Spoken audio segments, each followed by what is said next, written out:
We are going to get started on today's daily collective read in the next few minutes, but if you would like to get on the list for a personal reading today, the list as always is open. As always, it is 3 cards for a donation of 29 or more, 4 cards for a donation of 23 or more for my subscribers. Links in my bio. Please keep in mind there are 2 things I do not read for across these apps. Those are pregnancy and medical. Happy to give insight on anything in private readings, and you can book private readings on my site. We are also doing 2 giveaways today. Our first reading giveaway is going to be a reading giveaway when we get to 50K likes. So make sure you're tapping that screen. We will get to 50K in no time. The other giveaway we're doing today is a reading giveaway for the highest gifter between now and the conclusion of the daily collective read. So I wish you a lot of luck if you're participating in that giveaway as well. Prior to beginning today's daily collective read, I will be giving a brief recap on what we've been seeing in the cards over the last few days. If you would like to find that full reading, you can find it over on the place where we keep the videos. You can also find it over on the place where we keep the photos. You can also find it as a podcast over on my spot at Tarot Church and over on my stack. But before we begin today, first and foremost, most important question, how are you doing? Scale of 1 to 10. There are no wrong answers. Let's talk a little bit about this energy right now. The good news is you probably recognize that over the last few days, like the last couple weeks or so, I've been talking about the fact that we've been feeling something that feels very similar to a Venus in retrograde cycle. Now, we weren't actually in a Venus in retrograde cycle. But what was happening was the fact that Venus was tucked squarely between Mercury and Mars. Mercury behind it, Mars before it. This is also very reflective and can amplify a lot of the sensitivity that we were experiencing with the fact that we have Jupiter that's currently in Cancer retrograding, as well as Uranus that is still retrograding in Taurus.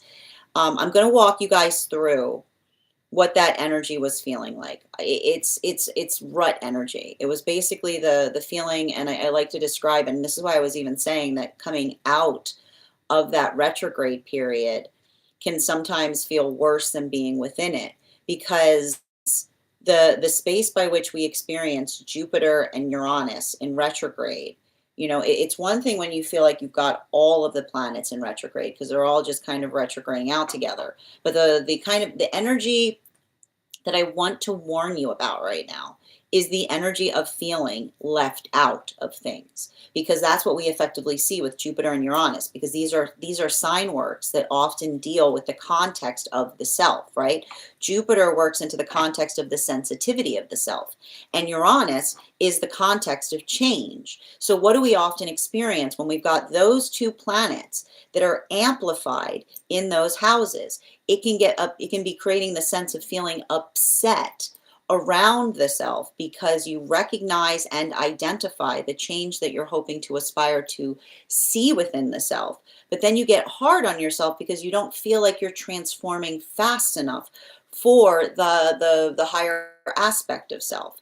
And I'm going to stress this right now because that's the type of vibe it is. So we're already in the space by which we already have energy that's already working to the context of feeling hard on the self.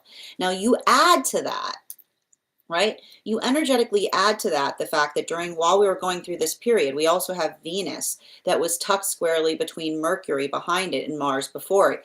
It's the very similar feeling that we see there, right? It's potentially, and what we often experience with Venus in retrograde cycles, to give you an example of what I mean about the energy feeling like a close approximation to a Venus in retrograde cycle, is often Venus in retrograde cycles create a distortion point in relationality to how we perceive the self. Like, this is why they always articulate like not to do anything aesthetic during Venus in retrograde cycles. It's not because like people forget what they're doing. It's because our own perception of ourselves can feel, or our perception of beauty can effectively feel like it's distorted.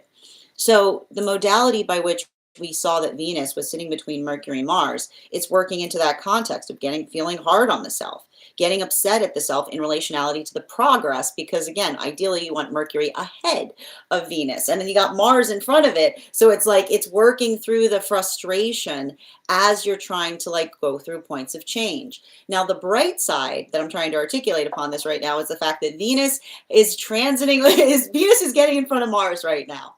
Okay. And that is good. That is good. We want to see that because it's going to help. It's going to help potentially in the realm of the feelings as it relates to some of that easement point. So if you've been feeling like that and you've been really feeling hard on yourself in relationality to that, this might create a little bit more proportionality. But this is also why I was stressing the importance of going through those energetic cycles right now. And I want to describe again what is good to do in energy like this. It's very good energy in getting down to business, right? Working on things. Really like it's like really like kind of like focusing in and targeting upon what are the things that you're working on.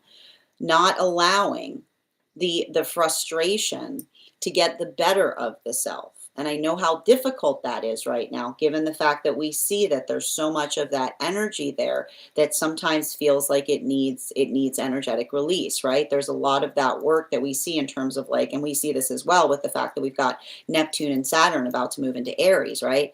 A little a little venting feels good. But the thing is, and this is what we like about it, venting in the best way possible leads to active change. Like that's the conversation that we're seeing. What this energy is not good for is popping off on each other. It is not the type of energy, and this is a continuation of what we are effectively seeing and the lessons that we are carrying forth from those moon relationships that are now coming to a closure point. The understanding that our emotions, right, the modality by which we honor emotions is the space by which we have healthy emotions attached to the emotions, right? The amplification of intention by which we are effectively able to refine upon the things that we feel. What emotions are not good for is repairing things, because when we bring emotions with directions, they become the stuff that we can repair things with. But the modality by which another person just doesn't work through their own emotions and tries to deliver those emotions to others, this can often create the feeling of causing confusion or breaking things. So it's a very important lesson that we see that we're coming out of in relationality to a lot of those moon relationships, because it's a conversation on the understanding that our emotions are a gift, but they're only a gift if we understand and we do the work to feel them, so that we know what to do a healthy way about them. And so for a lot of that energy, and I want to stress this right now, this is also why we see that this may be feeling like projection central, because what we're also identifying that's happening right now, and I want to describe this is what we feel like. We've almost got like the bit of the apex right now of Jupiter in Cancer in retrograde, because the force of intensity of that is being kind of amplified by the energy of the other planets that have come out of retrograde. And that's what I was trying to say in relationality to the fact that that Jupiter in retrograding in Cancer, it feels heavy, but it almost feels more intense in the space that the other planets aren't in retrograde, right? It can create a lot of that internal intensity. Now, the positive thing, and I would say, like, depending on how you're carrying this energy right now, if you're in the space by which you work upon the self, there may be those modalities or experiences by which some rough stuff is potentially coming to the surface right now. We're going to see that with Neptune transiting up into Aries, like the feelings, right? The feelings of frustration, potentially in relationality to the past, that often feel like they come to the surface, especially and particularly as we're going through modalities of transition. And we're going to kind of return back to talking towards how that's impacting relationships right now. The force of intention by which one is able to navigate that vulnerability is the stuff that healthy relationships are made of, right? It's the ability to effectively articulate upon that. And I see even now we've got 3 different modalities that are happening for energy that's in solitude. And I'm going to kind of go through each one.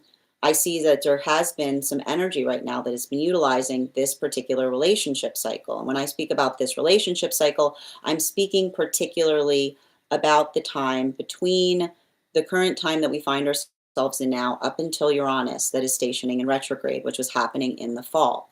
Working through those energetic cycles in terms of recognizing and identifying the work that we do upon the self, right? Understanding that the greatest gift that we bring to relationship is doing that work within, because it immediately creates the easement point without, right? It's the ability to see how easy something can be when we're facilitating upon that work, right? It's not the space by which we feel triggered and then we project those triggers out onto everybody around us. It's the modality by which we work through our triggers on an internal level. Now, that doesn't mean that we don't get triggered, right? Triggers are important. We're not supposed to get rid of all of our triggers, especially if we got a trigger next to a standard. But the ability to effectively communicate upon a trigger, a well-placed trigger, is a lot of the work that we see that the energy in solitude is doing right now. And it may be creating a lot of that feeling of energetic strength, right? Moon relationships coming to a closure, the know thyself partnerships. And so the ability for us to recognize and identify our standards helps us to articulate upon what's an inside problem, something that we know about ourselves that we're working to get better upon, versus an outside problem, something that we're energetically experiencing.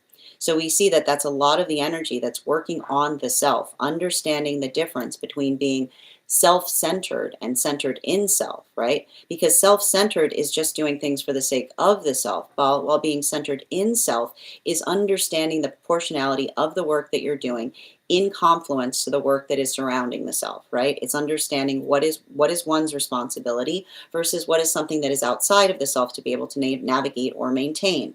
So we see that for a lot of those energies in solitude right now, working in that is building into a sense of personal fortification or personal security of the self in relationality to the egoic sense of self, the knowing the self that allows for healthy relationship to begin. We also see right now that there may be some energies that are moving deeper into relationship. And what do we see that's effectively happening with a lot of those relationships that are moving deeper into partnership right now? This is a continuation of working through and a continuation of those energetic cycles. Now, I have to tell you something about those relationships that are coming together right now. They were coming together in the midst of a retrograde season.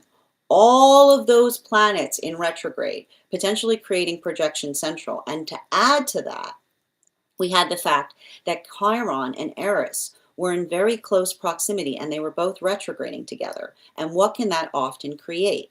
That can create situations or experiences that are purely coincidental that feel very similar to intentional trauma that occurred to the self, right? It's like harrowing circumstances. And why do we see like harrowing circumstances? Because it's not the fact that something was happening again, but it felt very similar to it. So we saw that for a lot of those relationships, having to move forward from a sense of bravery, right? Allowing the understanding of the self, healing potentially path work and building into the space of healing trust. And what happens when you're working on healing trust? You have to kind of move in the direction of something that feels like it caused you harm in the past, right?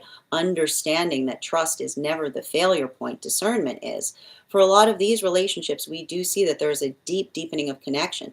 There may even feel like there's a bit of an easement point happening now. And it's the ability to effectively feel like things are starting to smooth out. Now, we also see that there may be some energies or relationships that are coming into separation at this time. And what is the context of seeing some of those relationships that are coming into separation? The modality and understanding that emotions don't necessarily fix things unless we have healthy directions attached to them. And this is specifically speaking potentially to relationships that have been in separation since the time of Uranus in retrograde. Because if these are modalities by which, again, Neptune and Saturn triggered a return, someone coming back to another person, right? It's the understanding that the way that we navigate the intensification of our emotions calibrates for our own readiness of moving towards relationship. It's easy to articulate that one desires a relationship, but you have to also understand, and this is why we work to understand our emotions, and this is why understanding the emotions is so critical to healthy partnership, because the best relationship that you've ever experienced will make you feel things that you've never felt before. So if there's an intensification point where it feels like someone comes towards a relationship and then they articulate that it's too intense and then they move away from it again, and then they come back and they articulate the fact that they're ready to navigate the intensification. This may be another counterpart that's potentially showing someone that they're not necessarily ready to navigate the intensity of a relationship, because every time it starts to get intense, they run away from the energetic feeling of intensity. So it's the understanding of potentially another person saying, again, it's not about the desire, it's about working through or preparing for the feelings, the complicated feelings that may arrive as you're moving towards a manifestation goal. So for a lot of those relationships, there may be some catharsis that's happening, but it's a catharsis that's built upon a healthy understanding of what's occurring. Now, this brings us to the temperance relationships. And these were effectively the relationships that were coming together between the time of Uranus stationing retrograde up until the solstice period that we had this summer. For a lot of these relationships, we see that working through a lot of that Venus in retrograde energy, like feeling a lot of that energetic weight, like as I mentioned, the energy itself felt very akin. It's not a Venus in retrograde, but I'm just going to say it again. Venus tucked squarely between Mercury and Mars, the way that it has been for the last few weeks, it can feel very much like a Venus in retrograde cycle. So being too hard on the self, or either working through the faulty projection of the self towards the self, or simultaneously navigating another's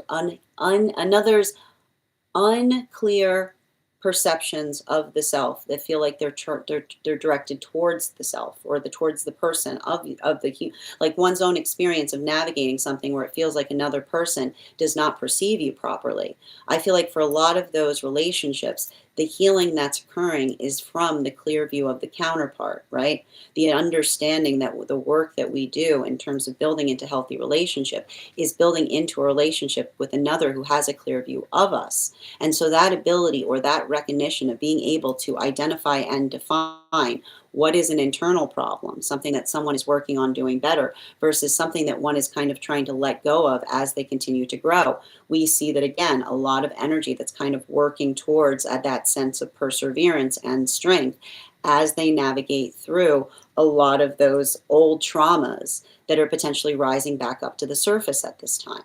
Now, this brings us to the magician relationships. And those magician relationships were coming together specifically between the time of the solstice period this summer up until the time of Mercury and Venus stationing direct behind Neptune, which was happening around March. Now, for a lot of these relationships, the work that was effectively happening that was bringing them into counterpart connection was the understanding of the authenticity of the self that acts as a beacon for counterpart. And what we effectively see that's happening for a lot of those relationships right now is having to, the relationship itself has almost triggered something that feels very akin to a Saturn return. And this is just something that I've been perceiving. Every time Saturn transits out of Pisces into Aries, it almost creates like a pseudo Saturn return moment. It's not a Saturn return, but it sure feels like one. So for a lot of these relationships, understanding, like working through the space by which they're looking at relationships, potentially friendships outside of partnership, that feel like they have been damaged for no other reason than the fact that they've entered into a healthy relationship. I keep on hearing there's a lot of wisdom that's coming towards those magicians, and it's heavy, right? It's hard, it's painful to energetically witness. They're potentially going through a trauma, like, and this is what we often experience with like a maturation process, going through an active trauma moment and understanding the reason, but not necessarily feeling that one can change something within because it's something that one feels like is happening to the self. So we see that for a lot of those relationships, potentially giving distance to a situation is the healing that they're trying to bring to it, because it's the understanding that when another person is projecting to you, like when another person is navigating their own false projections, there's very little that one can do to help another person recognize that until they themselves are ready to recognize it. So we see that for a lot of those energies, like working through that, potentially building into healthy relationships that also get it, who have potentially experienced that before, it's not easy, but it is affirming and it is clarifying. Now, that is where we find all of the energy prior to beginning today's daily collective read. But if you'd like to find that full reading, you can find it over on the place where we keep the videos. You can also find it over on the place where we keep the photos. You can also find it as a podcast over on my spot at Tarot Church and over on my Stack. I would also encourage you to head over to my Stack to learn more about a very special retreat that we'll be hosting this August. I would like to join you as we travel through Italy to understand the tarot in the culture by which the tarot was first originally documented and meant to be discovered. Everyone who participates in that retreat will not only be receiving one-on-one teaching by me, but will also be able to receive a complimentary mentorship class with me, where I will meet with you personally to assess where you are on your own personal tarot journey and give you the best insights in terms of how to utilize those classes to the best of your advantage, moving towards your tarot goals going forward. One of the things I tried to do, and again, also just bearing in mind, one of the things I try to do with those classes is focusing on each individual's personal skills. I take a very limited number of students for this reason, so that's a very special offer that I'll be including in that trip. And if you sign up for the trip today, you will also be able to receive a limited $200 discount on that trip. I would also encourage you to head over to my Stack because we have tarot class this week. Our next class is going to be this Thursday, January 15th at 6 p.m. PST, 9 p.m. Eastern. We will be continuing our studies into the tarot with a focus on the World card. If you would like to, you don't need to catch up if you're just joining us for the first time. One of the things I try to do in these classes is make them accessible to the absolute novice tarot reader as well as the seasoned reader. And I do a brief recap in each class, but you've also got a few days if you sign up, if you want to catch a few classes and get them under your belt before we start that class. Those classes are available to everyone who becomes a subscriber to my Stack. Your monthly subscription to my Stack is your ticket of entry into our live classes each and every month. You will also, as a monthly subscriber, have access to one-on-one chat with me and the other students to ask any questions that you may come up as you are watching those classes and participating in them. And if you become a founding member, not only will you receive a discount on the full year's worth of classes, but you will also you'll also have access to over 20 hours worth of material in the Tarot Church Library class archive, and you'll also have the opportunity of receiving a complimentary mentorship with me. As I mentioned, one of the things I tried to do in these classes was make them accessible, but even if you don't become a paid subscriber to my Stack, I would encourage you to follow me there to stay up to date on any new offerings or services. I also post my weekly newsletter there, which will let you know about my in-person events, as well as my live schedule and my Mystic Meditation articles, which will give you an update on everything that we have been studying in the cards in article form. I just wrote one recently on navigating this full moon that we just experienced. I also want to let you guys know that on top of my standard life path readings, I also offer mentorship classes. These are for any of my students seeking a more personalized educational experience with me. As I mentioned, I take a very limited number of students for this reason. Those classes can be purchased on an individual level or as a monthly class series, weekly or bi-weekly, as your schedule permits. Also, for my students that are seeking more consistent weekly tarot support, I'm very happy to offer weekly tarot insight packages. That is a package of 4 30-minute readings, again, weekly or bi-weekly as your schedule permits, so that you can stay more consistent on your personal journey at a discount.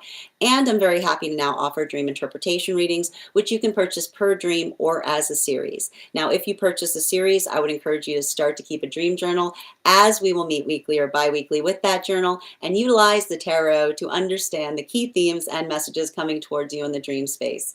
That said, we are going to get started on today's daily collective read in the next few minutes. But if you would like to get on the list for today, the list is open and you will be the second person read for. It is 3 cards for a donation of $29 or more. 4 cards for a donation of $23 or more for my subscribers. Binks in my Lio. Please keep in mind there are 2 things I do not read for across these apps: pregnancy and medical. Happy to give insight on anything in private readings, and you can book private readings on my site. How are you doing today, Al? I hope you're having an absolutely beautiful day. Oh, you are. Which oracle deck are you utilizing? And thank you guys for joining us over on the place where we keep the photos. And again, those who keep are on the place where we keep the videos. Just a reminder, if you would like to get on the list today as well, all you need to do is head over to my tree that has Binks in it in my bio, and you will be the second person read for. How are you doing today? Everybody joining us today. I hope you're having an absolutely beautiful one. Alexandra, thank you for those gifts. So good to see you, and welcome, Deborah. Good to see you, Ivana. I hope you're having an absolutely beautiful day. Alexandra, Grand Rising as well. And thank you, Deborah, for the follow. Grand Rising, dear. Good to see you. What are you, Tipsy? Where are you? What time is it? It is the sun has just risen here, but I love that for you, Frater. And welcome as well, Deborah. Ivana, I can absolutely add you to the list here. You will be the second person read for today. And thank you. If anybody else, just a reminder, if there's anybody else on the hold list who would like to be added back to the list, you can just let me know of the date by which you were put on the hold list. I'll be happy to add you back, and you will be the third person read for right now. And thank you as well for those beautiful gifts, and thank you for recharging your heart me's Ivana. Just a reminder to those who are on the clock app, recharging your heart me's will make you eligible as well for an animal spirit guide card on top of your one card reading today. Grand Rising, Julia, so good to see you. Grand Rising, Kay, it's been a minute. How have you been, dear? And Purr, happy to see you. Please be careful. Okay, please be careful on your travels, and thank you for sharing the live. Good to see you, Julia. And thank you so much, Arlene, for the follow. Woo, Cedar, I love it. Sovereignty and boundaries with love as the foundation. Tap to claim. Bridget, good to see you today, dear. And thank you for those heart me's. Thank you for sharing the live. Always appreciate when you guys share the live. You did not. Are we going to read for it? How was that? I'm sending you so much support. Ash, thank you for the follow as well, dear. All right, and thank you as well, Wes, for the follow. And just bearing with me a moment. You're so welcome, Ivana. Thank you, Galbo, for the compliment on my sweater. And Grand Rising Ava. As I mentioned, friends, we are going to get started on today's daily collective read in the next few minutes. If you would like to get on the list today, you'll be the third person read for. Izzy, thank you so much for the follow as well. As I mentioned, friends, we are going to get started on that daily collective read. We are already at 2.4K likes. When we get to 50K, I will be gifting a reading back to the collective. So make sure you're tapping that screen, and we will get to 50K in no time. But before we do begin, we are going to warm up those intuition muscles with an intuition check. I've got the animal spirit guide cards here. We're going to count back from 10, and when we get to 1, I will reveal the card. 10, 9, 8, 7, 6, 5, 4, 3, 2, 1. We got the B. Thank you guys for participating. We'll do that again after the next reading. And if you guys could do me a favor and share this live, I would appreciate it. Make sure anybody who would like to be here to receive the reading is here to receive it. And just a reminder, friends, we are going to get started. Before we do, we have 2 different giveaways that are happening right now. The first reading giveaway is going to be a reading giveaway when we get to 50K likes. So make sure you're tapping that screen. We will get to 50K in no time. For those who are on the clock app. The other giveaway we're doing today is going to be a reading giveaway for the highest gifter between now and the conclusion of the daily collective read. Currently, the person in the lead for that giveaway is Avatar with 201. Thank you so much for those beautiful gifts, dear. I hope you're having an absolutely beautiful start to your day. And I wish everyone luck in participating in that giveaway as well. And thank you as well. And just a reminder to anyone joining us across the other apps as well today, you can get on the list via my tree that has Binks in it in my bio. That said, no better time than the present. Just bear with me a moment to get this podcast started, and we will begin. One moment, please. Perfect. All right. Welcome, everyone. Oh, hold on a minute. It didn't. I always love when I get started and then I have to start again. Welcome, everyone.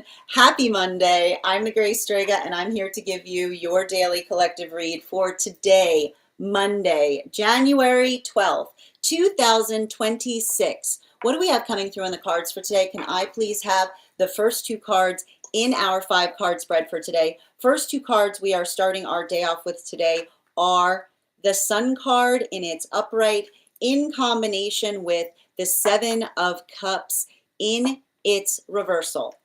The bright news, the good side, the bright news we have right now is the fact that Venus has moved out from being jammed up between Mars behind it and, Mercury behind it and Mars before it. And I'm just going to say this again. If you've been experiencing this and you've been like, what is up with this energy?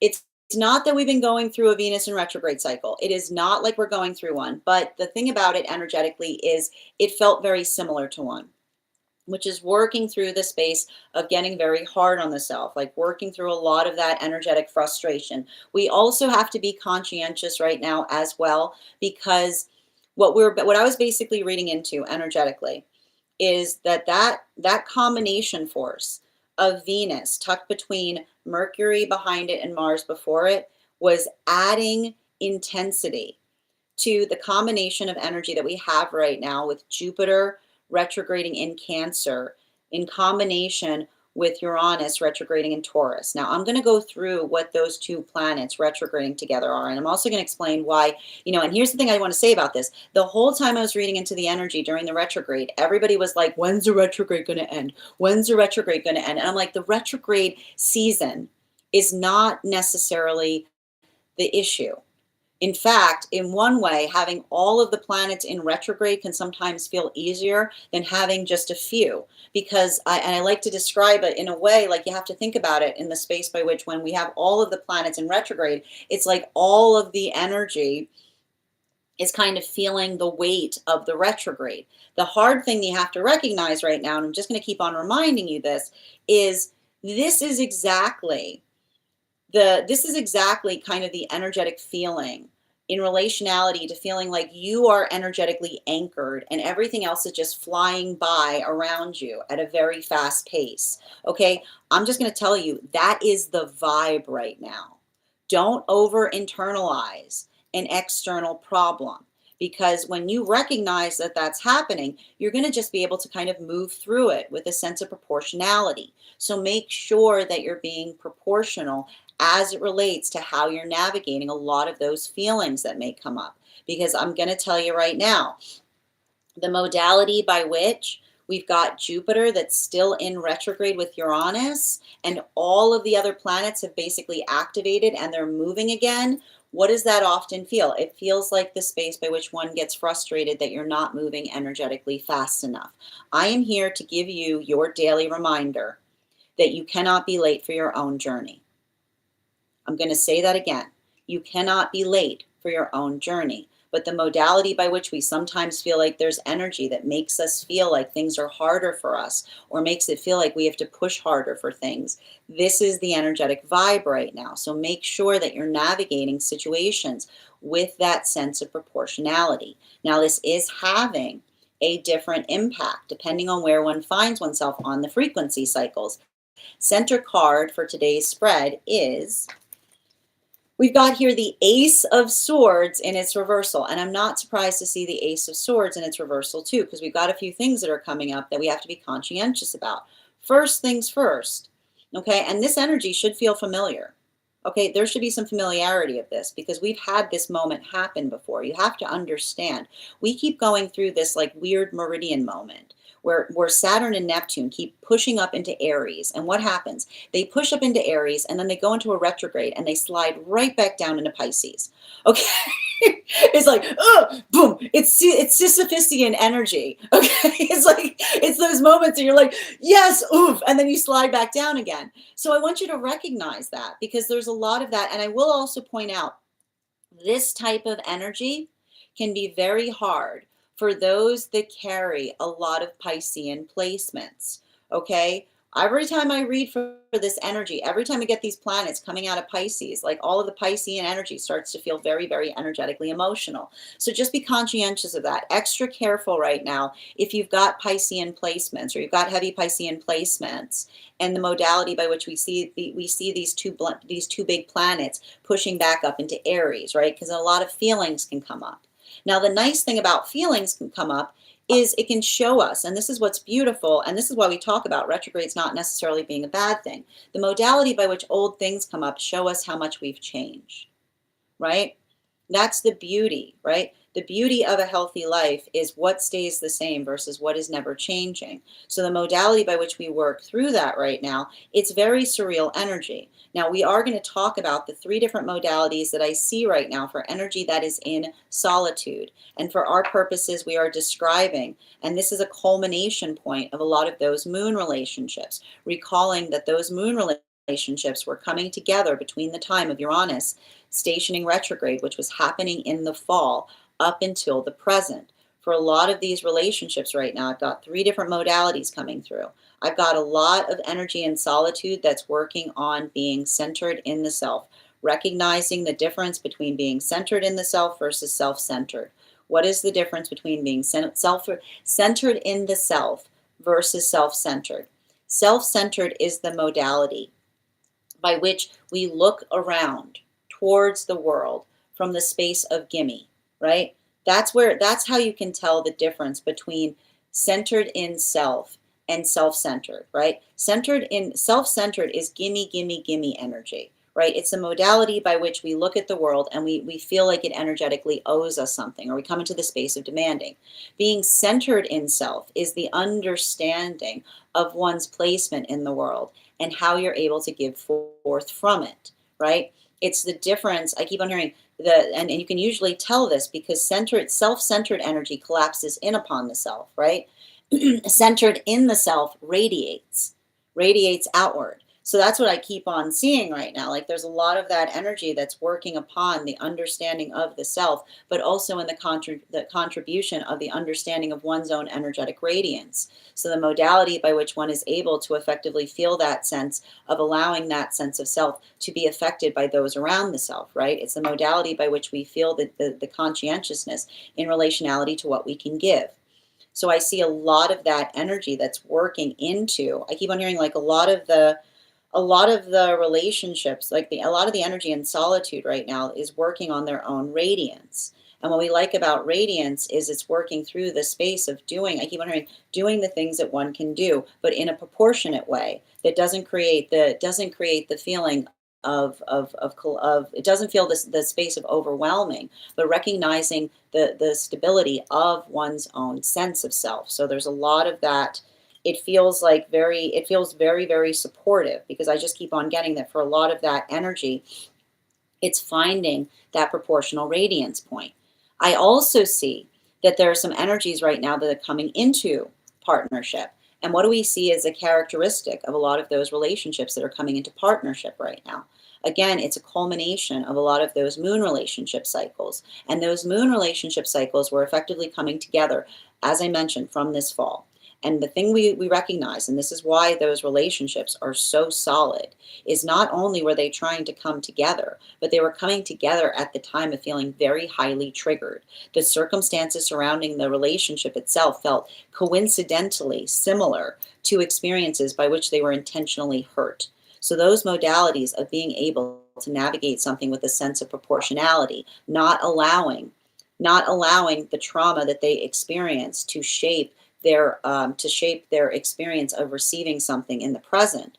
We keep on seeing that for a lot of those relationships right now, there's a deepening of the energetic connection, and specifically the deepening of the energetic connection that we see that's occurring in those modalities and experiences is understanding that they're becoming each other's peace, right? The peace that they're able to find with one another, that they actively work to maintain, because this is the gift that we create when we understand ourselves. I told you, these are the know thyself relationships, right? They know what is an inside problem, they know what it is that they're working on, and they know it's outside of the self that they're working effectively to like alter or change or to address. So that's what I keep on getting for a lot of those relationships right now. There's a deep, like I keep on hearing, like there's a deep, deep, deep connection that's happening in relationality to relationships by which they both have the same sense of attentiveness to the fabric of the partnership. Now, I do see some separations that are occurring at this time. I do recognize that there are some separations that may be occurring at this time. And the modality by which we recognize that those separations are occurring are coming through in relationality to understanding what we do with feelings, the modality of being able to energetically work through or understand that feelings do not repair things, right? And the ability that we work on to understand our feelings is directionally proportional to how well we can navigate relationships, because the healthiest relationship you'll ever find will make you feel things that you've never felt before. And in the modality by which one is working to feel that, right? This is why we work not, this is why we understand the difference between disassociation and non attachment, because the modality by which we're able to feel our emotions is the space by which we are able to effectively identify and work through the source of where they're coming from, right? It doesn't mean that we don't feel them, but we're able to effectively feel into them. That's what we effectively mean. And I always like to point out, I feel like non attachment is not necessarily the best word to describe that, because I'm like, even in the space by which we need to find a better word, it's the modality of understanding that it's the space by which you move deeper into something, right? You move through it in a way that you don't allow it to carry you away. So I'm even in the modality where I'm trying to find a better word, because like I even feel like one of the reasons that there's always a confusion there is because the word itself feels disassociative. So there's something to be said there in relationality to that, because it really is like I keep on hearing it's moving more in, it's like it's moving more in tune with the self so that one doesn't get energetically carried away by the space of the emotions. So it's like it's building into that deeper connected connection with the self. So I feel like that's what I keep on getting. And this is what's hard for some of those relationships at this time. Because if this is, and I'll tell you right now, the shape of the issue in relationality to the separations that are occurring at this time, the modality by which another person, right? And I'm just going to kind of, I wish I had like a whiteboard to show you, but the modality by which another person articulates that they desire a partnership, right? And then they start to move closer to it. And what do they start to feel as they move closer to the relationship? They feel the radiance of the relationship. And feeling the radiance of the relationship brings up feelings that they've never felt before. But then if they feel energetically weirded out, or they're not in the space by which they can navigate that, right? Articulating that something's too intense, and then they move away from it. And then the energy tries to come back and say, I'm ready for the relationship again. But another person recognizes that it's not about readiness, it's about being able to navigate the intensity of being within it. Because effectively, relationships are emotional refinement centers. It's not, if you know one's good, because you don't need to move away from one in order to sort out the feelings that you find within them, because that's not effectively being able to deal with the relationship. That's going somewhere to feel better, like to feel like the emotions settle down, and then you go directly back into the direction that created the emotions in the first place. So that modality of another person potentially trying to articulate to another person that they understand the desire to be in the relationship, but the desire to be in the relationship doesn't create the ability to navigate the intensity that arises from being within it. This is a little bit of the hard part that we see that may be occurring, and this is why it's so important that we navigate our emotions so that we can understand and recognize all of the new ones that seem to arrive in the context of being within the healthy relationship pattern. So this brings us to the fourth and fifth cards in our 5-card spread, and this is going to be moving us into those temperance relationships. And those temperance relationships were coming together between the time of Uranus stationing retrograde, which was in the fall, up until the solstice period that was this summer. We've got here the Three of Pentacles in its reversal, in combination with the Eight of Cups in its reversal, and it's upright. Now, it's really interesting because the funny thing about this, and this is just to show you like what happens when I'm reading, is I've got 2 different Smith-Waite set decks that I utilize to read, and I can very much clearly tell that this is This is not this is a different Ace of Swords than this deck. This is a newer sword, is what I keep on getting. And it works through like and it's just like and I think that like that's literally what's happening for a lot of those temperance relationships, which is like and it's just to go to show you and this is why we talk about why it's so important to understand a healthy relationship or a healthy spiritual journey is not the space by which problems go away. If you're doing it right, there's just new problems. That's what I keep on hearing. It's like it's not having the like it's not having the same problem. It's encountering something that you haven't encountered before. Now, for a lot of these temperance relationships, like this is what I keep on hearing that's happening for a lot of those temperance relationships because I told you that they were navigating the intensity, right? Like navigating the intensity of Venus having been squarely positioned between Mercury behind it and Mars before it, right? And what does that type of energy feel like? It feels like falling on your own sword, right? Do you understand? Like, this is why we have to be very conscientious of removing, like, working through the fallacy that there is no perfect, right? Because there's nothing more ridiculous than being I keep hearing there's nothing more ridiculous than being exceptional and then getting mad at the self because you're not being exceptional enough, is what I hear. And that is literally the type of energy that is literally the type of energy or the conversation that I see is happening in some of those temperance relationships, right?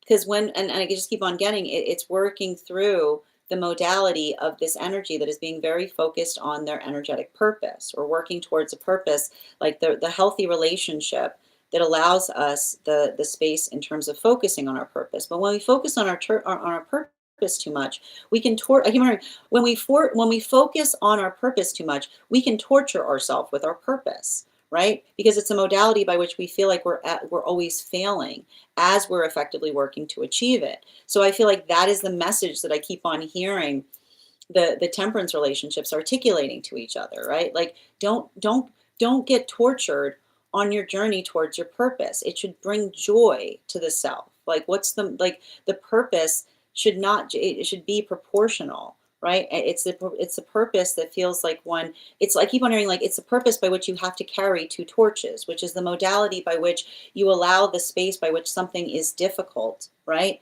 And you're working to energetically achieve it, but also in the modality by which you're moving towards it, you carry joy as you move closer towards it, right? So there's a lot of that energy that I feel is articulating that to one another because it's the conversation upon making sure that they're working into the space, that they're not working so hard that they're not finding joy in the same context, right?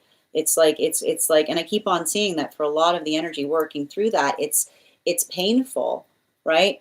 Because I feel like I keep on hearing like there's something about this energy right now where it feels like there's very little joy to be found with good reason. Now, this brings us to the magician relationships, right?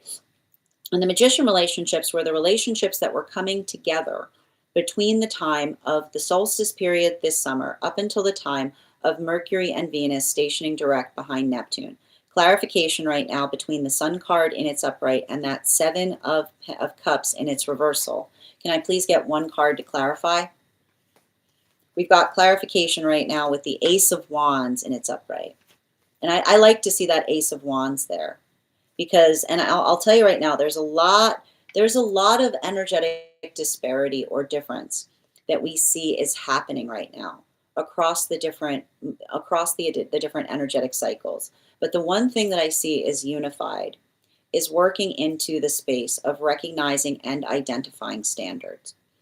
And what's beautiful about that, and with these magician relationships, is, and I keep on hearing this, we don't have to be experiencing the same thing to know that our hearts are moving in the same direction, is what I keep on hearing.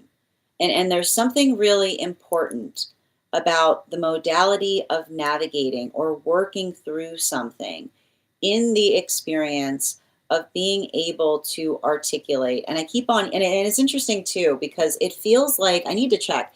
It feels, I know why, because Taurus is moving ever closer to Gemini, is what I keep on seeing. Taurus, when Taurus comes out of retrograde, it's going to be moving back into Gemini. And it's the modality by which we understand that we can be doing, I keep on hearing, we can be doing many different things at once, is what I keep on hearing. And there's something important that I see that is happening right now with a lot of those magician relationships. And I keep on getting it's the modality or the experience by which we feel energetically amplified, but not just feeling energetically amplified, but articulating upon the force of intention by which we move towards a direction. And I keep on seeing that for a lot of those magician relationships, being able to articulate upon being multifaceted is what I keep on hearing. And I keep on, it's interesting too, because I just, it's like, and it's interesting because as I'm reading for this, I'm starting to clear a little bit. But the space by which we're multifaceted is the context of building into the space by which, like, the fact that we see that we're not just one thing, right? It's the ability to understand that there are many different ways to effectively address things. And I think that that's something very important there, because I keep on getting that some of the magician relationships are effectively healing from relationships or experiences by which they were navigating the space of a demand, like a demand of the self that feels like it's counter oppositional to the demand of the partnership. And what do I mean by that? Remember how I said that some of these relationships are going through a maturation cycle right now? They're going through a modality that should be articulated as a celebration point. But this is why, right? And this is why we often navigate maturation cycles and they feel so painful, because it's a modality by which we're going through something that feels like it's positive and another person can't see it that way. That is often the modality by which we experience trauma, because it feels less like someone that is invested in relationality to the direction that we're going, but more dealing or perceiving something specifically from the personal investment of the self. And this is really important because a healthy manifestation goal is one that is mutually shared. It's something that we recognize, it's something that we articulate, it's something that we talk about, it's something that we feel energetically proud or expansive to articulate upon. And so this is what I keep on seeing is happening right now for some of these relationships. It's the modality by which they're navigating a wound where something is potentially positive that's happening in their experience or in their life. But they're working through, I keep wondering, they're working through the modality by which somebody, like in the context of someone outside of partnership, where they try to talk about something that brings them joy and another person energetically winces from it, is what I keep on hearing. Like the modality by it feels like somebody feels energetically hurt or they're not able to carry the joy in the same way. I feel like it's almost like the energy that's working through a little bit of that hermit energy, because it's the modality by which they're working to heal by saying to articulating to each other that when we're in a healthy place, our joy doesn't hurt anyone, right? Our joy is amplified. Our joy is generous. Our joy is mutually shared. But often those modalities by which it feels like another is going through those egoic journeys where they don't carry our joy the same way that we do, I feel like that's a lot of the energy that feels the pain of that. But they're allowing the understanding of a past version of self. They're allowing the understanding of a past version of self to inform them in relationality to knowing which direction they need to move in order to hopefully resolve that at some point. Continuing to get clarification between our Seven of Cups in its reversal in combination with our Ace of Swords, moving back into those moon relationships. We've got here the Knight of Cups in its upright. This is a very beautiful second row that we see that's happening right now. And the Knight of Cups with the Ace of Wands, it speaks towards the identification point of what feels like a healthy direction. And there's something really there's something really important that I see that is happening right now with a lot of those moon relationships, whether in solitude, right? Whether in solitude or whether they're moving towards partnership right now, that is understanding the value and power of a good intention, right? And the beauty of a good intention is that you can carry it proudly. The beauty of a good intention is that you feel proud in the state by which you articulate it. This is why we talk about it's so important to be able to, if you have a manifestation, please say it with your face, right? Like say it out loud, because the modality by which one is able to amplify and articulate what that manifestation gives is our manifestations are fortified in the light, which is the modality by which when we articulate our manifestation, they become beautiful because we're energetically proud to carry them.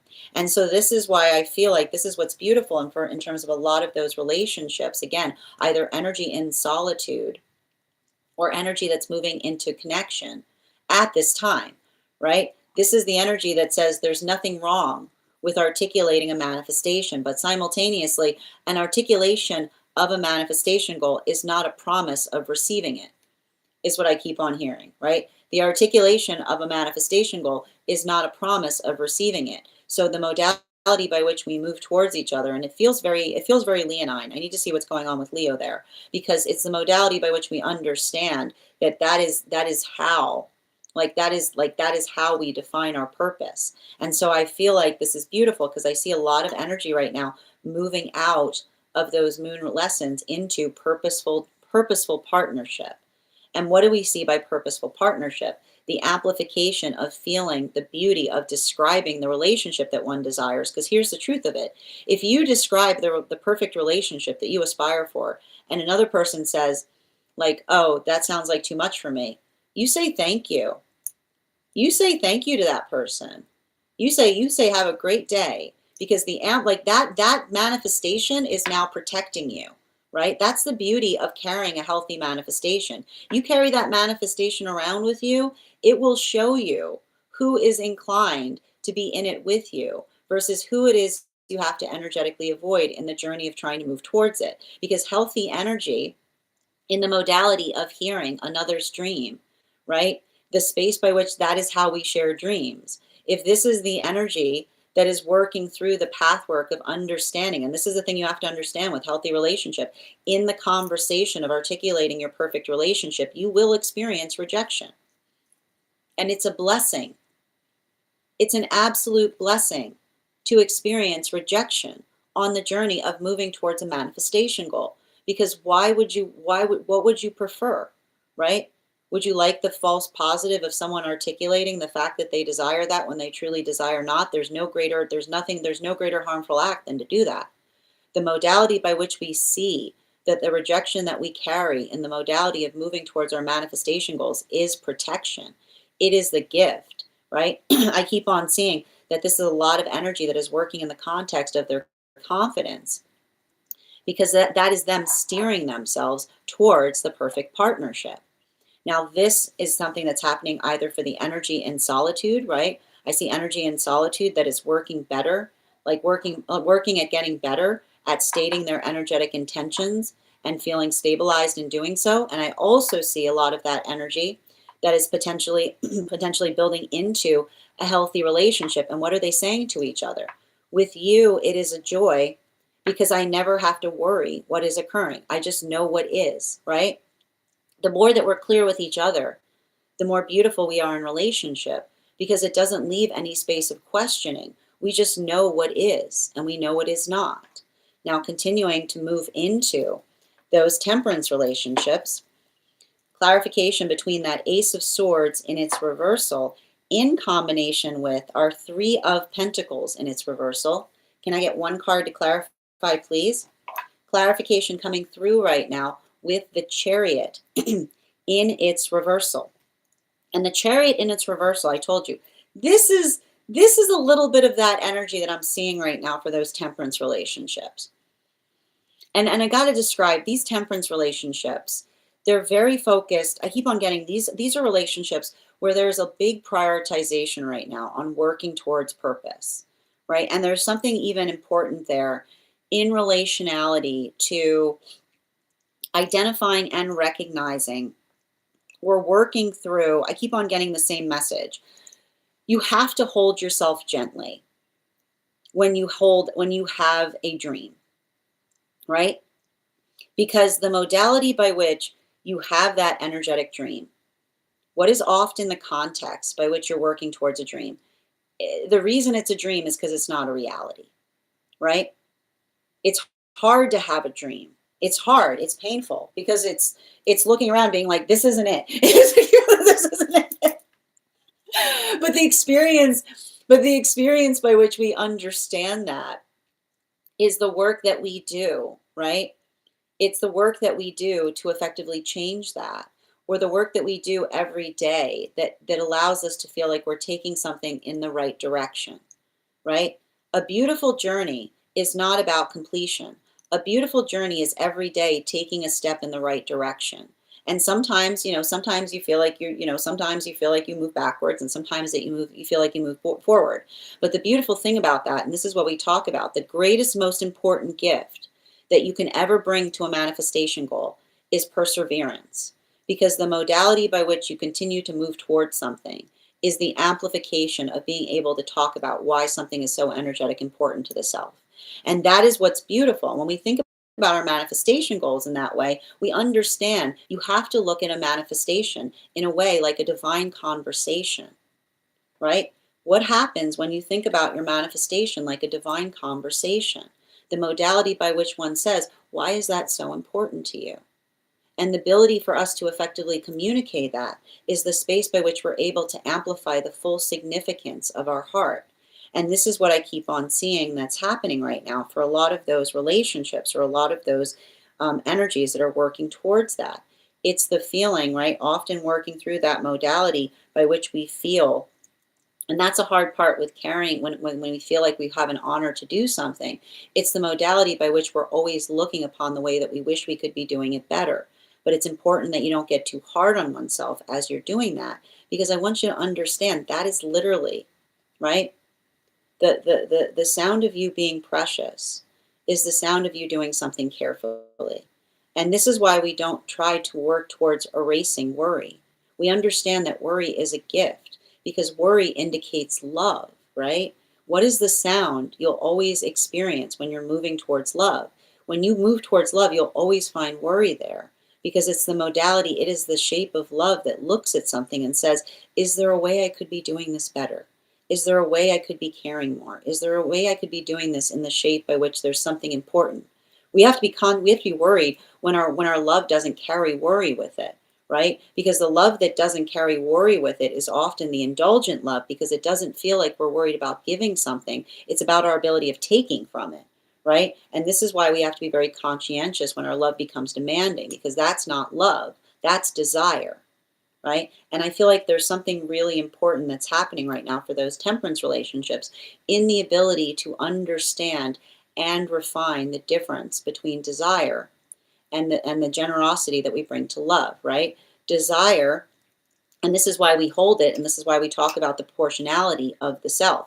Because we exist, there's always desire there. We can never remove the desire that we feel for things. But the beautiful thing, and this is why we work upon the self, our desire and our love can be in harmony if we know ourselves, right? It's okay to desire things if what we desire is for the best of reasons. This is what we talk about stated intention or working into the context of understanding the self. And this is the reward. Like this is the energetic reward that comes from doing that shadow work effectively, right? You don't have to say like, I want that and being like, but what about all this? Be like, I don't look at that. Be like, that's weird. That's upsetting. That's disturbing.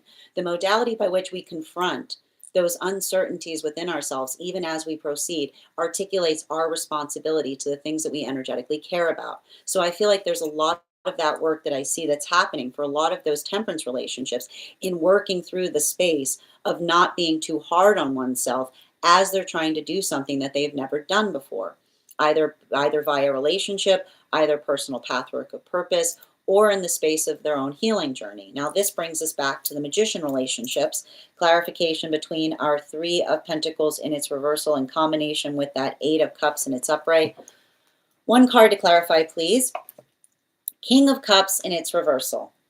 So let's talk a little bit about the King of Cups in its reversal here, because this is a very intriguing second row if you're into the tarot. Again, if you want to see today's full spread, you'll be able to go over to my stack. I usually I'll post a photo of it there, because we've got in the same row here, look at this, and I want you to really pay attention.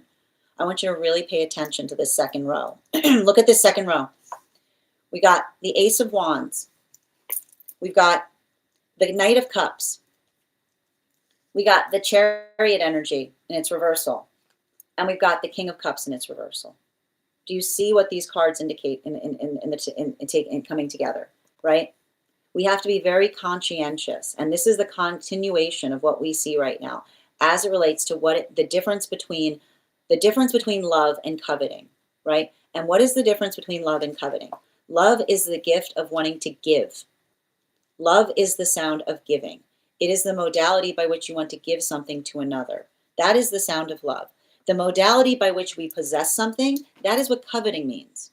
And the reason that we have to make sure that our love does not come in the form of possession is because the modality by which we possess hinders the relationship, because it's not the space by which we navigate the relationship from a sense of yes, but we navigate it by trying to articulate our no. And this is what's important as it relates to holding healthy energetic standards, because the standards that we bring to things help us define who is our ideal counterpart, right? And we often see, and there's nothing worse on this earth, and this is why we also have to be conscientious about this, the modality of someone saying, that's my person, right? The amplification that you feel possessiveness towards someone that's given no indication of the fact that they feel the same way towards you. And then going, oh, I don't know what's wrong. I don't know why my person isn't acting right. You just articulated the reason why there's a problem. You just articulated the reason why there's a problem. When you articulate, my person isn't acting right, you are coveting someone. You are coveting someone, because what you're effectively articulating is you're saying the person that I would desire is not giving any indications that they feel the same way. Now, again, there are two different modalities by which we recognize that that could be occurring. There's the modality by which another person isn't ready to confront their feelings, right? That's what's painful. We just recognize the fact that that is often the case, where again, how the best relationship you will ever experience will make you feel things that you've never felt before. So there are contexts by which someone cares about us a lot and they're for some wild reason running in the opposite direction. And this is the context by which we understand this. And this is the thing about it. Spirit doesn't care which reason it is, because it's the same problem in different suits, right? The modality by which there's someone who, yes, you're correct, you're absolutely correct. That person may care about you more than anybody, but they're showing you the fact that they're not ready to care for you. Right? They're showing you the fact, if they feel everything for you and they're running that way, I guarantee you chasing after them is going to make them run faster. So the modality by which we understand and recognize that the work that another person has to do to fix their heart, to come towards us in the space by which we recognize, like the intuition that we feel that says, I have a feeling the reason they're running in that direction is because they're not ready to navigate it. That is true, but it's also not our energetic concern. It's not our concern to do that healing for each other. It's our concern to see if we're ready to do the work. And this is why I feel like this is so important right now for a lot of those temperance relationships, because these relationships understand. They constantly work into that space by which they find themselves brave enough, right? They find the ability to be brave enough to effectively move towards what feels energetically uncomfortable, right? And this is what we often get. Like, this is what we get when we've got Uranus in Taurus in retrograde. The only way you find a new comfort zone is one's own ability to navigate discomfort, but not too much discomfort, right? It's hard. There's a difference, and this is what we have to understand with this particular space. There is a difference between pushing outside of your comfort zone in the best way possible, right? Which is the modality by which you recognize, and when you're coming into a point of strength, right? It should feel strengthening, not straining, right? It should feel like something that feels good for the self, right? You're like, ooh, it's that pain, but it's the pain that allows one to understand it's a pain of something getting stronger versus the strain, right? Versus the energetic strain that feels like it's gutting you or hurting you as you're trying to maintain it. And so this is what I keep on seeing for a lot of these temperance relationships. These are relationships, and I told you they're very good. This is all of that. They're very good about this. These relationships are, I told you, the reason that these were the temperance relationships is they say all the work is possible so long as the work is mutual. But they also recognize strengthening, right? Strengthening is navigating discomfort in a way that makes one feel energetically stronger versus recognizing straining, where it feels like one is trying to do something, but it feels like it's weakening the self instead of strengthening it. So I feel like there's a lot of that energy that works through the understanding of that. And that's why I keep on hearing this is what they're articulating to each other as they move towards their manifestation goals. The discomfort that feels strengthening, not the discomfort that feels straining, right? You don't want to feel like you have to strain to maintain a manifestation goal. You should feel like you're getting energetically stronger as you do so. Continuing to get clarification between our Ace of Wands in its upright in combination with the Knight of Cups in its upright. And moving into those magician relationships, one card to clarify, please. We've got the Lover's card in its reversal. And this is what I mean for a lot of these magician relationships that I keep on, it's painful. You know, I'm reading into these relationships and they're going through modalities by which they're literally articulating to another person and saying it shouldn't have to be like this, right? Like that is what we say when we're going through maturation cycle. There are literally relationships right now that I see that they've never felt stronger in partnership, but they feel like they're potentially losing energetic friendships, or they're going through the pathwork of navigating another who, and again, it's the space by which you articulate to another person and say what happened between you and them, being like, I think the relationship, but the modality by which they recognize or understand, and this is what I meant in terms of the proportionality of working through this, healthy relationship supports healthy relationship, is what I keep on hearing. Healthy relationship supports healthy relationship, which understands that it's not the space by which we feel energetically like insecure in the modality by which another person moves towards it. It's the understanding or the recognition of what feels energetically stabilizing. And so this is, I feel like a lot of those relationships right now are working upon building into energetically stable relationship foundations. And I keep on hearing the same messages coming through for those relationships, which is the modality by which they don't want to feel energetically strained in the modality by which they articulate to someone what is occurring within their experience, and another person feels like it's straining them to be able to energetically hear it, is what I keep on seeing. So there's a lot of that energy that's working through the same modality. So we've still got a lot of that energy that's moving deeper into connection right now, because we do have a new relationship cycle that's slowly opening. And when we start to have the energy that's starting into a new energetic cycle opening, we start to see a lot of similarities between the energy that's coming into divine union versus the energy that's deep within. Continuing to get clarification between our Knight of Cups and the Chariot in its reversal. Hierophant in its upright. I like this center spread a lot. We've got the Ace of Swords in its reversal and the Hierophant in its upright. And this is moving us back into those those relationships or those individuals that are in solitude right now.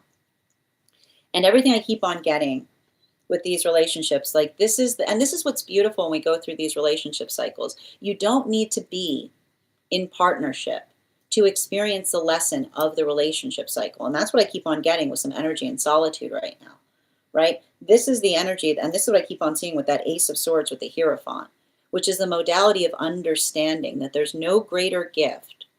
There is absolutely no greater gift that we bring to healthy partnership than being fully centered in ourselves. And why it being centered in ourselves is the greatest gift that we find in partnership. Because when we go to the relationship, we don't go to the relationship looking to try to figure out who we are, right?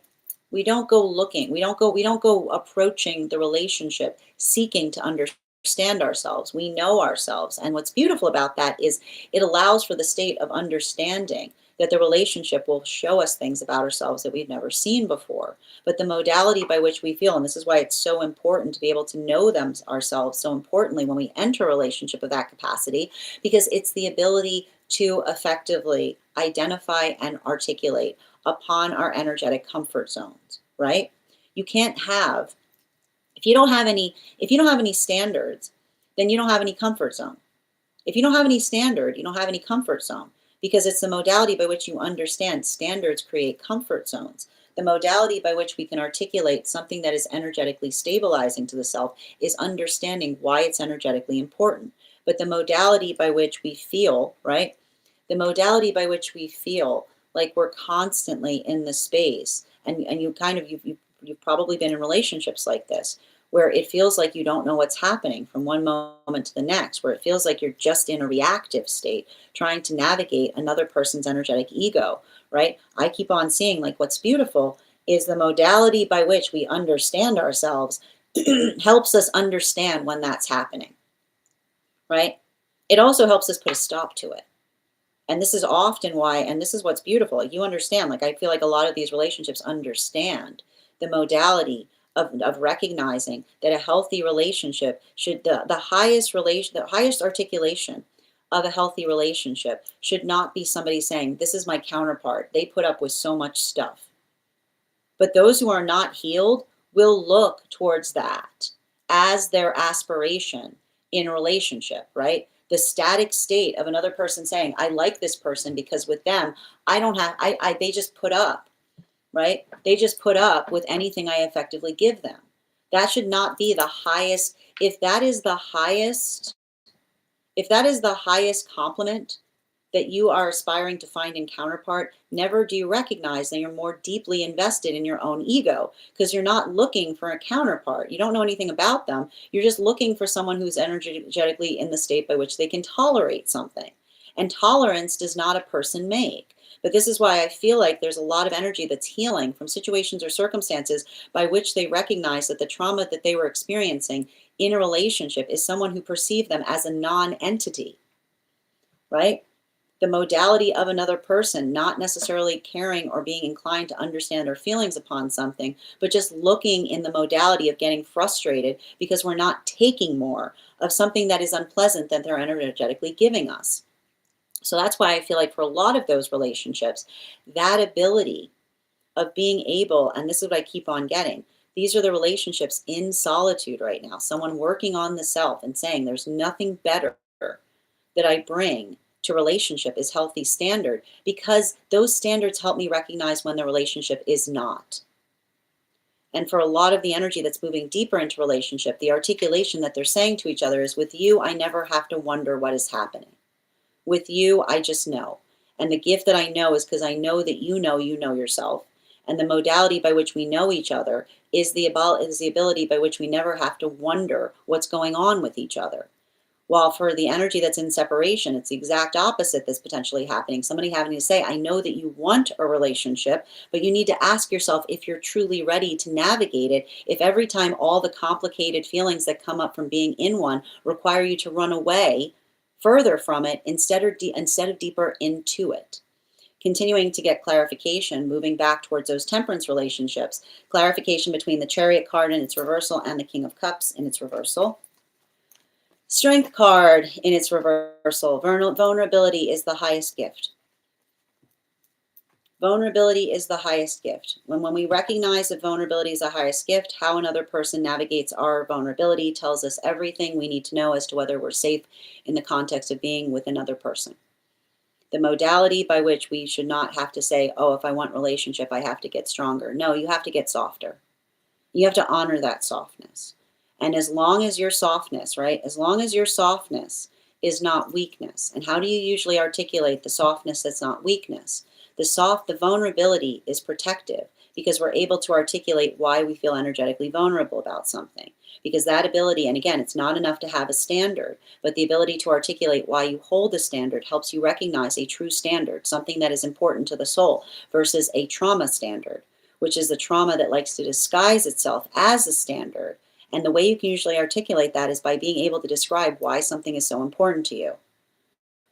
The ability to define the self is the highest quality and characteristic that you'll ever bring to relationship, because I said so is a directive of the ego. The ego wants to do that when it wants to avoid things. And so that's why I see, and what's hard right now for some of these temperance relationships is they're going through hardship. They're going through some modalities right now by which they're feeling that frustration. And what are they doing? They're overly internalizing upon it.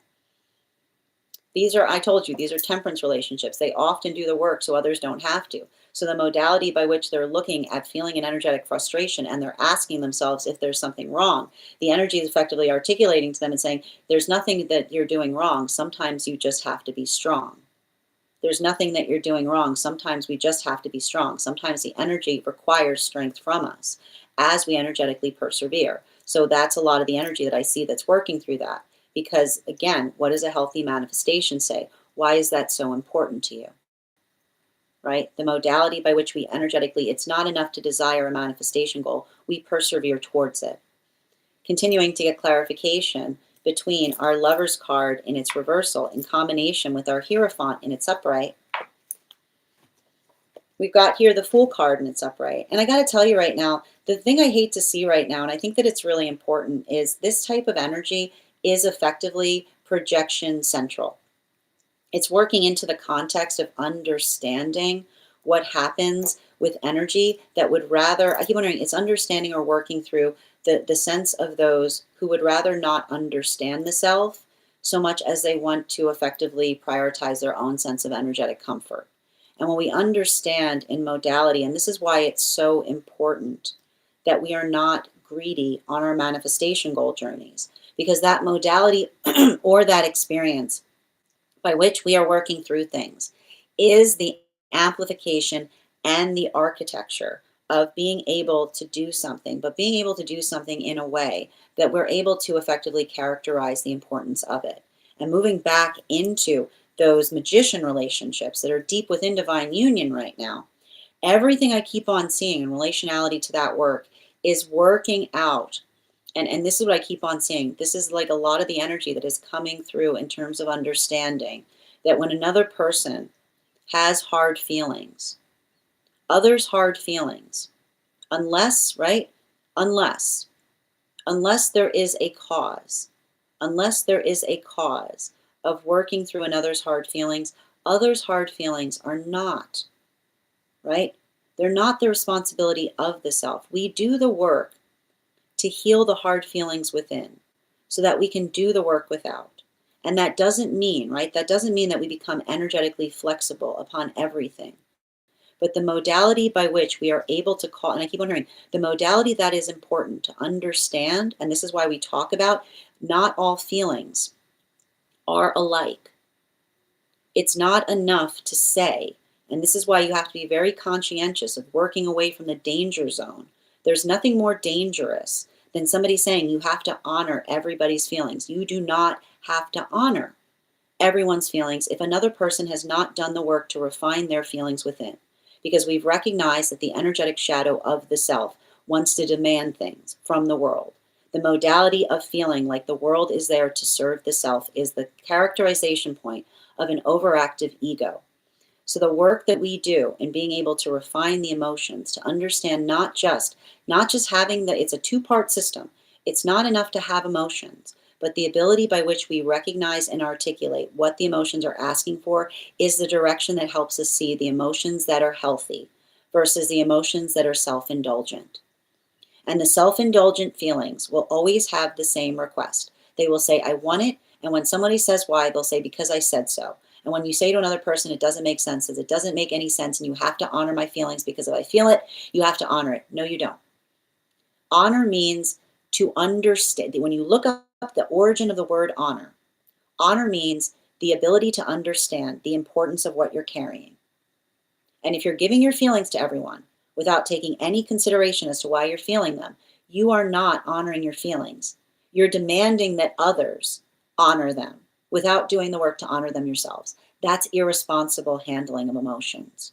And so that's what I keep on seeing in relationality. And I feel like that's what's happening right now for some energy that is in solitude, potentially working through a modality of someone that's playing like, and it's like the modality of another person that's trying to play the space of, I'm saying like, I'm trying to navigate my feelings and being like, I don't see you navigating your feelings. I see you running away with them. Right? The modality by which you say, I've got a lot of feelings. They feel very intense in the relationship. I need to run away from the relationship to maintain them. And then they come back and go, I'm ready to navigate my feelings. But like, no, you didn't. You're not ready to navigate your feelings. You allowed the feelings to dissipate. Right? Like you allowed the feelings to dissipate, you're coming back, and now you're articulating that you're ready, but you already articulated the fact that when you feel the feelings, you run away from them instead of towards the relationship. So that's why I keep on seeing a healthy relationship does not feel like a game of emotional keep away. It doesn't feel like the space by which you have to say, like, you see somebody being like, oh, there go those emotions, away they go, right? It's the modality by which we understand that we do the work to be able to contain how we feel so that we can operate towards each other in a way that allows it to be the space by which the relationship blossoms. And I can see some of this energy feeling frustrated because I feel like there's some kind of relationship dynamic here happening here where somebody says, like, the modality by which just as things are starting to get started on something, someone goes whoof away in the opposite direction is what I keep on saying. We have to be able to navigate the energetic intensity of our emotions, which is why disassociation is the most dangerous thing on the planet. Clarification between the Hierophant and the Strength card. You cannot run away from your feelings. Three of Pentacles. Right?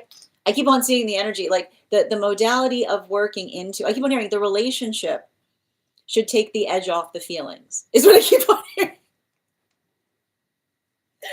The relationship, like the relationship should be the place by which we take the edge off the feelings, because the relationship is where we refine the feelings. That's what relationships are. Relationships are emotional refinement centers, right? A little like, and here's the thing about it: when you're not ready for that, you will look at a relationship to take the edge off, but not want to necessarily stay within it, right? The modality by which we put our energetic intention towards things is the space by which we don't feel like we want a little bit of relationship and then we go away from it. It's the space by which we want to be within it all the time, right? It's the modality that feels that sense of being like, this could be our everything. This could be our everyday.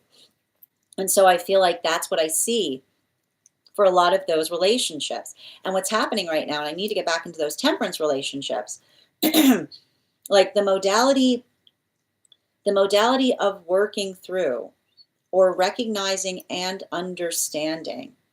I just keep on seeing that for a lot of those, I feel like there's something really important that's happening right now in the modality of the temperance relationships that has to do with navigating through energetic triggers. Because here's the thing, triggers, like when a trigger is well placed, a trigger is by a standard, right? It's not about getting rid of all of our energetic triggers. It's about understanding we want to hold on to our triggers because our triggers show us important things that we're holding on to. But when our triggers are in weird places, they literally, right? They literally create the space by which we damage our own manifestations, right? Like the modality by which we move towards something is the space by which we identify or articulate our energetic eagerness towards it. And so everything I keep on seeing in relationality to that is I keep on hearing like the modality by which we recognize or we work into and this is why we talk about too, and I keep on getting this, particularly with some of these temperance relationships. And this is why we talk about, this is what non-attachment means. It's the modality of understanding that when you're moving towards something, you feel the joy, right? It's the amplification of feeling the energetic joy that you have that allows you to effectively recognize the joy it feels in terms of working towards something, right? The modality by which we navigate something in such a state by which we feel that joy every day is, I like to describe it, it's because this is the conversation we see. If you're unhappy, right? If you're energetically unhappy moving towards a manifestation goal, erase the possibility that you feel like you will find joy at the end of it, right? The joy is found in the journey. There is no manifestation there's no manifestation on this planet by which another person says, if I have that, I'll find joy. Because I guarantee you there was a modality by which you articulated that you desired to be where you are now. The modality by which we navigate and find that sense of joy. The joy is generated within the self. So working through that, right? It's building into the context of being able to find one sense of bliss. And so I feel like for a lot of the energy right now, this is the energy of the temperance partnership saying to each other, make sure you're finding bliss on your journey, right? the observation of feeling the sense of delight that we have in navigating something that often allows the ability to effectively expand upon or expound upon something in a greater way, right? It's like building, I keep wondering, it's building into the expansion that allows something to grow in a greater fashion. But that's why I keep on getting like the modality by which we get frustrated and often articulating our energetic frustration. It's the ability to effectively like define or articulate upon what we're working to adjust or fine tune that allows us to be able to allow those contexts of something moving in a directional fashion. Now, this brings us back to the magician relationships. Final card today between our Fool card and the Three of Pentacles in its upright. There's that World card in its reversal, and I'm getting a lot of indications as to what the next energetic cycle is. I don't want to declare it just yet because I feel like I can sense the direction it's going in, but I want to be completely confident before I articulate upon it because, and this is what we see with a lot of those magician relationships right now. And it's interesting too, because even as I'm explaining this, like there's a lot of clearing that's going on. And remember how I said that the 2025 was the modality of honoring your no? Remember I said that that was a big theme that we saw that was coming through those energetic connections? A lot of that conversation that we see is happening is being able to articulate and amplify upon like what is not energetically ideal. And I like this for these magician relationships because for a lot of these magician relationships, I keep on seeing like it's not to me like these magician relationships are not trying to put a happy face on everything, is what I keep on seeing. It's the modality by which they're recognizing they're moving towards a healthy relationship and they're feeling frustration. They're working through a lot of those energetic feelings that are coming up, and it feels like there's frustrations that are coming towards them for good reason, particularly and especially if the context exists by which they feel like another person outside of relationship is being energetically unreasonable. And it's continuing conversation of articulating upon why our lips are blessed, because the way we can usually determine if our heart's in the right place is if we recognize that we're willing and ready and able to have a healthy conversation about something, right? The modality by which we feel the sense of being able to speak about it is the space by which we recognize that we're welcoming a healthy conversation. But what do you often navigate in the space by which you're experiencing another person's passive aggressiveness or someone else going through an egoic journey, right? It's like here, there, or everywhere. It's somebody like acting energetically bizarrely, and you're just kind of like scratching your head and kind of left to sort out what is energetically going on there. But this is why I keep on hearing that these relationships have direction sense, because I keep on seeing the energy say it's not their responsibility to try to figure out what's going on in the map of another person's head. That is the gift that we have when we're in healthy relationships, being like you can surmise what might be going on there, but it's our responsibility to be able to articulate it. So I feel like that's a lot of the energy, and I feel like the gift that they're having, right? And this is a continuation of what we were seeing in those temperance relationships. They're acting to one another as that clear mirror, right? They're being able to energetically sort through that and they're being able to sort it out. And it's like a lot of the energy that I feel like they're kind of like they're in the modality by which they understand something intuitively. And even though it's bothering them, they're not letting it get the best of them. Bottom of the deck on this reading, High Priestess, bottom of the deck. And here's the thing with the High Priestess. Here's the thing with the High Priestess at the bottom of the deck. You know, the thing with the High Priestess is, and I want to describe this, the High Priestess, bottom of the deck, often works into I like to describe it as the fallacy of the energetic binary, which is the modality by which we recognize and we build into the understanding of the energetic complexity upon things. And you have to understand this. The modality by which we navigate, like this or that, right? Like that is the initial, like that is literally the starting point. Like the modality, like the modality of looking at something and being like this or that is literally like that is the most rudimentary context by which something operates. And the modality by which we understand and navigate complexity speaks to us not only as the maturity of the self, but as the maturity of an energetic culture. The modality by which we have to recognize and understand that if we want to understand more, we have to understand and explore the full context of experience. Because you cannot be in a space, there's nothing more silly than existing on this earth and saying, I want to know, but then being so hard lined in terms of how you perceive something. You can't say, we just talked about this, you can't be in the modality of articulating upon the fact that you wish to understand all there is to understand and explore, but then completely lose your mind in the modality of saying, I want to give you the identification point that there may be more than just two energetic options to things, right? It's the modality by which you understand when you are crossing your own manifestation goal. It's the modality by which you have to understand that the ability to effectively articulate and define upon things is recognizing the significance, value, and power and appreciation of nuance. The difference between desiring to know, but only desiring things that make one feel good about the self, right? The sound that you have when you're coming into understanding is don't get too comfortable. But that's what you have to effectively ask yourself. And even in the space of relationship, a healthy relationship will test you in the best ways possible. A healthy relationship will make you feel like you don't know things because that is the beauty. Like that is the beauty of a healthy partnership, the identification point that there's more beyond the self to energetically explore. But when we look to each other, right? But when we just look to relationship as a comfort zone, right? Why are you energetically settling for the space by which you feel energetically comfortable? In the modality by which you can come into the space of being able to know and grow and explore more of the self. And this changes depending on every single relationship, right?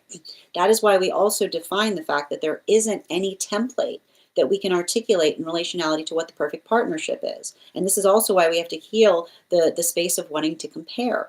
Because the modality, when you're in the space of comparing, you've already doomed your energetic relationship, because the modality by which you recognize that just as every person is exquisite, so is every relationship. When we stop getting into the context of comparing our relationships and work on making our relationship the best relationship it could possibly become, we find there an energetic miracle, because that is the understanding that that connection is something that you'll never have with another person.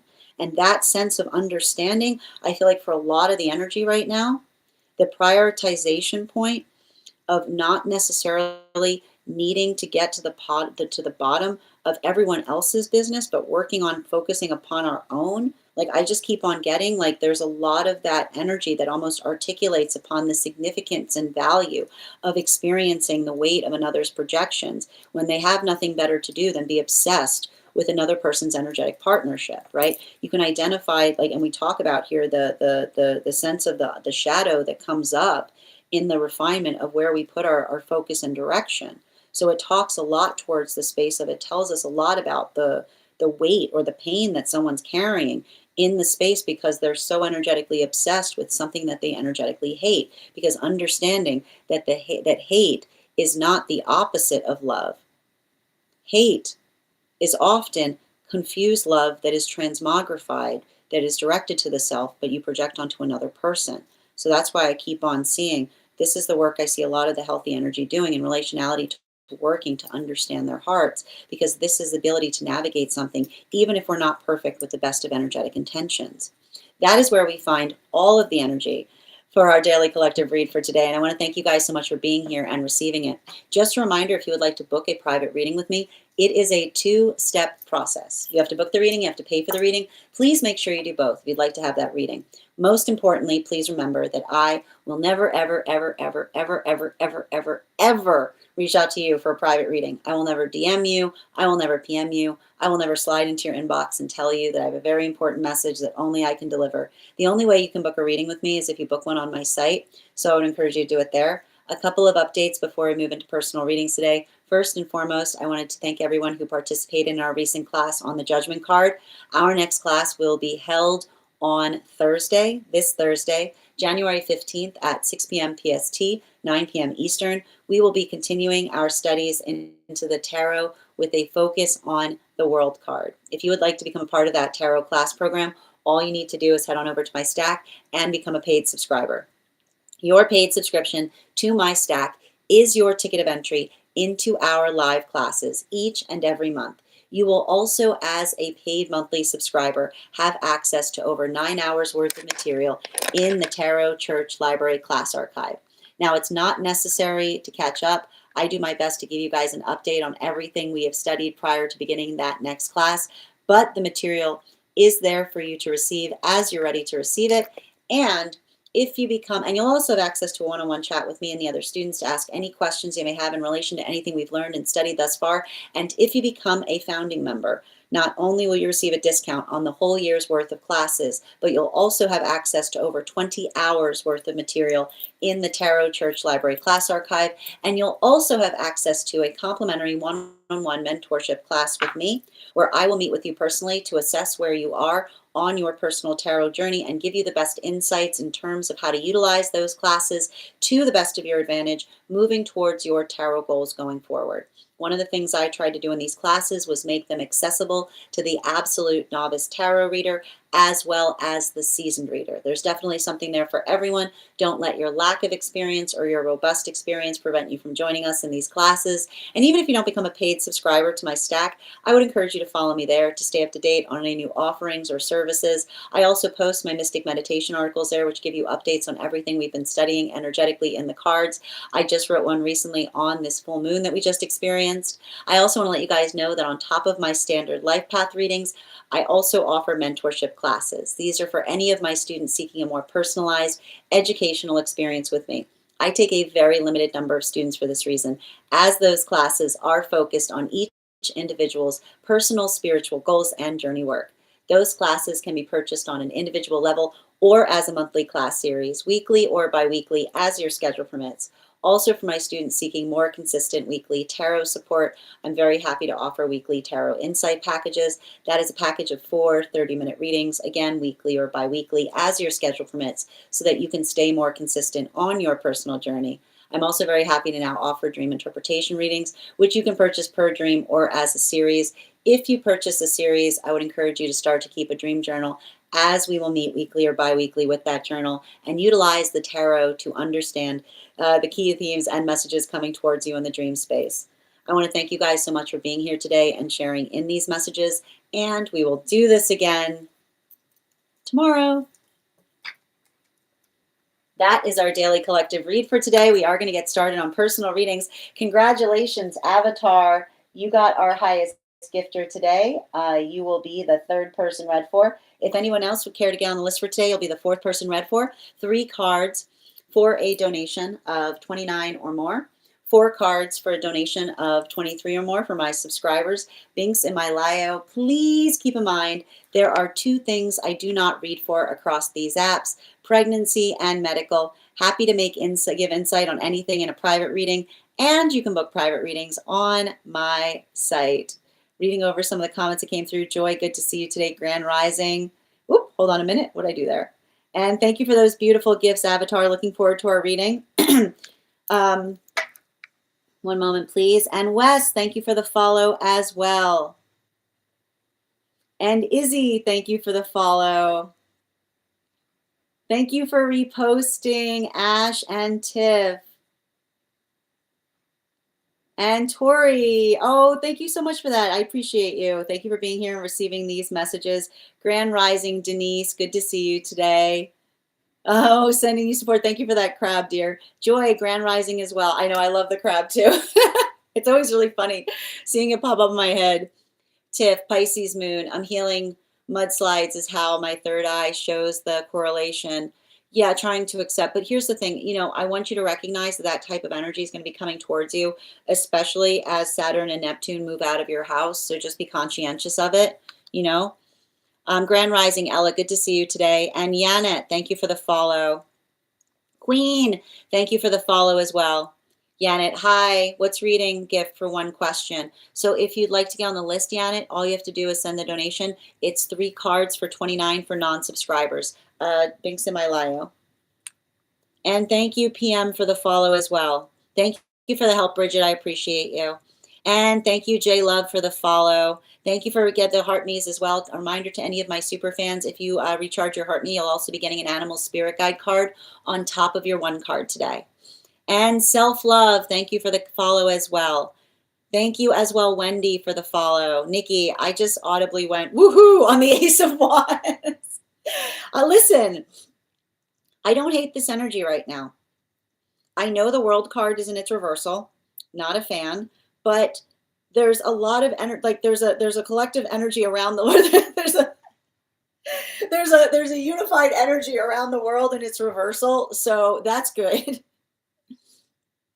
Grand Rising, Nikki, good to see you today. And Clara, thank you for those roses. Evren, thank you for reposting. I appreciate you.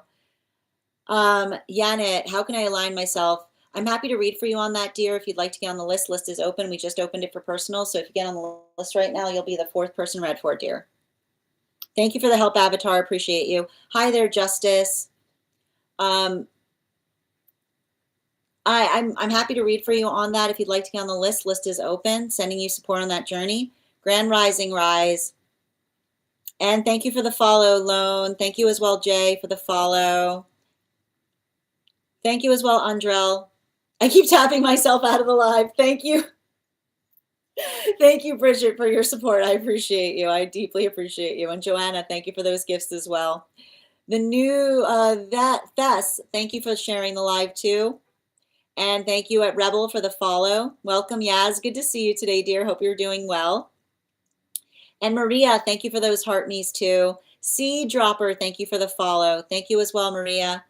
That should be a clip. Oh, thank you, Tam. Up, up, and away. Kara, thank you for the follow as well. Are there any openings? Yes, there are openings, Gina. If you'd like to get on the list right now, you'll be the 4th person read for, dear. Can I run away from them a little bit? I mean, go for a jog. All right. I'm happy to read for you as well if you'd like to get on the list. Thank you. And yes, thank you as well, Hardy P, for the roses. Hope you're having a beautiful day. Just Bridget, come on, Sin, you can declare it. Just tell us what you think it might be. Thank you, dear. And Belly, thank you for the follow as well. Oh, thank you, Rihanna. I appreciate you. Thank you for being here and receiving these messages.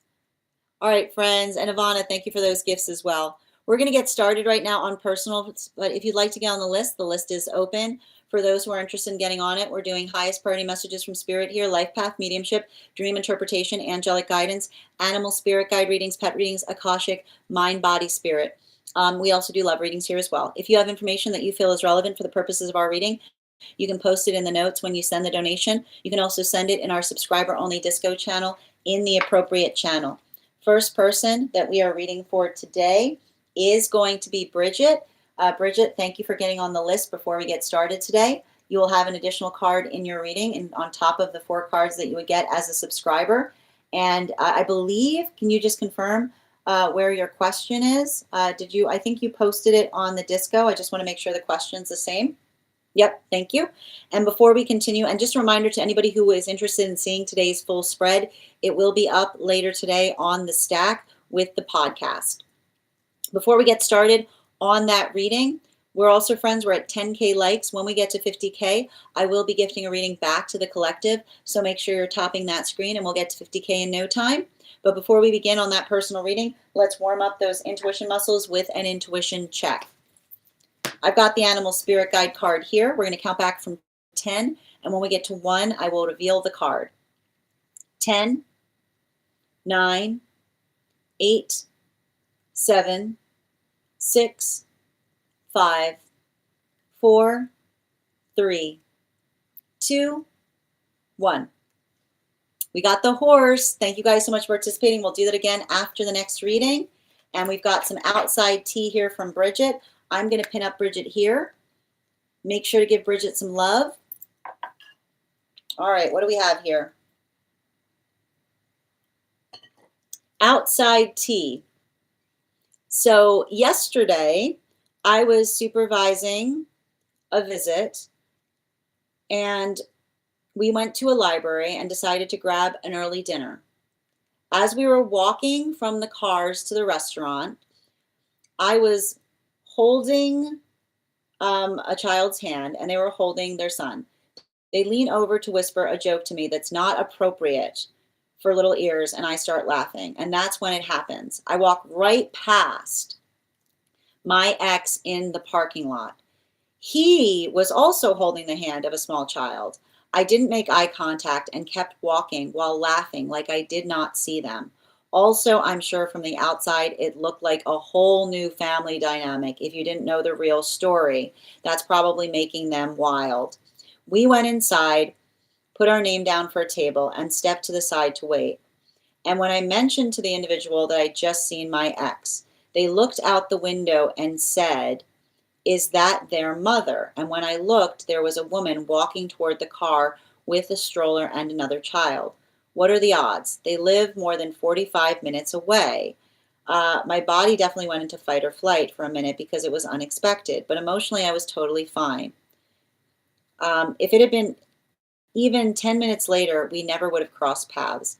Why is Spirit playing these games? Was this encounter for their benefit or mine? I feel like I've been good for a while, and this just confirmed it. I didn't need to see them to know that, though.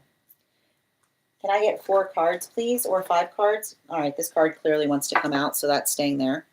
Yes, 4 more cards, please. Thank you.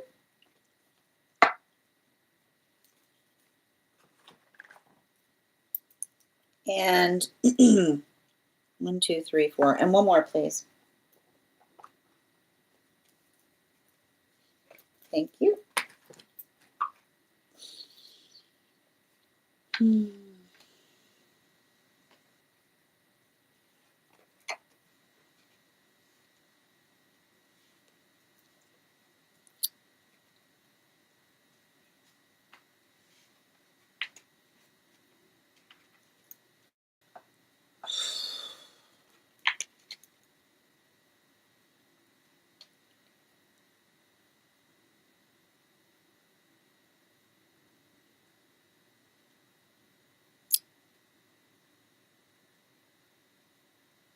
All right. So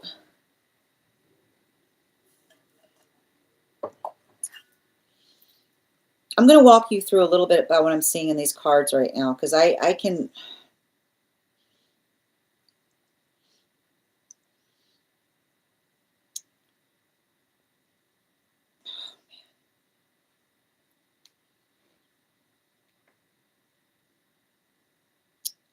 I don't know why I'm getting this sense of someone's like I'm getting the sense of someone who's like ears are burning around something. It is what I keep on hearing. Um, and I think it's really important because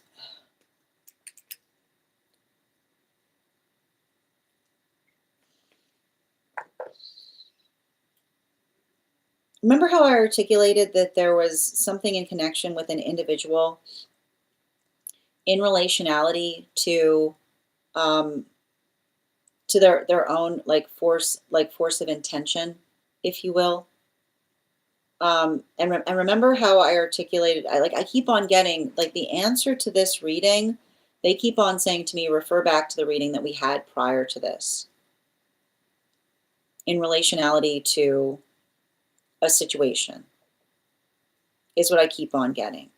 Something in relationality to the conversation that we had prior to this one in terms of um, the the modality or experience. I just keep on hearing the same message, which is when we move towards a manifestation goal, we do it with a full heart, is what I keep on hearing, which is the modality by which we do something and we feel um, energetically fulfilled in the context of doing it. And I just keep on getting the same message that's coming through in relationality to this moment because, and I think that it's very like, it's saying to me, it has a lot to do with the context of that dream that you had, right? The modality by which, remember how you said, like, I kept on getting in that dream space that you were describing that um, there was the dream space. There was all of that stuff in relationality to a situation by which you could not see. And in the dream space, remember how like the dream space almost like pulled back the curtain on it to a certain extent. And the modality by which you said in the dream space, I don't want to see that, because what's behind that curtain feels like it's too awful to energetically comprehend. I keep on getting that that was, in a way, you having some kind of understanding in relationality to where another person is right now, is what I keep on getting, right? The modality of another person working through something. And I keep on getting the same message because they just keep on saying, refer back to the dream, refer back to the dream. Something about them working through something that feels like it's too energetically awful to comprehend. The modality by which, and I just keep on hearing something about the look on their face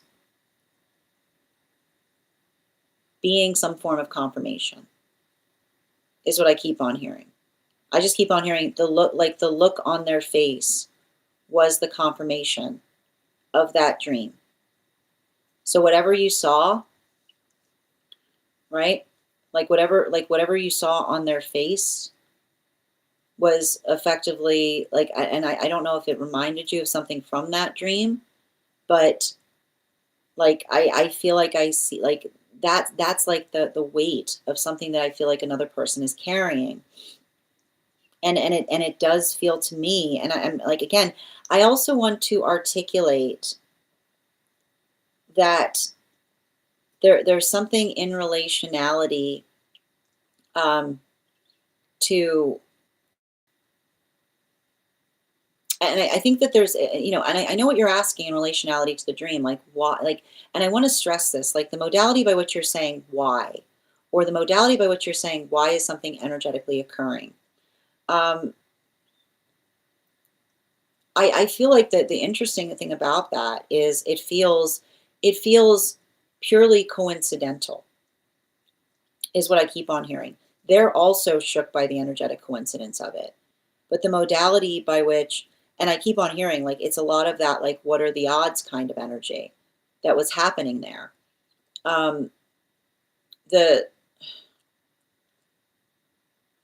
I, I'm trying to find the best way to put into words what I'm seeing in relationality to this, because the best way I can describe what I'm seeing, and this is what I meant about making sure that we are energetically intentional in relationality to what we're trying to look for in partnership.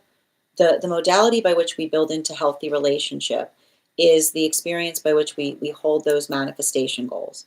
And I see a circumstance or situation by which another person was effectively like, I feel like there was an argumentation point in terms of what it is that you desire to have with them versus what it is that they energetically desire to have with you, right?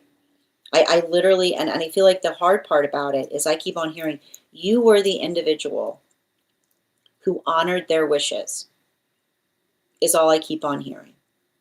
You were the only person, you were probably the most healed person that they've ever met, because I see the situation by which I keep on hearing with that person, like looking towards you, I keep on hearing a no was a no.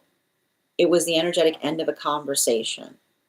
Like the modality by which you navigated something and said, like, I honor the space by which you feel that way. I keep on seeing somebody who like never had someone do that the way that you did that, like in their entire life, right? Like I keep on hearing the end of the conversation, and you saying to someone, and I can even see them saying, like, I feel like I see somebody being like, is that all? And you being like, I'm not going to force you, you know? Like I hear you saying to somebody, I'm not going to force you to do something if you are not energetically inclined to do it. And the modality by which I feel like that is what I keep wondering, that is what somebody misses, is what I keep on hearing. There's something about the modality, and I keep on hearing that is what I'm effectively seeing in relationality to where they are right now, right? The space by which like the space by which you keep wondering, you were the person that honored their wishes. You were the person, you were the most healed person they ever met. Because with you, like a no was a no, a yes was a yes, and there was no, like I keep on hearing like none of that, like none of that flimsy weird, like having to like read into. And I keep on hearing like that is the shape of what they're like what another person is currently experiencing, right? Like it's the modality of working through something. And I keep on hearing like this is the energetic repercussion for them in turning their back away from someone that was energetically honoring their wishes. Because I almost see, like, I feel like I see a situation by which, and remember I said somebody walked away from you and they didn't realize that that was going to be the last conversation that they had with you. But that like that's what I mean. Like you went forward. You went on the healthy healing journey. And I feel like that is the weight of what I identify another person is carrying, is understanding that with you, like I keep on hearing, like turning their back was not the space by which you were going to chase after them. Turning their back was because you had their back, is what I keep on hearing. Like when we don't chase after someone when we have their back, is all I keep on hearing in this reading. We don't chase after someone when we have their back, because we assume that we want to be energetically respective of what they're energetically turning away from.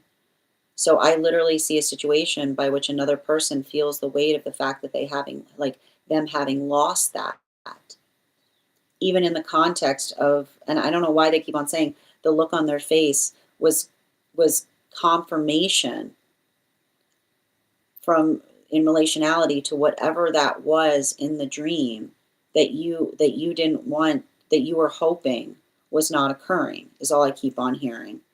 Bottom of the deck on this reading. Yeah, especially with this Three of Wands and its reversal.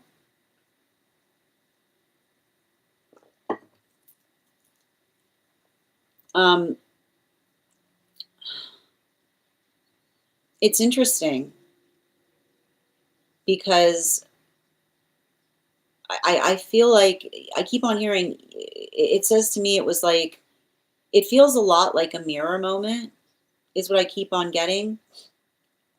Like the mirror moment in recognizing, or I don't know if this was, I don't know if they were, I keep on hearing like a conversation by which you had with someone. I just keep on hearing a conversation by which you had with someone that has to do with the space of articulate, like, I don't know why I keep on hearing an argument that you had with another person in relationality to them, um, being incredibly, I keep on hearing somebody being incredibly clear about something that they did not want, is what I keep on hearing. I keep on going back to a conversation. They're referring me to a conversation with someone who articulated upon the fact that they did not want something, right? Like I keep on hearing somebody say like they could not have been clearer. Um, and I feel like the modality, like I just keep on hearing the same, um, like I could not be clearer should serve as the mirror, is all I keep on hearing in relationality to this reading. Because I keep on hearing if they said, I could not be clearer, that serves as a mirror, right? Like the modality by which you had some kind of conversation with someone and they articulated something and you allowed it to be, I keep wondering, you allowed it to be final, right? Like you were very conscientious about it. You were articulating the fact that you identified that, I keep on hearing, together or not at all, right? I don't know why, but it feels like there's a wall. Like it feels like there's an energetic wall between them and another person in relationality to something that they articulated versus where they find themselves now. is what I keep on seeing. And I keep on hearing, remember how I said that there was that, remember how I said or articulated the fact that that wall was there in the space of the dream that you didn't want to look behind? They can't look behind it either, is what I keep on seeing. It feels very much like there's some kind of inscrutable energy there in relationality to where they find themselves, versus feeling, I keep on hearing, like having some kind of trust in relationality to another person, having their energetic back the way that you yourself did, is what I keep on seeing. And I feel like that is the energetic weight that I'm identifying in relationality to, like, I keep on seeing, like, there was something about you and them, like I keep on getting the impression that you and them, it was always like eye to eye, is what I keep on seeing. Like the modality by which someone would articulate something and you would just say, okay, versus the modality of, like, I keep on hearing somebody saying something, another person going, sure, right? And doing something anyway is all I keep on hearing, right? Like I keep on hearing like there's something in relationality to that. And they're also saying it has something to do with the distance that was between them. I keep on hearing paying attention to the energetic distance that was between them is something palpable there as well. Thank you so much for having that reading with me. And if this message connected to you as well, it's very common for those who need these messages to be here to experience them. We are doing personal readings right now. If you would like to get on the list is open. You will be the fourth person read for. It is 3 cards for a donation of $29 or more. 4 cards for a donation of $23 or more for my subscribers. Links in my bio. Please keep in mind there are 2 things I do not read for across these apps: pregnancy and medical. Happy to give insight on anything in private readings, and you can book private readings on my site. I'm going to take a moment to read over some of the comments that came through as I was reading. We're also at, Ivana, you've already got cards coming out. And this card, this is your card, man. Ivana, every time I read for you, every time this card, all right, we're going to hold on to that for a minute. It's that card, like every I could set a watch to it every time I read for you. All right, and we're also at 10.7K likes. There's a lot there, Bridget. I might even be inclined to give more in terms of what I was seeing there, you know. And thank you, dear. But again, we'll reserve it for the disco. Hi there. How are you doing today, Dis? One moment, please. Just reading over the comments. Yeah. D, are you asking for a personal reading? If so, all you have to do is send the donation. You'll be added to the list. Yeah, they were over. Just reading over your comments, Bridget. They were over for me, so they proved it to her. Yeah.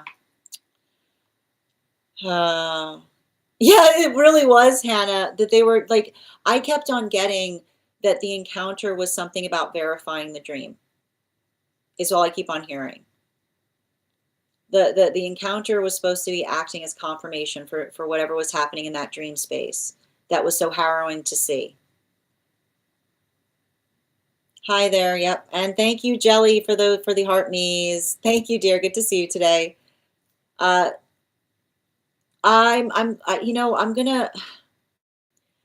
gonna go into more exact detail on what I was seeing in a message to you, because it's very complicated, and there's some personal things that are coming up around it that I'd rather share in a private setting.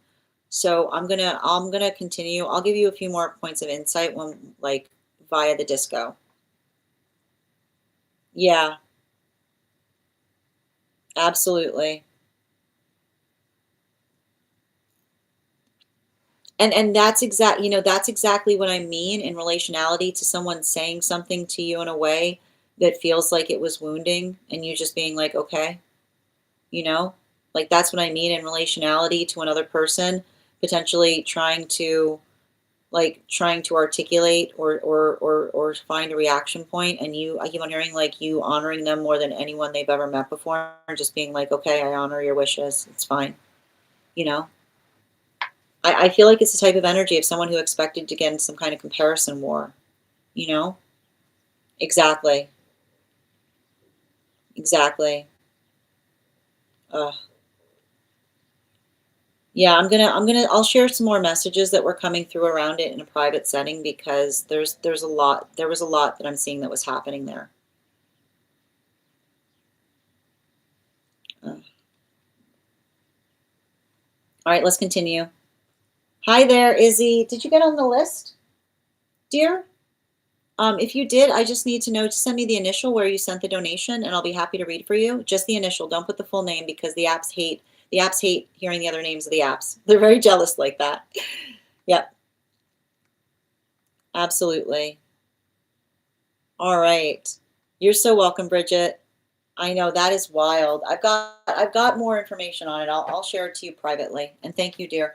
All right, the next person coming through right now is going to be Ivana. Ivana, if you're here, can you respond in all caps and let me know if you'd like a general reading or if you have a specific question?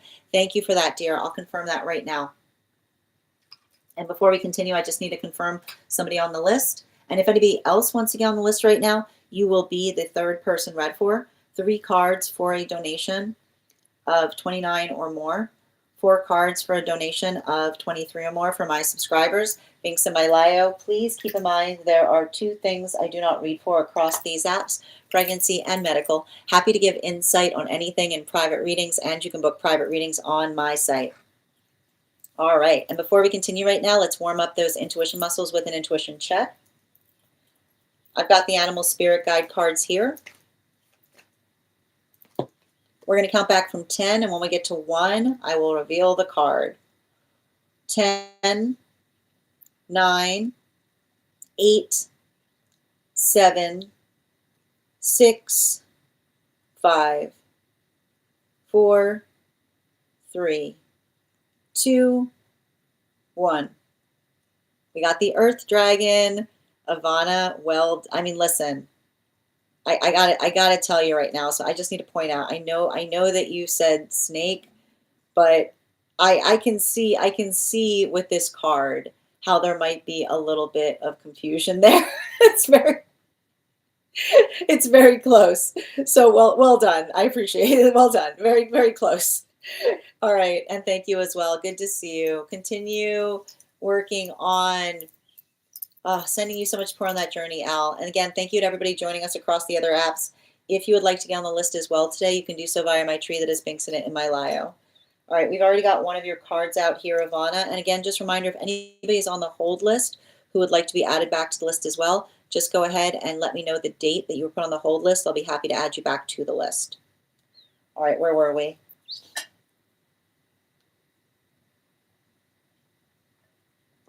All right, we've got 4 cards coming through.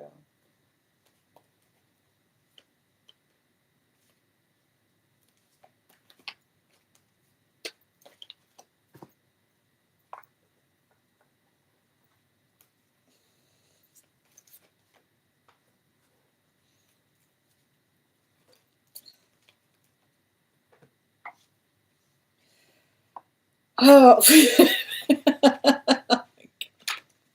so pushy. So pushy. Sorry.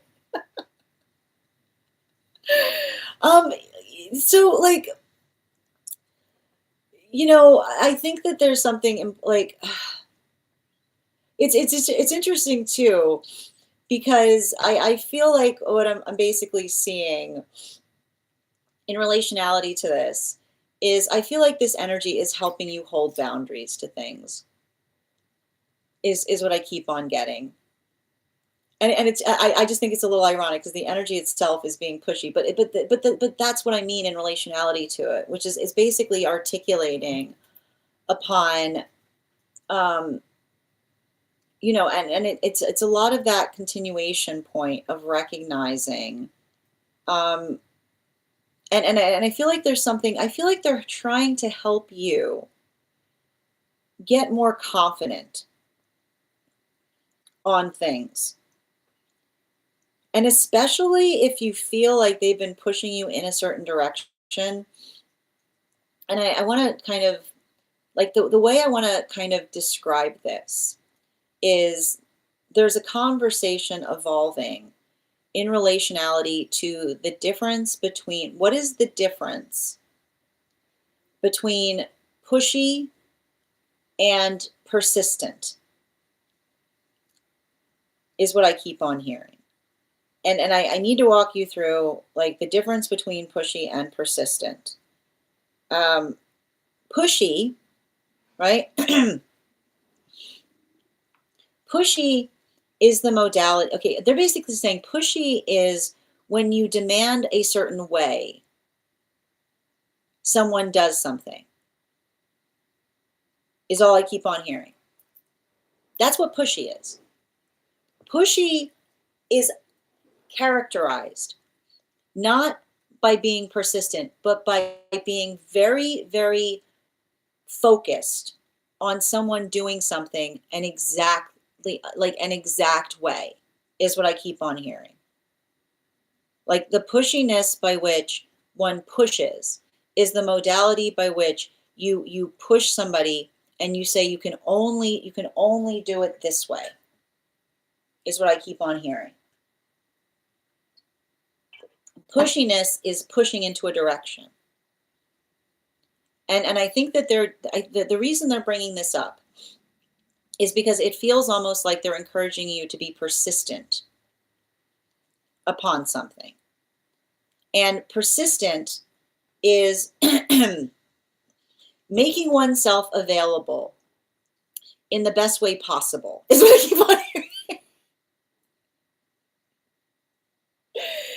It's the difference between saying, like, have you done this thing versus it's me again, is what I keep on hearing.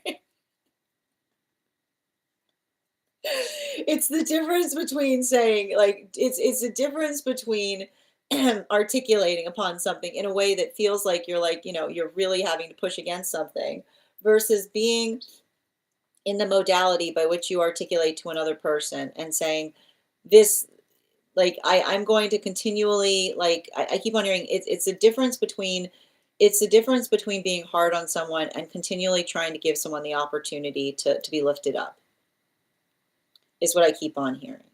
And I think that this is really important because I feel like I feel like there's something that you're worried about doing and you're worried that you're going to be pushy.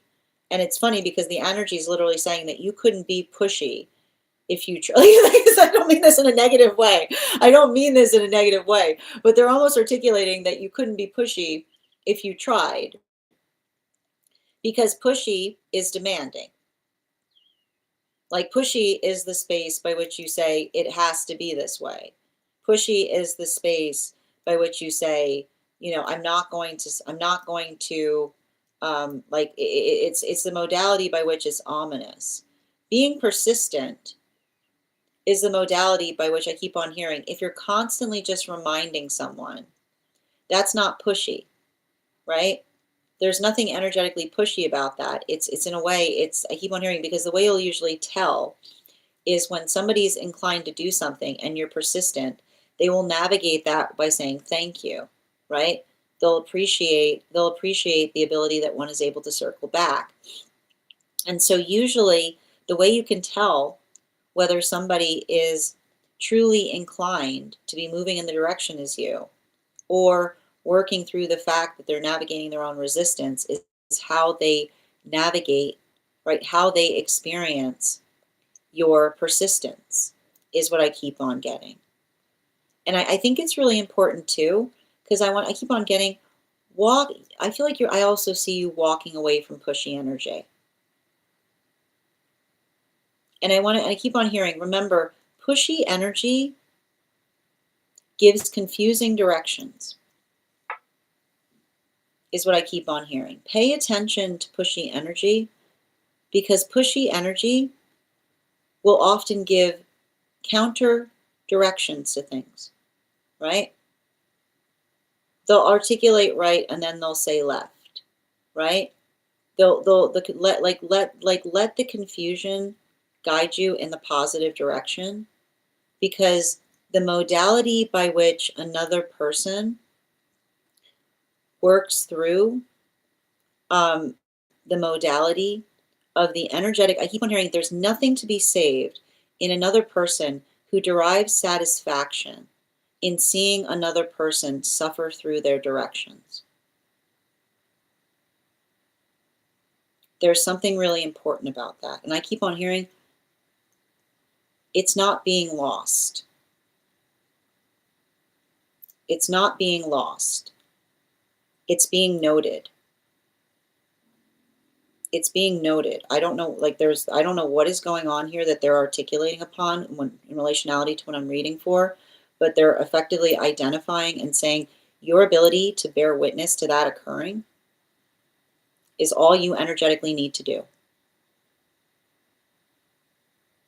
The modality by which you articulate upon the fact that you notice something in that way, I keep on hearing the counter directions that energetically indicate someone who derives satisfaction in giving directions that are almost impossible to follow, and then finding satisfaction in seeing another person struggle. I just keep on hearing, note it, because it's being energetically noted. And I keep on seeing, don't like the modality by which I keep on hearing, like, don't get invested. Don't get invested in something that feels like it's akin to that, but pay attention to it is all I keep on hearing. Because and I think it has a lot to do. Remember when I said that this particular energy, like remember I read that I said that there was something about this energy making an energetic exception in relationality to the work that they're doing with you. This is what I meant about that. Like this is what I meant in relationality to the exception is what I keep on hearing. Because I keep on getting that, and we can I'll try to break it down more in a well, but I keep on getting the modality by which I feel like this is why a lot of those experiences, and I wouldn't be surprised right now if your dream space, there's a lot of past, like there's a lot of past moments potentially coming up in the dream space. Because I literally, I almost see somebody that is like going through something specifically and particularly because not only are they going through it, but they're trying to show you. Like I keep on hearing, they're trying to show you um, like I keep on and I want to I keep on getting it's a karmic lesson, but it's not your karmic lesson, is all I keep on hearing. It's something that you've been navigating that has been hindering or impeding upon your own energetic progress. And like the thing with a lot of that energy is like that's what I mean in terms of not getting overly invested in dealing with it. It's almost articulating upon the fact that I keep on getting it has to do with some of the dreams by which you're identifying the fact that you can see yourself in them, but they're like almost in the space of an outside observer.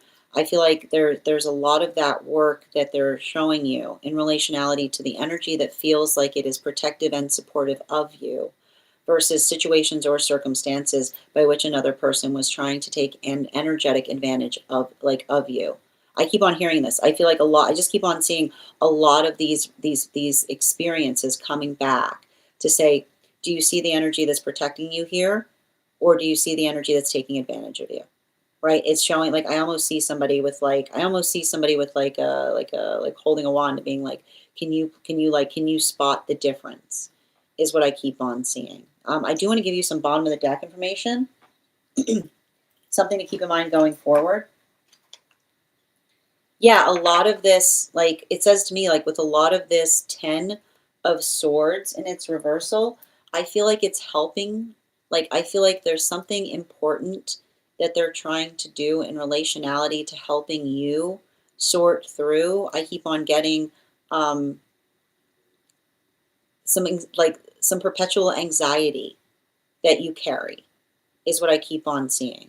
Like I keep wondering whose anxiety is this, because the modality by which you are surrendering some anxiety has to do with recognizing. I keep wondering, it's working through the discernment in terms of what is like an internal issue, like something that you yourself are working upon versus something that you are externally experiencing.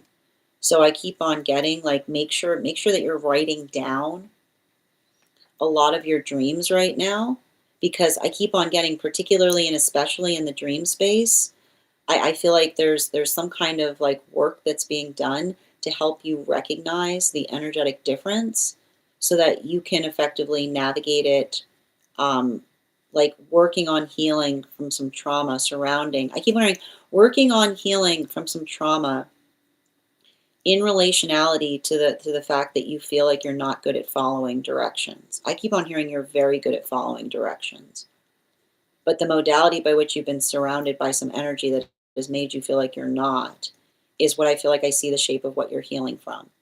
Thank you so much for having that reading with me. And if this message connected to you as well, it's very common for those who need these readings to be here to experience them. We are doing personal readings right now. If you would like to get on the list is open. It is 3 cards for a donation of 29 or more.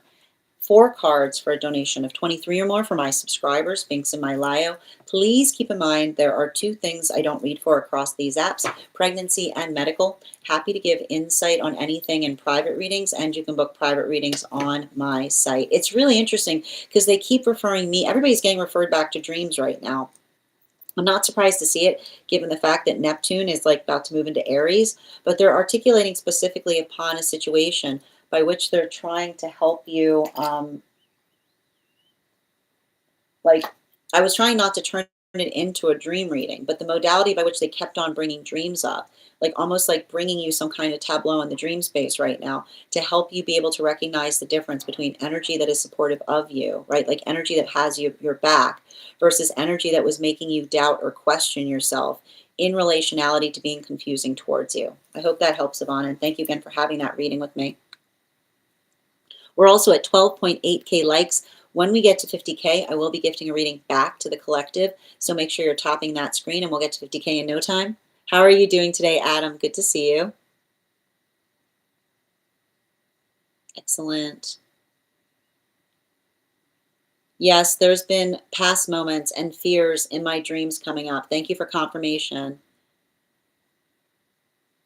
Yeah, I had another dream where my counterpart again was in another table. Hold on, was at another table and was not invited in the table, and the table I was sitting at with the other 2 others. Remember how I articulated that?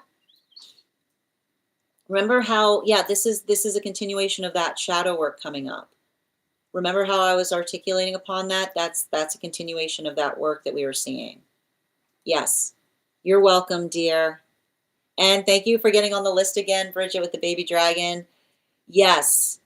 Yeah, and so this is like, remember, like I keep like, and that's what I meant about that's what I meant. That's what I meant about the guy being pushy, which is like I keep on seeing they're like, and again. It's like, it was like I feel like there's something really like there's something really important upon the fact that they're being energetically persistent, because it says to me like, and that's why it was funny, because I know that you were asking for the angelic read, but they were like going like, no, the dream, and I'm like, what do you mean by the dream? I'm like, you know, I'm like, we already went through the dream. Yeah. I no, I don't like, again, I'm going to repeat like the thing I need to point out with that, dear. I need to repeat that is everything I'm seeing in that dream space, it doesn't have to do with the fact that your counterpart, it has to do with the fact that they're showing you some shadow work in the experience of navigating it in the dream space with the counterpart, is what I keep on seeing. Like it says to me like it's helping. I feel like there's something in that dream space that they're trying to show. And I like I said, the difference between energy being protective versus energy trying to take advantage or trying to drive a wedge. And I feel like there's something in that space that's trying to help you with something that happened in the past, is what I keep on seeing. Thank you again for that reading, dear, and sending you support on that journey. And we can, again, we can also dig into that more in a personal space as well. You're welcome. The next person on the list for today is Avatar. And if anybody else wants to get on the list right now, you'll be the third person read for. Wonderful time to get on the list. 3 cards for a donation of 29 or more. 4 cards for a donation of 23 or more for my subscribers, Binks and my Lio. Please keep in mind there are 2 things I don't read for across these apps, pregnancy and medical. Happy to give insight on anything in private readings, and you can book private readings on my site. Oh, of course, Avatar. Yeah, no pressure there. If you want to hold, we can totally hold. Hold on a minute. And also, friends, as I mentioned, we're at 13.4K likes. When we get to 50K, I will be gifting a reading back to the collective. So make sure you're tapping that screen, and we'll get to 50K in no time.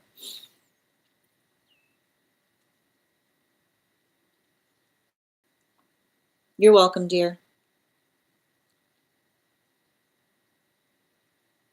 Hi there, Fago. I've been having a dream. I'm happy to read for you on that dream if you would like to get on the list.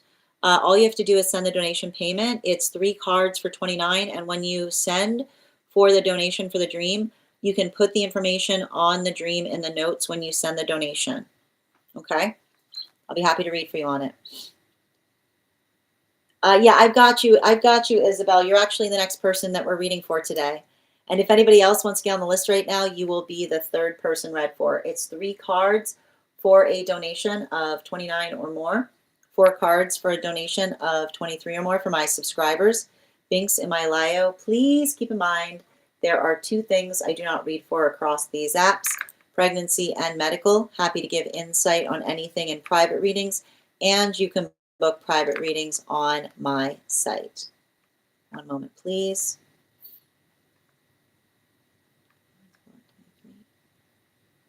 And also, just a reminder, we do here highest party messages from Spirit, Life Path, Mediumship, Dream Interpretation, Angelic Guidance, Animal Spirit Guide readings, Pet readings. Hold on a minute. It's hard to type and talk. There we go. Akashic readings, and Mind, Body, Spirit, as well as love. If you have information that you feel is relevant for the purposes of our reading, you can post it in the notes.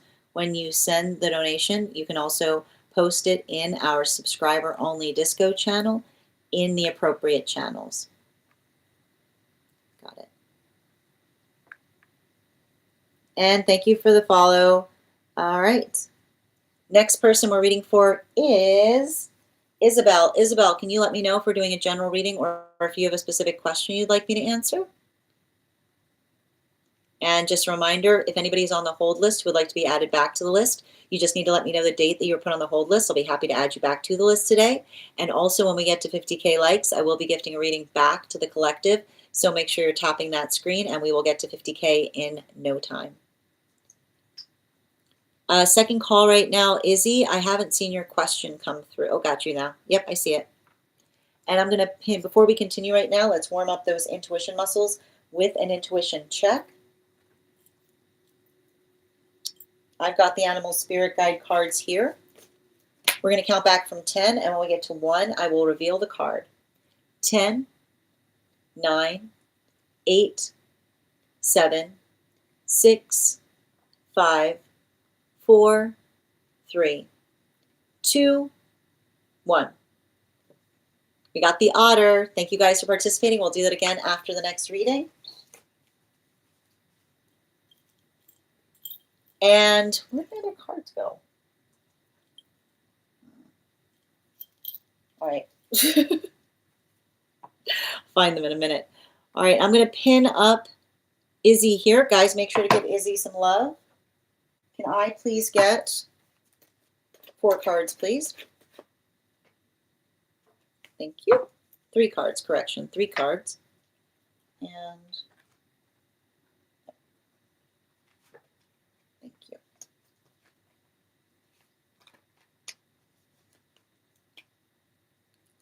Wow.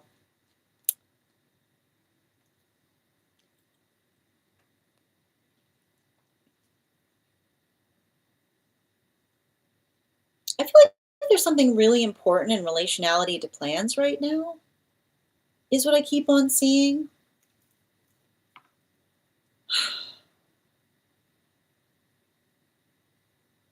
But it doesn't necessarily feel like they're your plans. It feels like I almost feel like I see a situation, um, I see a situation by which, um, I see a situation by which there's someone around you that isn't sure which direction to go, is what I keep on seeing. I don't know if this is someone who has to travel a lot, but it's giving me a lot of this here, there, and everywhere kind of energy. But the thing you have to recognize, and I think that this is important, is um, even in the modality by which we have, like the gift that we give each other is the gift in being able to understand and identify what we can reasonably expect from one another, is all I keep on hearing in relationality to this reading. And when we don't know, I keep on hearing, and when we don't know where we're going to be from one moment to the next, that becomes our responsibility even more so, is what I keep on hearing, right? It doesn't become less a priority, it becomes more a priority. And you'll typically notice this, right?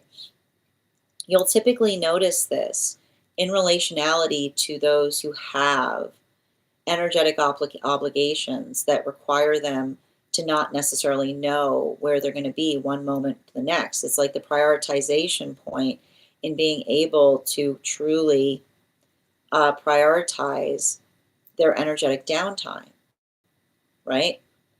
And I think that that's the hard part that I'm seeing between you and another energy, because I see one person who's all over the place, right? And then the modality by which they come back towards you, and it's like the space by which they energetically want to relax. And I see you in the modality of being like, let's go do something.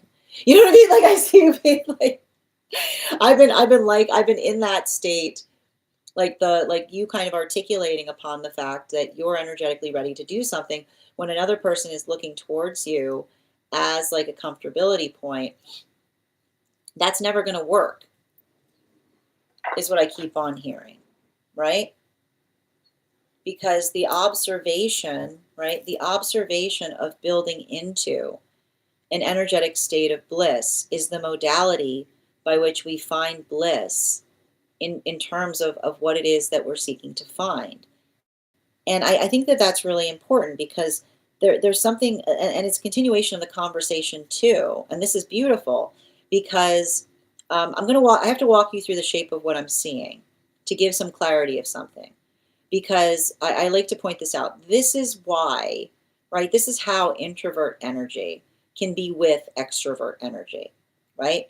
If somebody's in the modality by which they have to be extroversive all the time, they're constantly being in the space by which they have to be extrovert in their day-to-day life, then it is perfectly fine for an extrovert to be in a relationship with an introvert, because the modality by which the energy returns back to someone and the other energy is like perfectly energetically satisfied because the extrovert has gotten the extroversion out of their system, right? That is the space by which you define as a bliss state, right? Because that is the modality, right? It's like that's the modality by which you're not looking for something different. It's you're finding exactly in each other what you energetically aspire to recognize there. So that is the state by which that can occur. And what's beautiful about that is it does allow, like I like to describe it like this would be the space of an introvert saying, like, go get that go get that extrovert out energy out of your system. Like I'm perfectly fine here kind of thing is what I keep on seeing, right? Like that's perfectly fine. Similarly and simultaneously, it's okay to understand those modalities and experiences by which another person aspires to do something and another person says, it's not really, right? It's not really my cup of tea, but I know that it means a lot to you. So I'm happy to energetically do that with you, right? So these are the two modalities by which we can find bliss, even in the experience by which we don't necessarily like the same things, right? And one of them is the idea of allowing someone to get something out of their system, right? And then finding that point of bliss when they do. And the other is the modality by which another person says, I'm willing to navigate some discomfort because I know it makes you energetically happy, right? And these are the contexts by which we often build into a healthy relationship dynamic. The modality by which you say, I'm not interested in that, but you go off with your bad self. You go do that thing, right? Or the modality by which we say, it's not exactly my favorite thing, but for you, I'll do it because I know it has a lot of meaning to you. They're articulating this because they're saying there's one space, right?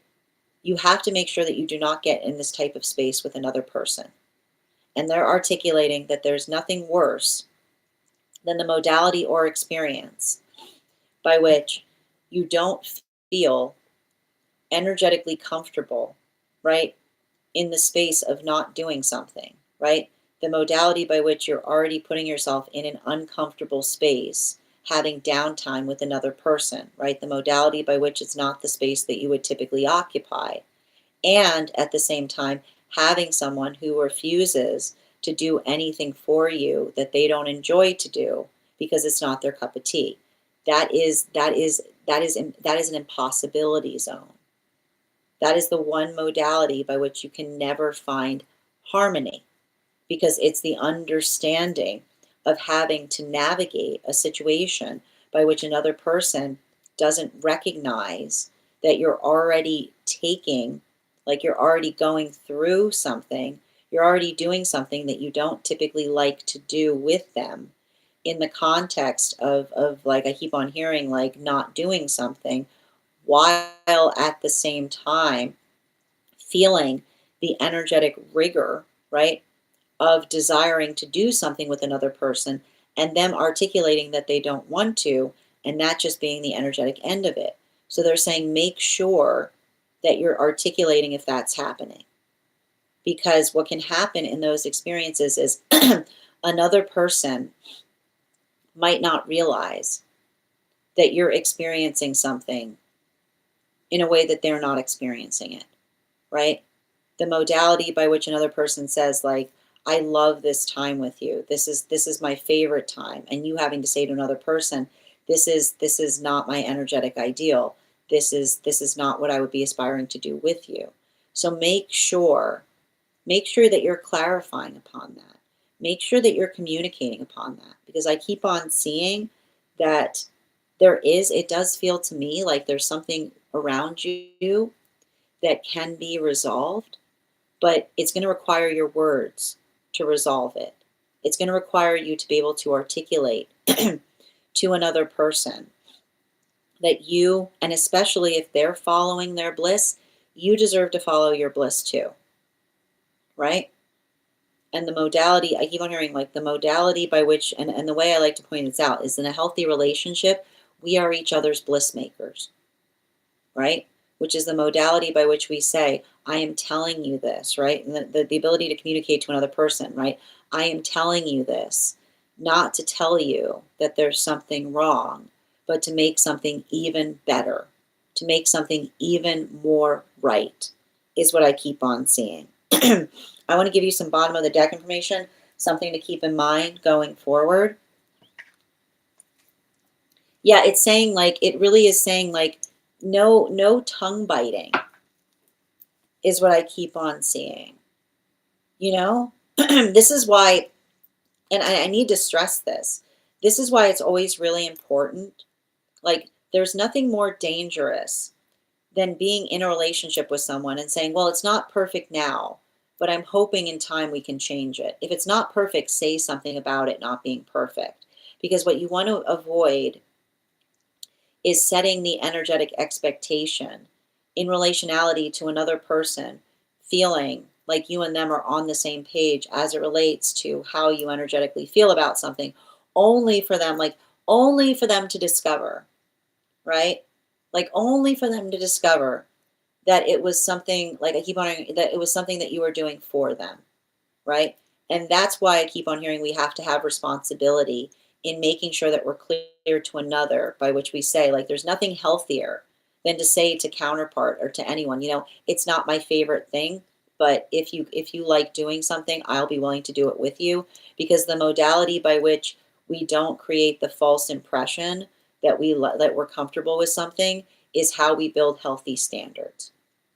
And so I feel like this is you getting better at articulating upon your standards. And I keep on hearing your standards will not scare off anyone who is for you, but they will be the end of an unhealthy relationship. The modality by which, if another person, if you articulate your standards to someone and they walk away, like I keep wondering, and they just walk away point blank, like recognize that as someone who's trying to facilitate and say, you can't have like no standards in our relationship. That's not a relationship. A relationship has standards. It's not the space by which we feel like not the space by which another person says, every time you articulate your standards, I'm going to walk away and then I'm going to come back to see if you still have them. If that's happening and someone walks away from you in the space of you stating your standards, when they come back, you pick back up exactly where that conversation left off. You pick back up exactly where that conversation left off. Don't let somebody trying to create longing in you eradicate your standards. Recognize if they're trying to do that. And the way you can usually tell is somebody who, when you articulate your standards, they go away. And then instead of saying, I'm ready to talk about that, they say, I miss you, to see if you've just let them go and you can kind of pick back up where you left off. Don't let it go. Return back to the conversation that required them to walk away in the first place. Thank you so much for having that reading with me, dear. And if this message connected to you as well, it's very common for those who need these messages to be here to experience them. We are doing personal readings right now. If you would like to get on the list is open. You will be the second person read for today. Great time to get on the list. List is nice and short. 3 cards for a donation of $29 or more. 4 cards for a donation of $23 or more for my subscribers. Links in my bio. Please keep in mind there are 2 things I do not read for across these apps: pregnancy and medical. Happy to give insight on anything in private readings, and you can book private readings on my site. We're also doing a giveaway today. When we get to 50K likes, I will be gifting a reading back to the collective. So make sure you're tapping that screen and we will get to 50K in no time. I'm going to take a moment to read over the comments that came through as I was reading.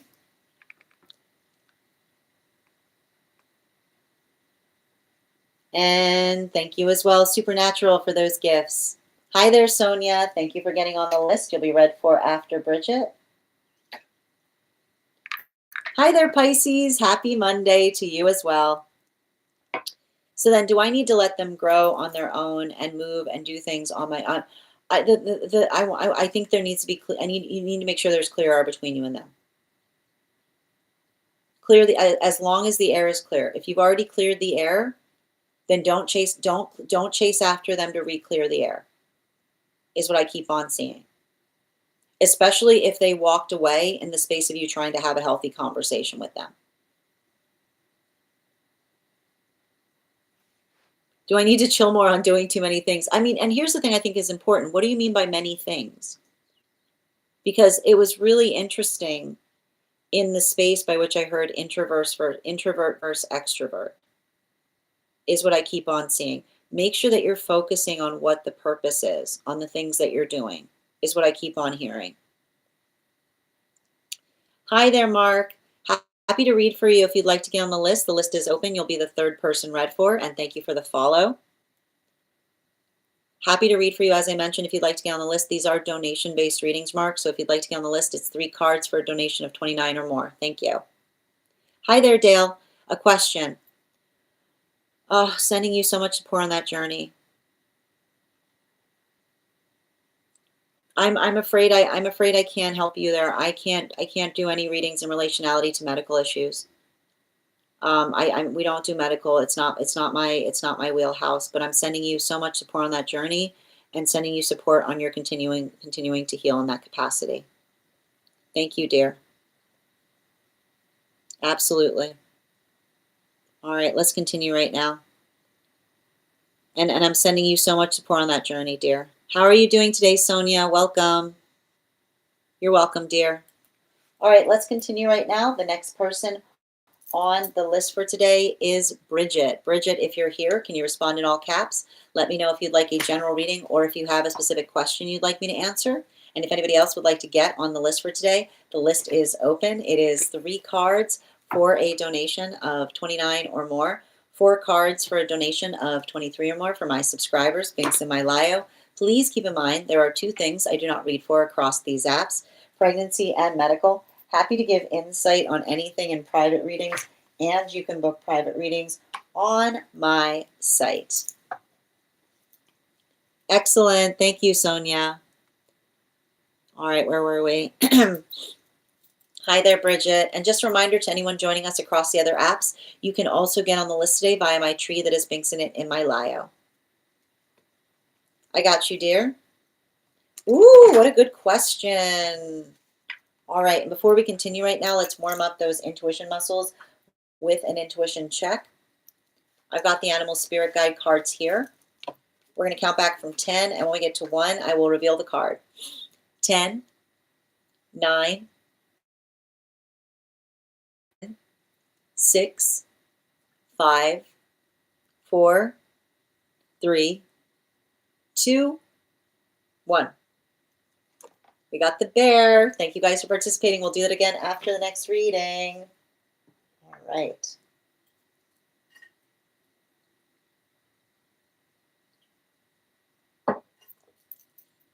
And ooh, everybody with the I love you guys. I love all the support with the hind energy. It's nice to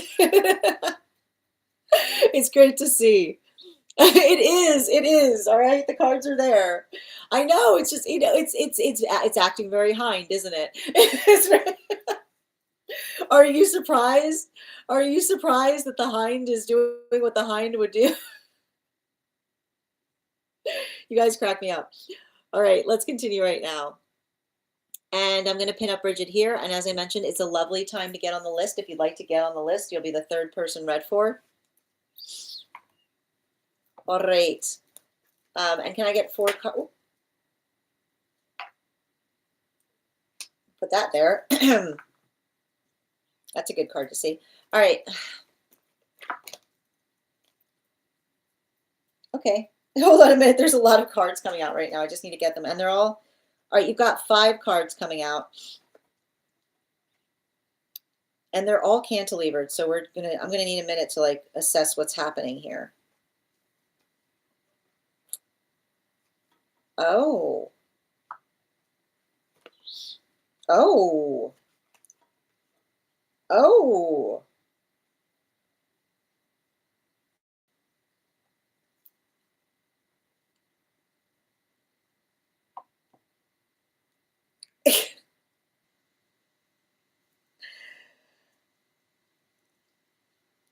So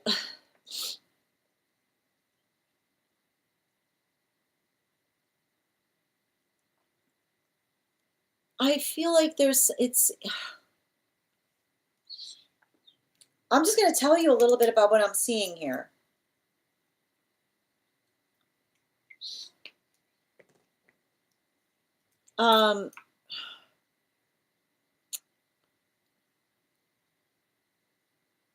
And it has to do,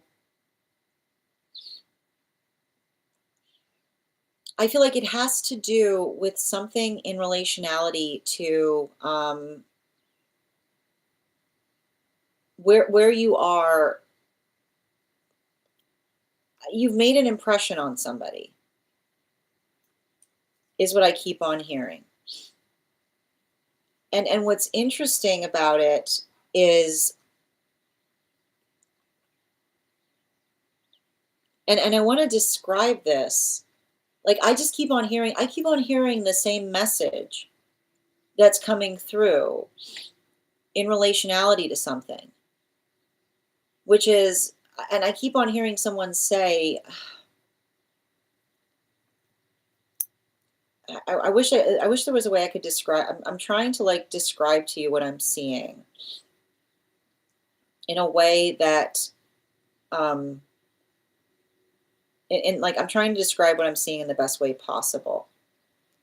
Like I almost I literally see a situation of someone saying like, I can't, I'm not like I'm not working with this group anymore, but I look very forward to working with you in the future. And I keep on seeing someone go, like I does that make sense? That's like the best way I can describe something that I'm energetically like something that I'm energetically seeing. Like the modality by which another person like potentially comes towards you in a way to try to energetically convey like like how like the modality or the experience by which um they want to, it feels like somebody who tries to bring you in on something in the ground floor is what I keep on getting. Like that's the type of energy I'm reading into on something. Like it feels to me like I feel like I keep on hearing that wasn't a goodbye, it was a plan for more, is what I keep on getting.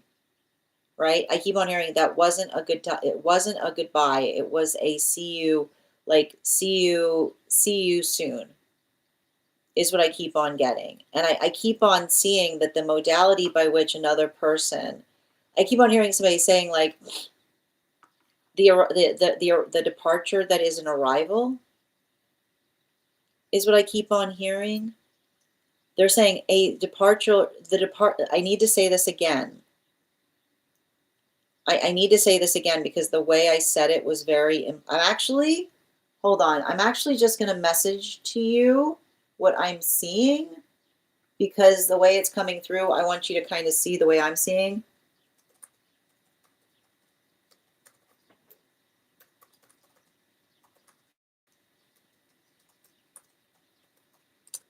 Okay, I messaged you what I was seeing there,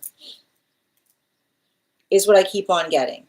So I feel like there's something in the modality or experience by which another person is effectively, or it's like I feel like there's some kind of new opportunity around energy around you, or it feels like someone who wants to effectively talk to you about some kind of energetic project in relationality to something, is what I keep on seeing there, right? Like the modality or experience by which another person like effectively identifies or articulates upon the modality by which they work through the space by which they, I feel like I see somebody potentially coming through the modality or experience by which they want to talk to you about something, to see or to gauge your energetic interest around or surrounding something, is what I keep on getting. Some kind of modality or experience there. But it's interesting because everything I keep on seeing, like it almost feels to me like somebody who wants to have an energetic conversation with you, but even in the modality by which they want to have the conversation, like I almost see somebody that like it feels like somebody who like is trying to tell you like they don't want to enter. It's weird. It's like it feels like somebody wanting to have a conversation with you, but not wanting to energetically offend you in the process by which they ask if you be energetically available for something, is what I keep on seeing. So all the things I keep on hearing, and I'll send it to you. I'll send it to you directly because it feels to me like, remember how I said that I saw something ending around you that felt like the start of something else, like some kind of like flourishing point, like the modality by which something opens up. Like it almost feels to me like somebody who like comes towards you and almost articulates in some way, shape, or form of being like, you know, like it says to me like it almost feels like somebody who I just keep on hearing something like prepare for somebody to try to bring you into the ground floor of something. And I keep on getting somebody potentially preparing to bring you on the ground floor. Like I almost feel like I see somebody having a conversation with you to try to gauge your energetic interest in starting something with them. Bottom of the deck on this reading. Yeah, like especially, I keep on hearing, especially with the World card.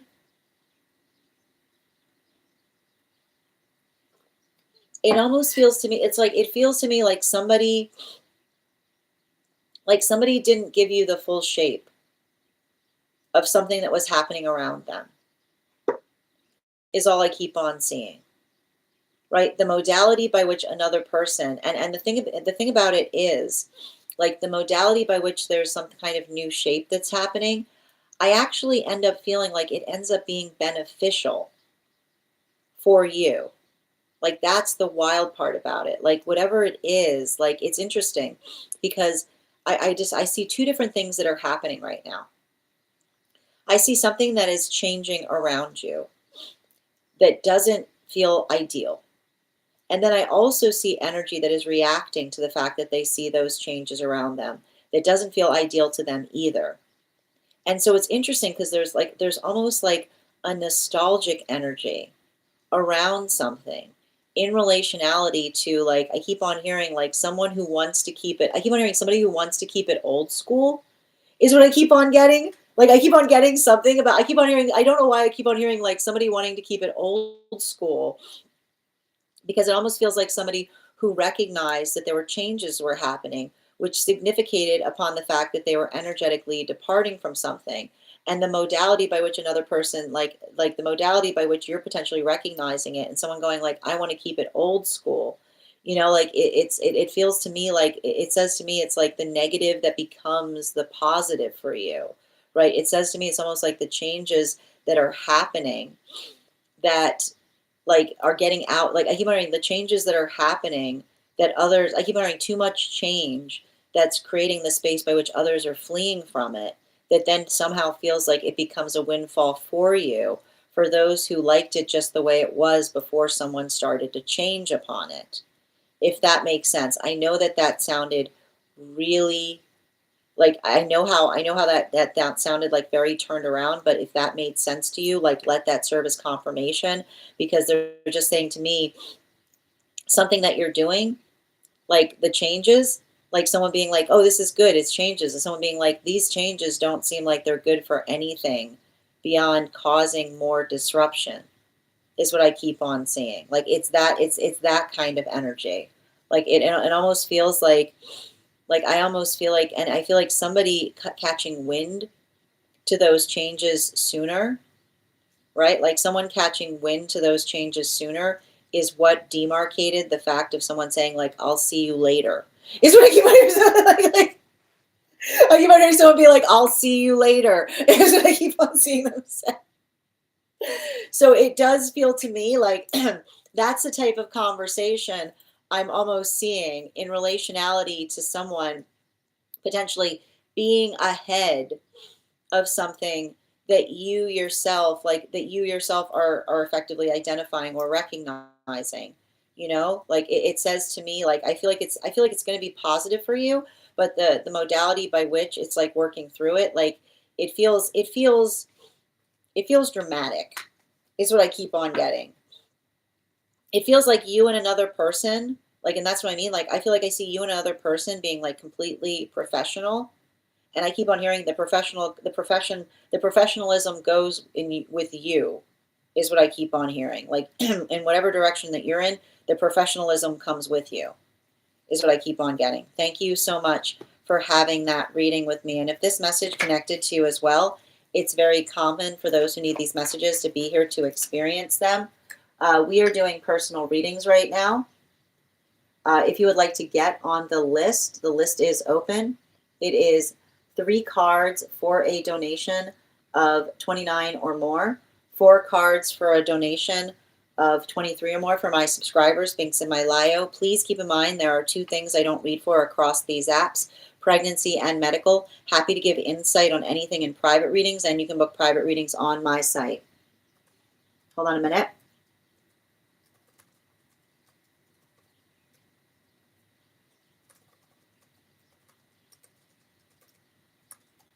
All right. 1 second. There we go. All right, perfect.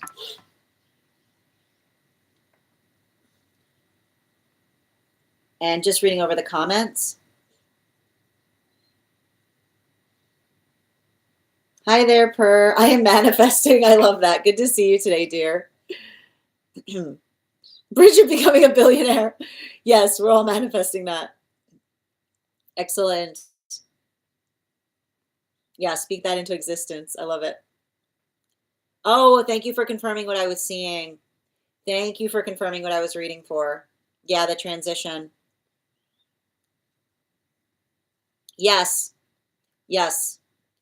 And that's what I meant about that wink, is what I keep on hearing, seeing. Yeah, that makes sense. Yeah, exactly. It feels like, I don't think that, I feel like it feels like, it actually feels to me like there's something happening that's going to put you in an even better, like even in an even more secure position. I keep on hearing like different but more secure. Sending you support on that journey, your girl. Yes.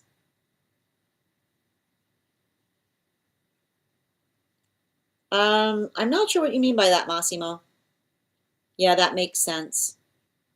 Yeah, they started, oh, they started it today. I'm not, yep, thank you for confirming. I hope that helps. And Diana, thank you for the follow. Yeah. Yeah, they're very old school. Yeah, like I keep on hearing, like it feels like somebody, I literally was get like the first, when I first started reading that, I'm like, I literally heard somebody saying like, do you want to form an alliance with me? Like that's what I keep on hearing. Like I was hearing that. I was hearing that messages coming through. Like someone, like when I said like someone trying to keep it old school in combination with that type of energy is what I was getting. Hi there, Gila. How you doing today? Yes. We finished the collective readings today, Gila. We do one every morning. We're on personals right now. We also do free one card readings for super fans. So if you want to get on the list right now, it's a lovely time to get on the list. You'll be the second person read for. No, I don't think everything I was seeing in those cards, like it's not, I'm not, it's just like your stability isn't the issue. It's dealing with some of the energy around you that feels like, I keep on hearing it's hard because I see the fact that it's hurting other, I keep on hearing it's hurting other energy more than you, is what I keep on seeing. You know, like it's working through like that. Like that's what's so frustrating about it. It's not, I feel like it creates ire in you, you know? Like I see you, I feel like I see you leaving a situation, like I see you almost leaving a situation with a bad taste in your mouth about something, you know? You're welcome, dear. Hold on. I could look elsewhere. I don't think it's going to be necessary. I just keep on seeing, it feels to me like an opportunity is coming towards you in what I was reading. You're welcome. I'm glad that made perfect sense, because I was like, I hope this makes sense in the context of me explaining, because I know if you didn't understand what I was saying, it was going to sound kind of confusing. Yes. Oh yeah, yeah. That's what I was getting a wink around. You know. Yeah. And thank you so much, Joanna, for the follow. Yeah, absolutely, Ruby. Just let me know what the question is, dear. And the next person on the list for today is Sonia. Sonia, if you're here, can you respond in all caps? Let me know if you'd like a general reading or if you have a specific question you'd like me to answer. And if anybody else wants to get on the list right now, it's an absolutely lovely time to get on the list. You will be the second person read for. All right. Can I get, oh, Lord.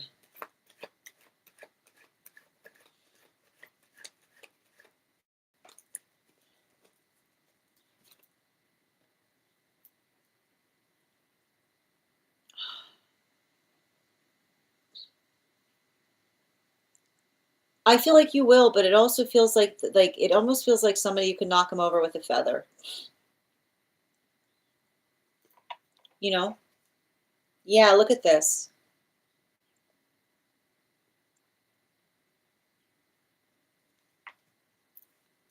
Um, I feel like I see somebody like kind of trying to let off steam right now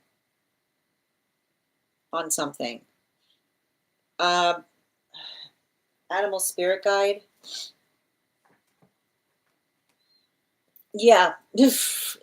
Especially with that fire dragon energy. Um, yeah, like I keep on hearing somebody kind of going through something that feels like I don't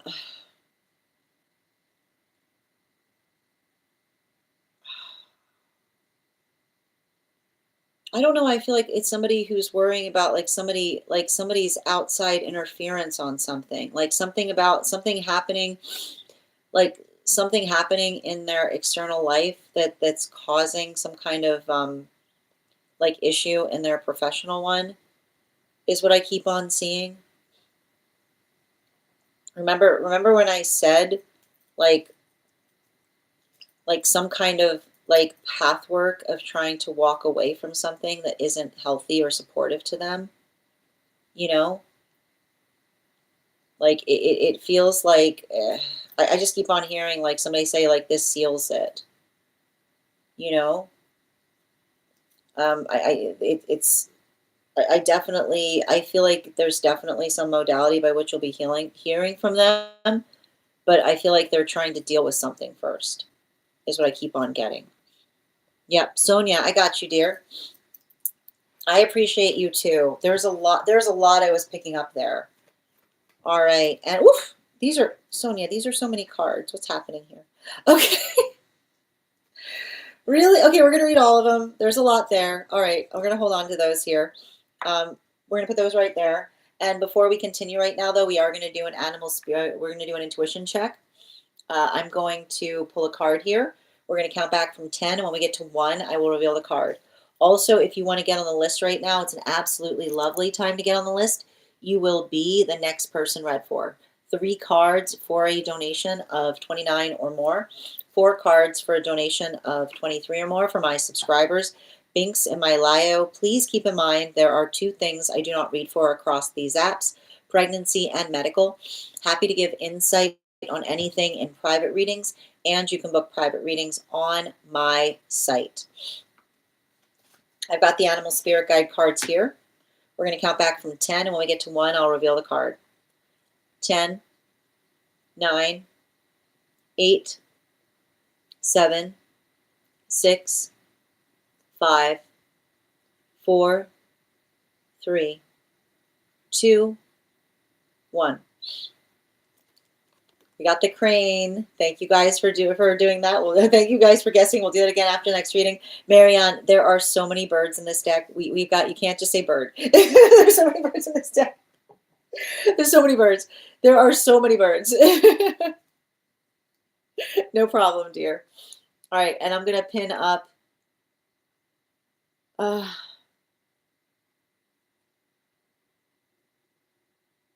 right.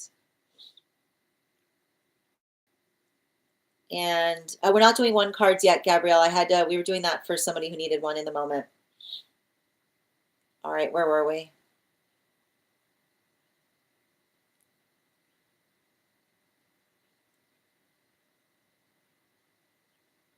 All right. For a minute there, I thought I guessed it. Well, I mean, like you were on the right track. That's the important thing. All right, and we've got Sonia here. Okay. Love interest pulled back. I see it. Karmic lesson. Okay.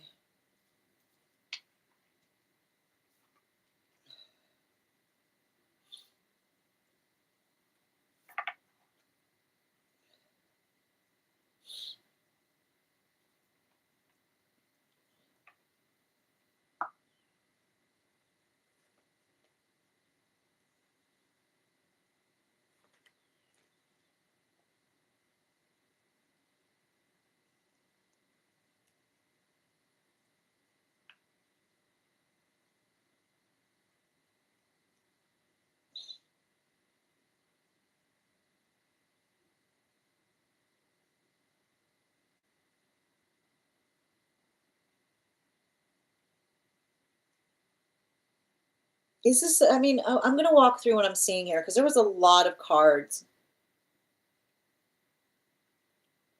There are a lot of cards that came out around this. And for anyone asking, we're not at 1 card yet. I just was pulling one because somebody was on a tight time frame.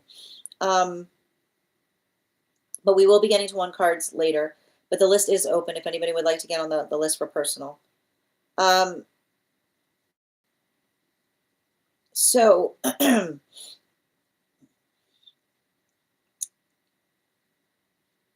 you know,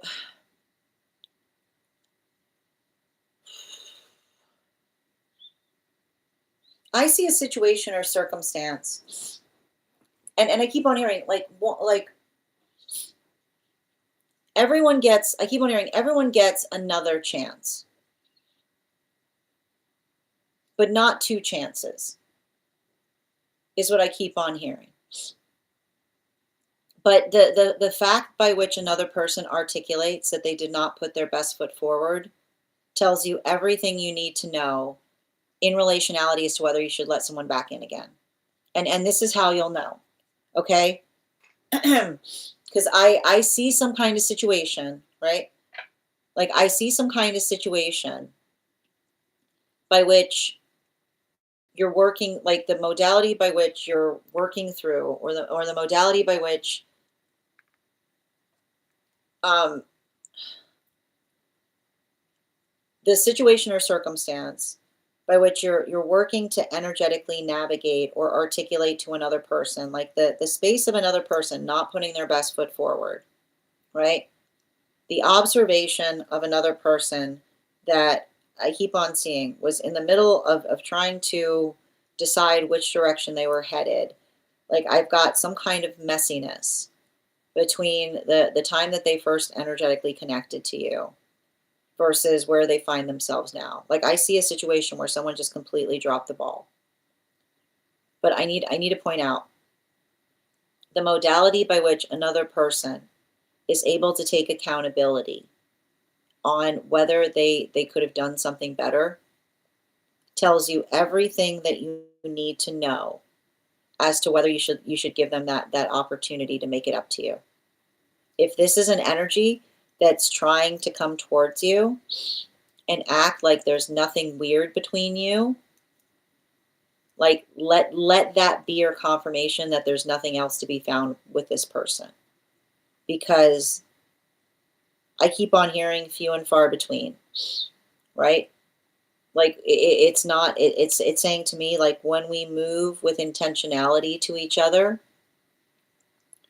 we don't. I keep wondering, when we move with intentionality to each other, we don't eavesdrop, is what I keep on getting. And what do I mean by eavesdropping? I mean somebody that um like wants to. I keep wondering, like somebody who energetically wants to talk to you from time to time, but doesn't really feel like they're defining upon what it is that they want to have with you, right? Like that is what I kind of see in relationality to something that I feel like you're healing in terms of eavesdropping, which is the modality by which another person is keeping keeping tabs and dropping a line from time to time, but isn't effectively being clear in terms of stating their intention. So if this is the energy that seems like they're perpetually eavesdropping, right? And the way you can usually tell when somebody is eavesdropping is the modality by which they're keeping the energetic tabs on you, right? They're clearly like watching you in some way, shape, or form, or they're keeping up with you, right? But they're not being clear. They're not being clear in relationality to what it is that they actually desire to have with you. Leave it there. It's not your job, right? It's not your job to try to figure out why someone's being weird, is all I keep on hearing. It's not your job to try to figure out. It's not your job to try to figure out why someone's being weird. Your job is to recognize whether, I keep on hearing clear or not at all. State your business kind of energy. Healthy energy will come towards you and will say, I'm sorry I was being weird. You deserve an explanation. Unhealthy energy will just always come towards you in the weirdest way possible. Right? Unhealthy energy will just perpetually be like, they'll just continue to be weird. And then it'll get weirder, is what I keep on seeing. So, and especially in the space by which, and if you've already asked those questions, right? If you've already asked those questions and they're being quixotic, right? If they're not giving you direct answers, let it go. Like, don't, it's not mystique. It's not mysterious. It's not, I keep wondering, it's not impressive to be weird about our intentions. That is somebody literally who's trying to effectively captivate you in the space of saying, like, don't you wish you knew what I was doing? Don't you want to explore? Don't you want to know more? Is what like I keep on getting kind of that. Like somebody who gives you like the identification of someone giving you something weird, right? Like someone giving you like a breadcrumb and then being like, don't you want to understand why I did, like I hear somebody being like, don't you understand? Don't you want to know more? Don't you want to know what, don't you want to explore that? Like being like, no, I'm not invested in exploring why you're being weird. Is what I keep on no spelunking energy is what I keep on getting. And especially if you said to someone clearly, state your business, like, what are you looking for? And they just got weirder. Especially, that's immature energy.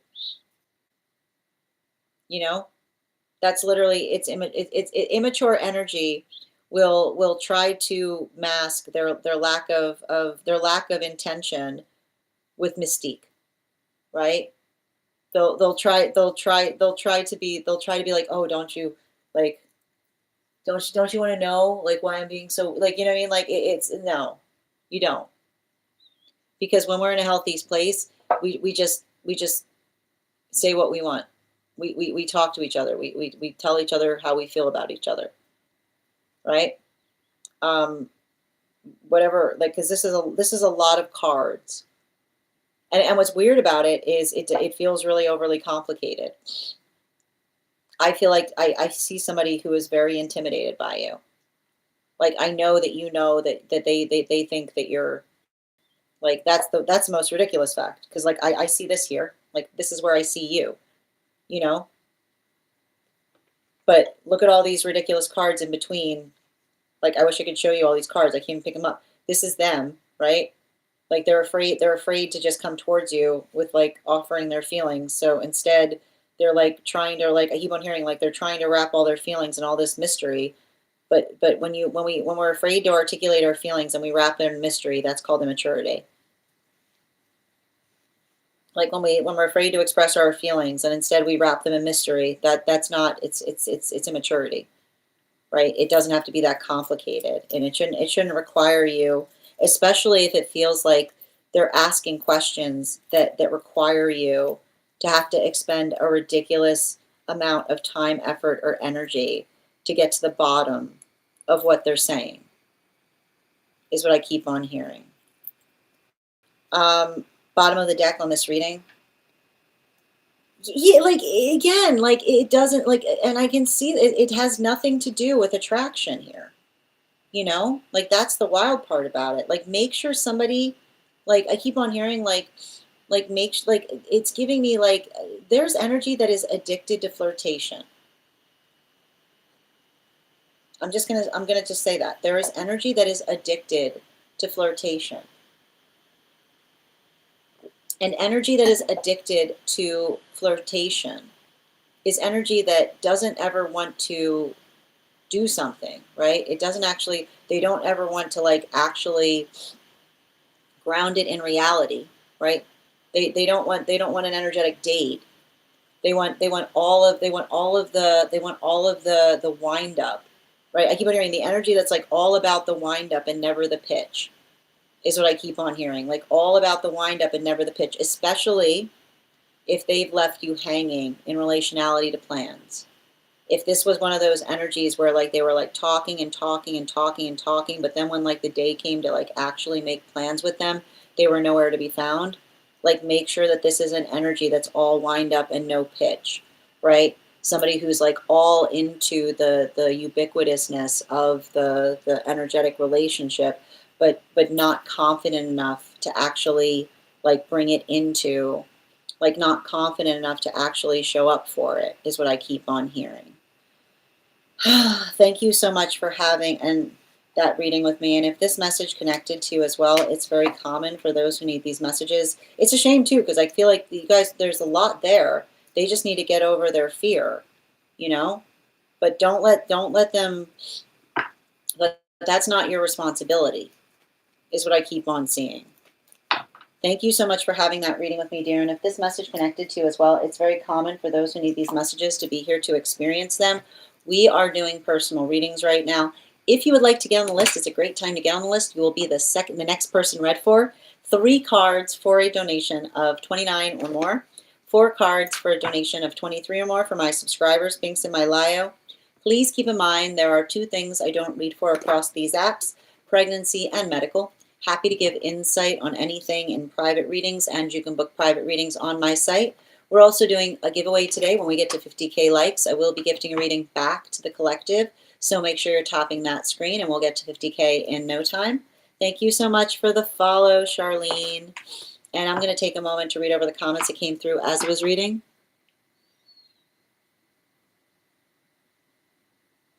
All right.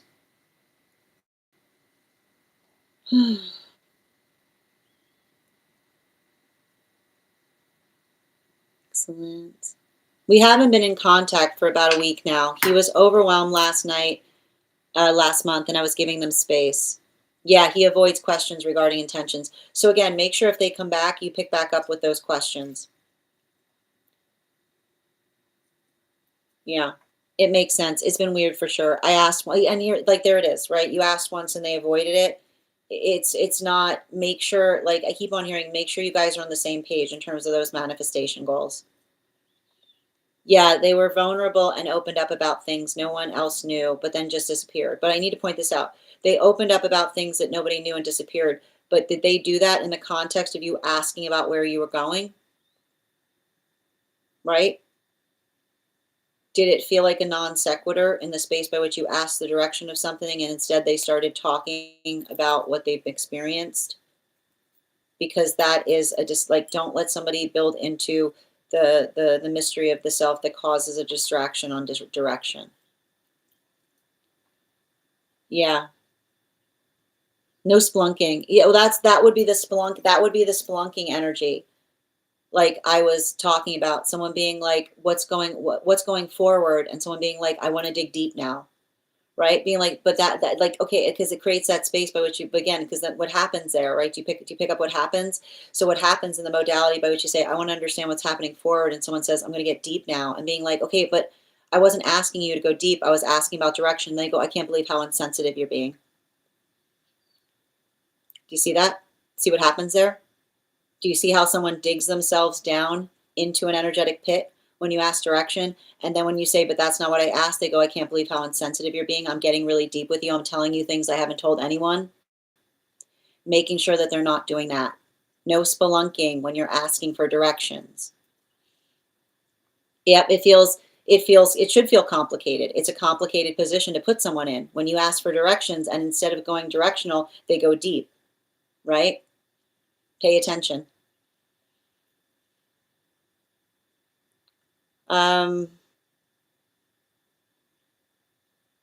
Esoteric, I don't know. Yeah, thank you. Yeah, Sonia, I have a feeling there was some immaturity there. Um, Again, esoteric, I'm a little bit confused by some of the statements that you're making in relationality to the reading. I apologize if this reading has triggered you in some way.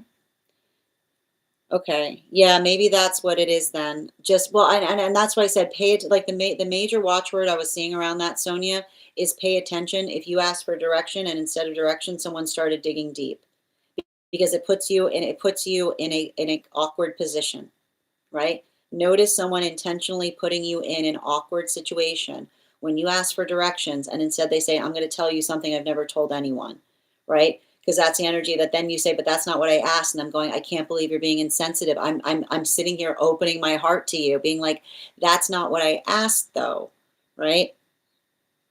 Yes, thank you for confirmation. He kept telling me that they would plan a date and then they never followed through. Sending you support on that journey as well, Medusa. Yes. Have a good night. Yeah, all wind up, no pitch kind of energy. You're so welcome, Charlene. I hope that helps.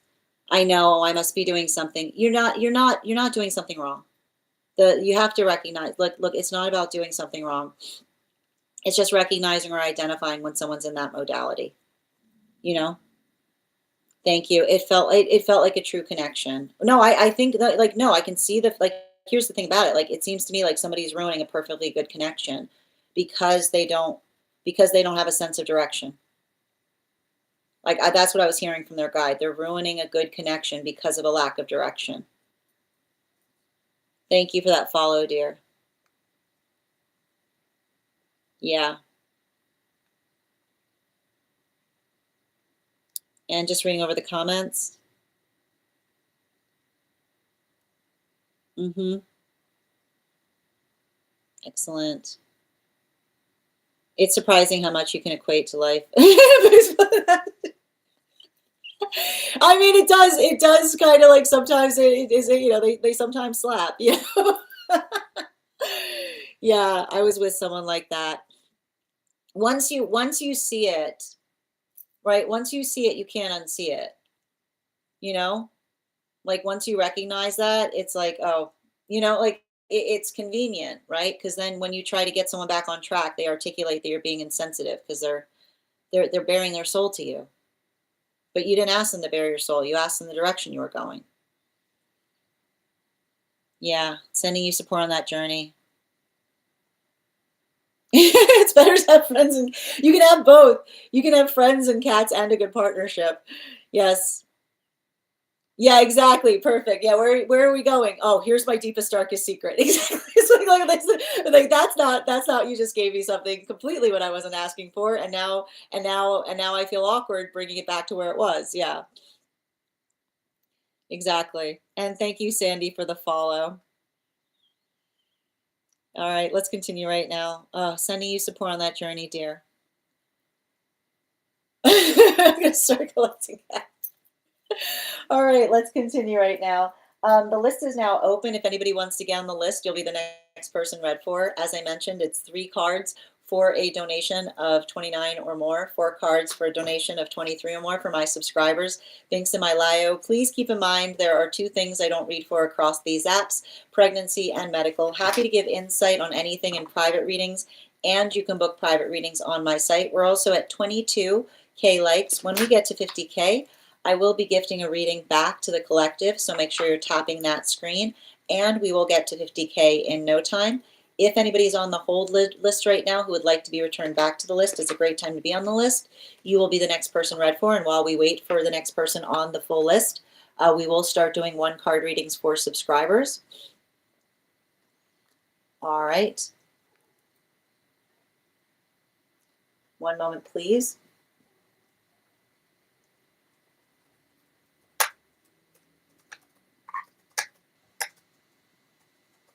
Okay. Just reading back. You're welcome, dear. Julia, 1 card, highest and best. Highest priority, please.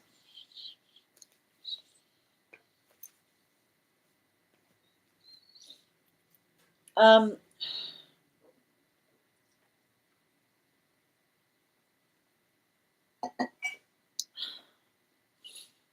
you know, it's interesting because I just keep on hearing the same message from one of your guides, which is somebody gave you,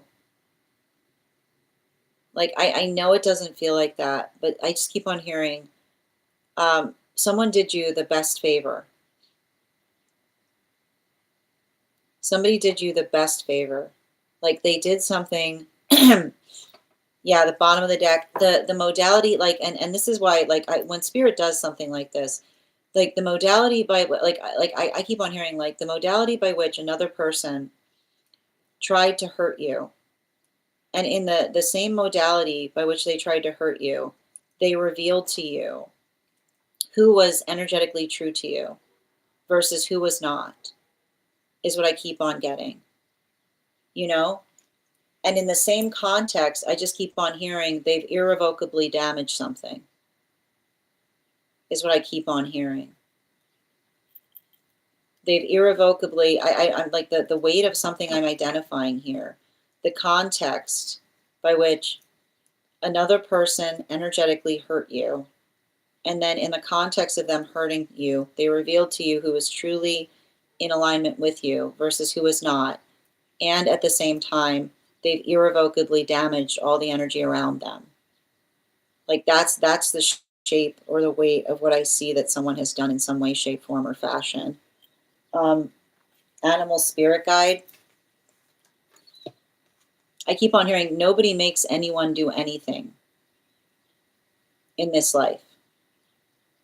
I just keep on hearing the same message. Nobody, when nobody makes anyone do anything in this life.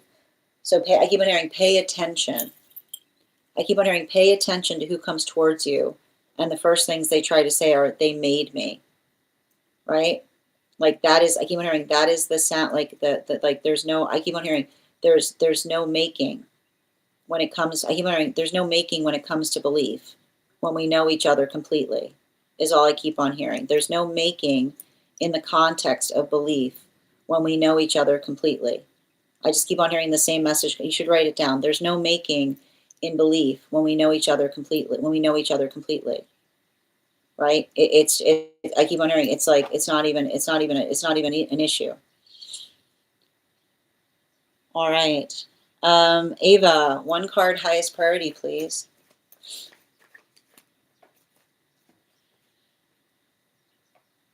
You know, it's a continuation of the reading that we had yesterday in terms of you working towards finding your comfort zone is what I keep on seeing.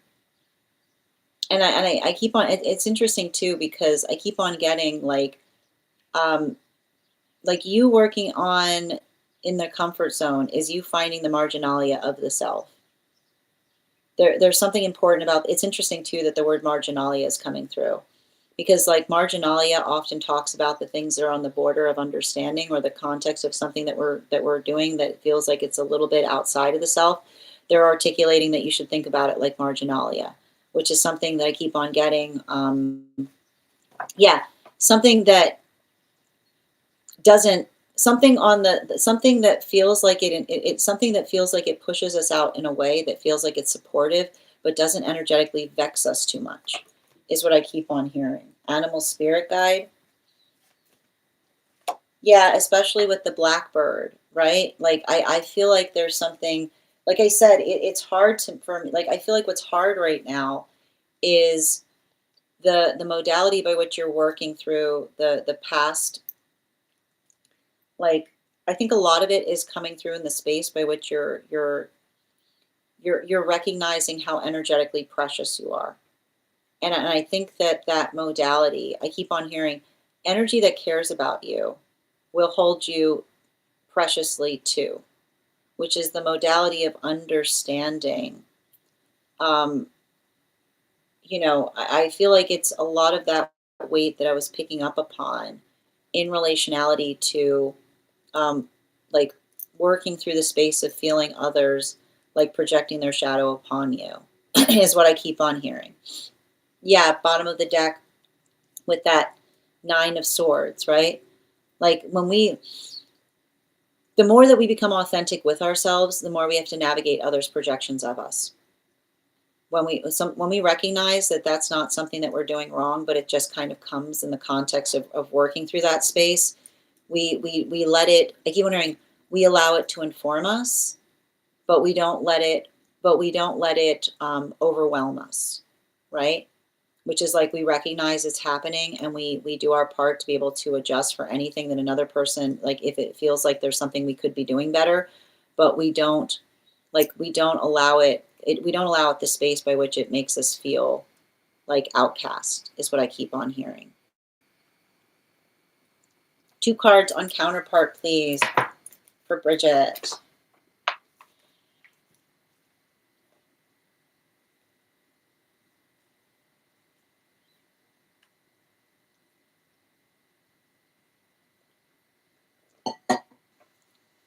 You know, and it's a continuation on what we were reading for in relationality to being able to recognize how far you've come is what I keep on seeing, right? I feel like there's something interesting in relationality to experiencing. I feel like there's something in relationality to experiencing something that the past self would have been, I keep on hearing, like absolutely devastated about, right? Like something, like I keep on hearing, like I feel like there's something, and this is what I keep on picking up in relationality to that experience. The identification of how strong you yourself have become, right? The modality by which you saw something that would have like undone the past version of self, but instead like reaffirmed something that you yourself experienced or recognized was happening. You know, I keep on getting this message of like the guides trying to articulate upon not only how strong you are, but how well you've come to trust your own intuition in relationality to how another person feels about something, is what I keep on seeing. Yeah, like again, that Nine of Swords doesn't want to leave the bottom of the deck, right? Um, it's not, I keep on hearing, it's not your responsibility to heal someone in the context of the choices that they made, right? Like, even if you like, I feel like they're like, even if you recognize, right? Like, even if you recognize some of that, like, what have I done energy in the context of experiencing another person, you know? Like, I feel like there's something there that feels energetically devastating between, I keep on seeing, like, the modality by which you experience something. Like, and it's interesting too, because I know that you're always articulating upon that, like that Uno reverse energy. Like it almost feels to me like there's something that was important that happened there in relationality to working through something and feeling like, I keep on hearing like feeling relieved as opposed to devastated, is what I keep on hearing. Thank you so much, dear. And I keep on getting like the messages coming through in relationality to counterpart, animal, spirit guide. Yeah, like it's saying to me, like your counterpart says yes, is all I keep on hearing. Your counterpart says yes, right? Your counterpart says enthusiastically yes to your manifestation goals. Your counterpart says enthusiastically yes to wanting to effectively move towards them. They don't come into the space of like, it's saying to, like, I just keep on hearing like it's an enthusiastic yes, but between both of you, and that modality of understanding that, like I just keep on hearing the same word between with your counterpart, which is enthusiastic yes, right? Like it just says to me like somebody who's like, let's do it, right? The same conversation and seeing how simple it is versus feeling some kind of experience with another person saying like I like it, like I like this just the way it is, don't damage it, versus someone saying like let's go towards those manifestation goals together, what are we waiting for? One card for Sonia, highest priority please. I've got some kind of energy here in relationality to don't procrastinate on something, is what I keep on getting, you know. It says to me like bottom of the deck. Yeah, especially with the Magician. Um, I feel like there's something there that's important um, in relationality to, I keep wondering, in relationality to doing something, um, like it feels like being proactive, right? Like not waiting for another person to do something, but just kind of doing it like articulating upon like what, like not it's saying like it's giving me like it's requiring you to strike a very specific tone, which is the modality by which you say um like this is the date. I keep wondering, this is the date that I need something done, right? Which is the modality by which you say to someone like, look, can we focus on a date by which by when we can reasonably expect it? And then you saying, if I haven't heard back from like, though, if somebody feels like they're creating a bottleneck, then the modality by which you can say to them like, look, I can give you till this date, and after this date, this is what you can expect. right? The modality by which you can articulate to someone the direction, even if they're in the space by which they can't make it, is what I keep on hearing. Animal spirit guide. Whoop! Yeah, you got the bee energy, right? Like it's saying to me, like you have to almost have that like space by which you say to somebody, like, look, I want to be conscientious. Like I want to be sensitive about something that you're navigating, but I also have to be considerate about the fact that there are other, like I keep hearing other forces at play around something, is what I keep on hearing. You know, like I keep on getting the same message. Like um, like we can be sensitive, but still, but I keep hearing we can be sensitive and mindful, but still productive around something. Ella, one card on counterpart for Ella, please. Highest priority.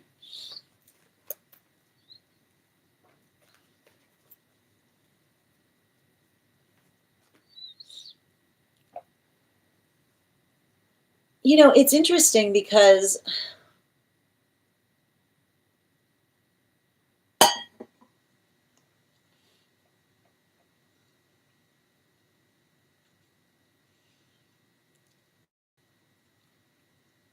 I'm getting this I'm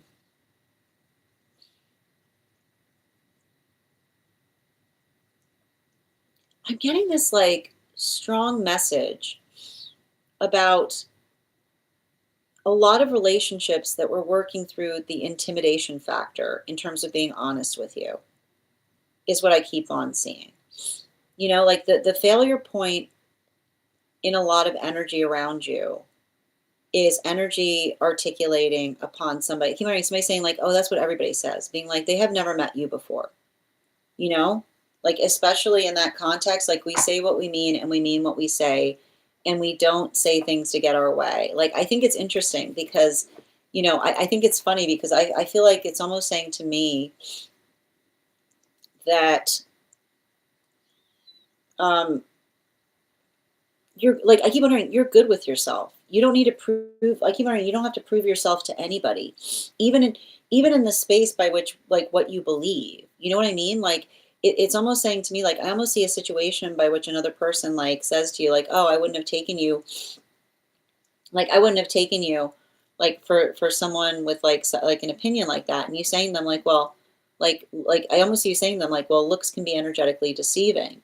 You know what I mean? Like, it's giving me a lot of that type of energy in relationality to like someone understanding. I keep hearing like someone but understanding the value of understatement is what I keep on getting. And that's the thing about it. Like I think that the quality, like I often see that with a lot with someone who carries a lot of Capricorn placements, right? Like working through, like I keep wondering, like that's that cool energy, you know, like that understated finesse that you bring to situations. I keep on hearing like your counterpart's gonna love that about you. All right, one moment. One, just reading over. And Pussycat, thank you for the follow. These are one card readings, dear, for super fans. If you'd like to become a super fan, I'm happy to draw a card for you. You're welcome, Julia. One moment, please.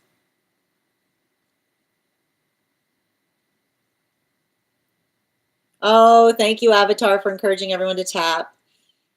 Ivana, one card, please, on highest advice.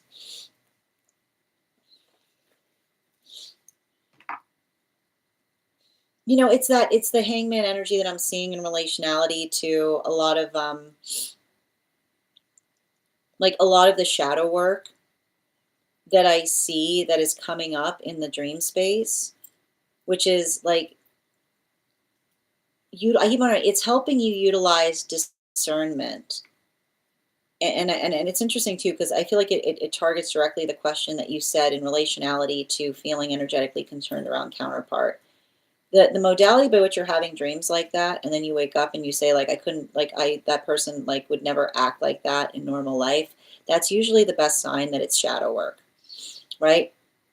The modality by which we have a dream and the context by which we experience someone feels so antithetical to who we know themselves to be That's often why the energy will utilize, like that's why our guides will utilize energy like that in the context of showing us shadow work, because often it's the modality of experiencing the incongruity on what we know someone to be versus how they act that helps us see how truly traumatizing it was in the experience by which we actually experienced it.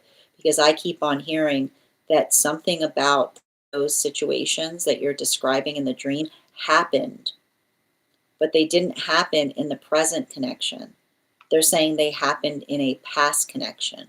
Because the thing about dreams is it's the modality or the experience by which we recognize that we can't experience something in the dream space that we haven't actually felt before. So the modality by which you're feeling a lot of that energetic violation is almost helping you to address a karmic situation in the past, but it's arriving to you in the context of the counterpart so you can see or experience how incongruous it was, that's helping you recognize how, like, what it was that happened is what I keep on getting. Animal spirit guide, the salmon energy, right? It almost says interesting too, because it does feel in a way like the reading is an apology, saying like, I'm sorry if it's triggering, but the reason they're bringing it through in the context of the counterpart in the dream space is so that you can see the situation with clarity without associating it with someone energetically. I hope that helps. Hi there, Bruja. I believe so. You'd have to be more clear in relationality to what experience that is. I hope you're doing well today. Excellent. Avatar, one card, highest priority, please. All right. Oh, we got two cards coming up, Avatar. So we've got the 10 of Pentacles in its upright in combination with the World card in its reversal. So I want you to make sure that you're taking frustration right now and you're putting it in places that feel like they're productive. Don't let the frustration overwhelm you. Let it serve as fuel, right? Move it into the way that we navigate. Like when we turn frustration into fuel, we place it in places that feel like they're most productive to changes, right? Don't let it confound you. Let it focus you, right? Don't get devastated. Get busy. Everything I keep on seeing there. Bottom of the deck, Queen of Pentacles, right? I keep on hearing, even in this, a blessing, right? And the modality by which we navigate that is not the modality by which and I keep on hearing, when someone wants to match our energy, this is why we don't match energy, right? Because when we don't match energy when we have integrity, right? The modality by which we work through something and we recognize and identify how we address things, that's who we are. Bottom of the deck on this reading. Yeah, especially with the hair energy. Even if you recognize someone intentionally trying to trigger you, like observe, don't absorb. Observe, don't absorb. Don't let it get the best of you. Get better for it. Thank you so much, dear, for having that reading with me, and thank you for being a subscriber. Alexandra, highest priority, please. All right. I feel like I see a lot of there's something important about you kind of going through a maturation process right now.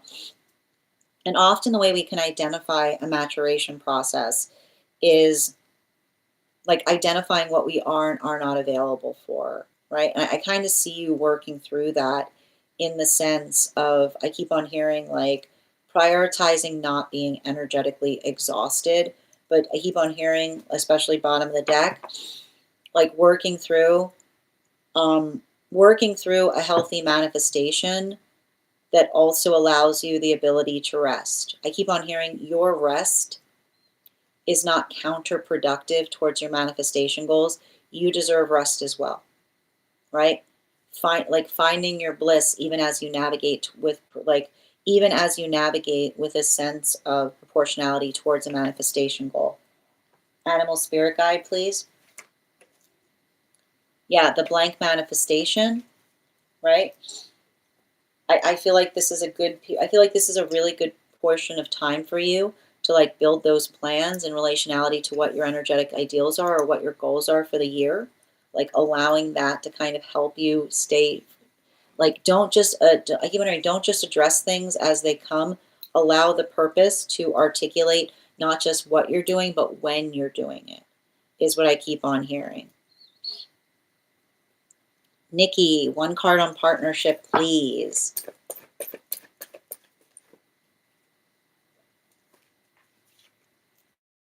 We've got the Four of Cups in its upright. So I feel like there's something important between you and counterpart working into a space of, I keep on hearing being supportive of each other's choices is what I keep on seeing. And even in the modality by which I see that you're working through that, I think that it's, I keep on hearing like uh, the consistency that we hold towards our choices creates stability for counterpart, right? The consistency that we hold towards our choices translates to stability for our counterpart because it doesn't make them feel, it doesn't make them feel like that we're energetically vacillating or what we feel today might be how we feel tomorrow, right? The consistency that we hold towards our decisions feels like stability to counterpart, bottom of the deck, because it helps us build into, right? It helps us to be able to stay firm on our own choices. Even I keep on hearing like even in the space by which I keep on seeing like you and another person um I keep on hearing like doing something together or building plans together or having a sense of what the other's doing so that you can facilitate being supportive to each other in the best way possible is what I keep on hearing. Animal spirit guide. Yeah, especially with the hair energy, like working, I keep wondering, like working through something in such a way that one is able to articulate, amplify, or define what one is trying to do better. But I keep on seeing too, like it's saying to me, like we support each other by giving each other runway, if that makes sense, which is the space by which we say like this, like I think that this would be a great direction for you, or I was thinking about you. Have you considered this? Like helping each other see or like articulate upon how we're going to do something most effectively.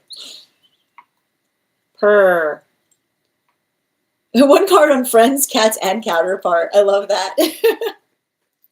I've got you pieces. Can I get one card for pieces, please? Per, can you clarify what you actually want the reading on? If you just let me know.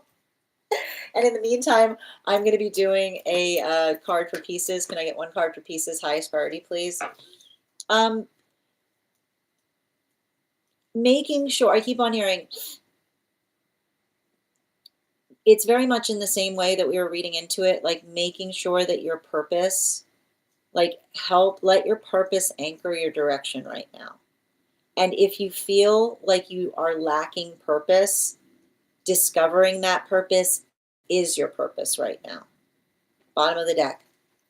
Yeah, if you feel like you're lacking purpose right now, then discovering your purpose becomes your purpose, right? The identification point of trying to connect to the higher self to be able to identify what that pathwork is. Animal spirit guide, please. I think that there's something important in relationality to working through the context of, I like to describe, I feel like I see you working with higher self and being like, this is the map on how to reach me, right? The modality of them saying, like, coming into a meditation space in terms of saying, like, look, I know you're not necessarily happy here, but this is how we get to our place of bliss. Like, let that connection point help you fortify and identify what that pathwork is in terms of the changes that one might need to implement to get to a place by which one feels safe, seen, and supported. Thank you, dear. Hannah, one card, highest priority, please.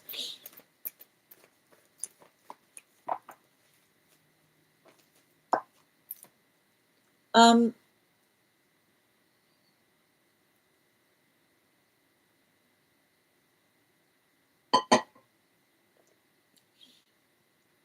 I feel like I'm picking up a lot of energy in relationality to some kind of old wound coming back up to the surface right now, or feeling energetically triggered, bottom of the deck. You know, when you hold yourself more preciously, it becomes very clear who wasn't holding you preciously, is what I keep on saying. Your healing journey might make you more upset about things, and that's okay, especially and particularly if you're recognizing some kind of experience in the past by which another person was trivializing your feelings. Bottom of the animal spirit guide. Yeah, this is often what happens in the context of another person saying like, oh, like I miss, like I feel like it's almost like the space where someone says like, oh, I miss the person that you used to be, and you being like, that person was like, that was a very sad person that you miss, right? Like the modality by which another person articulates that the person that of us, like the version of us they missed was a version of us that was like navigating misery. Sometimes shows us a full context of what it is that we're working to heal from. Gabrielle, one card regarding the energy around, ooh, around the birthday. One card, please. Can I get a read on that? It feels, I feel like it feels like a self-care day. You know, it feels like some type of energy that's focused upon um, like doing things that feel very, I keep wondering, like doing things that feel very, um, very close to the self, or it feels very intimate. Bottom of the deck. Yeah, especially with Hangman, you know, I feel like it's almost like some well-needed downtime, or doing something like, I keep on getting like allowing the context of doing something you haven't done in a while, but that makes you feel very connected to the self is what I keep on seeing. Animal spirit guide. Yeah, the fire dragon energy, you know. Um, I keep on hearing it's okay. Like it says to me, like don't wait for others to treat you, right? Like I feel like it's almost you saying like it's almost like the modality of you articulating upon like giving something back to yourself.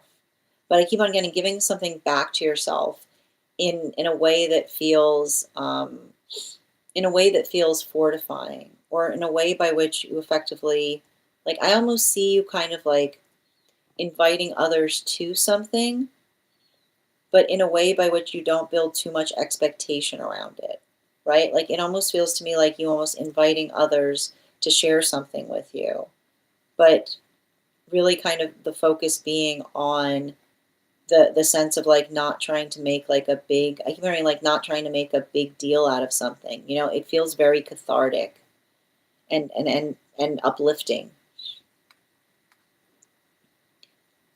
That's a brutal place to be, but I'm working to pouring love into me right now. Yeah, I mean the thing about that is like I feel like that is the shape of what it is that you're walking away from. Like that's what I meant when I said somebody saying like just keep walking, you know. Pussycat, I'm happy to read for you on that. If you'd like to get on the list is open. You'll be the next person read for. I'm sending you so much support on that journey, and I hope these messages help. We're never lost on our own journey. You're so welcome, Julia.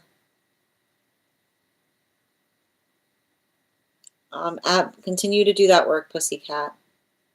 Make sure that you're focusing on yourself. Like make sure that you're focusing and prioritizing on what that purpose is. Okay? Thank you. And thank you as well, Per. It's okay, Alexandra. It's all right. Again, Pussycat, these are superfan one card readings. Thank you for the follow. If you would like to be eligible for a one card, you just need to become a superfan, and that'll make you eligible for a one card. Thank you as well, Ivana. Yeah, I was just wondering how the adder would say it. Yes, you're so welcome, Bridget. Thank you for the help as well, Avatar. Meeting, we'll have to come back for my one card. No problem, Ella. All right. You're so welcome, Sonia. I appreciate you as well. And Pussycat, so just a reminder, these are one card readings for superfans. Your superfan status makes you eligible for one card. I will ask, we encourage that you do not continue to repeat the same statement over and over in the chat. It's not courteous to those who are trying to use the chat to communicate. So thank you. Janet, the same. These are one card readings for superfans. I'm happy to draw a card for you if you'd like to become a superfan, dear. And just reading over the comments.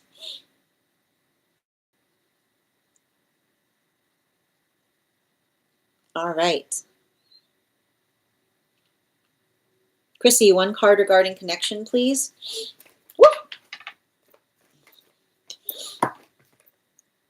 Yeah, I see somebody that's trying to make, like, it says to me, like, I feel like somebody's trying to make big changes in their life right now. I see somebody looking at something and being like, I was looking at something in the completely wrong way. Bottom of the deck, Knight of Swords. I keep on, I feel like, I don't know why, I feel like there's a broken friendship around someone. Animal spirit guide. Yeah, especially with the fox energy. Every time I keep on reading for someone, I keep on hearing the same thing. We don't give advice for the sense of our own delight, right?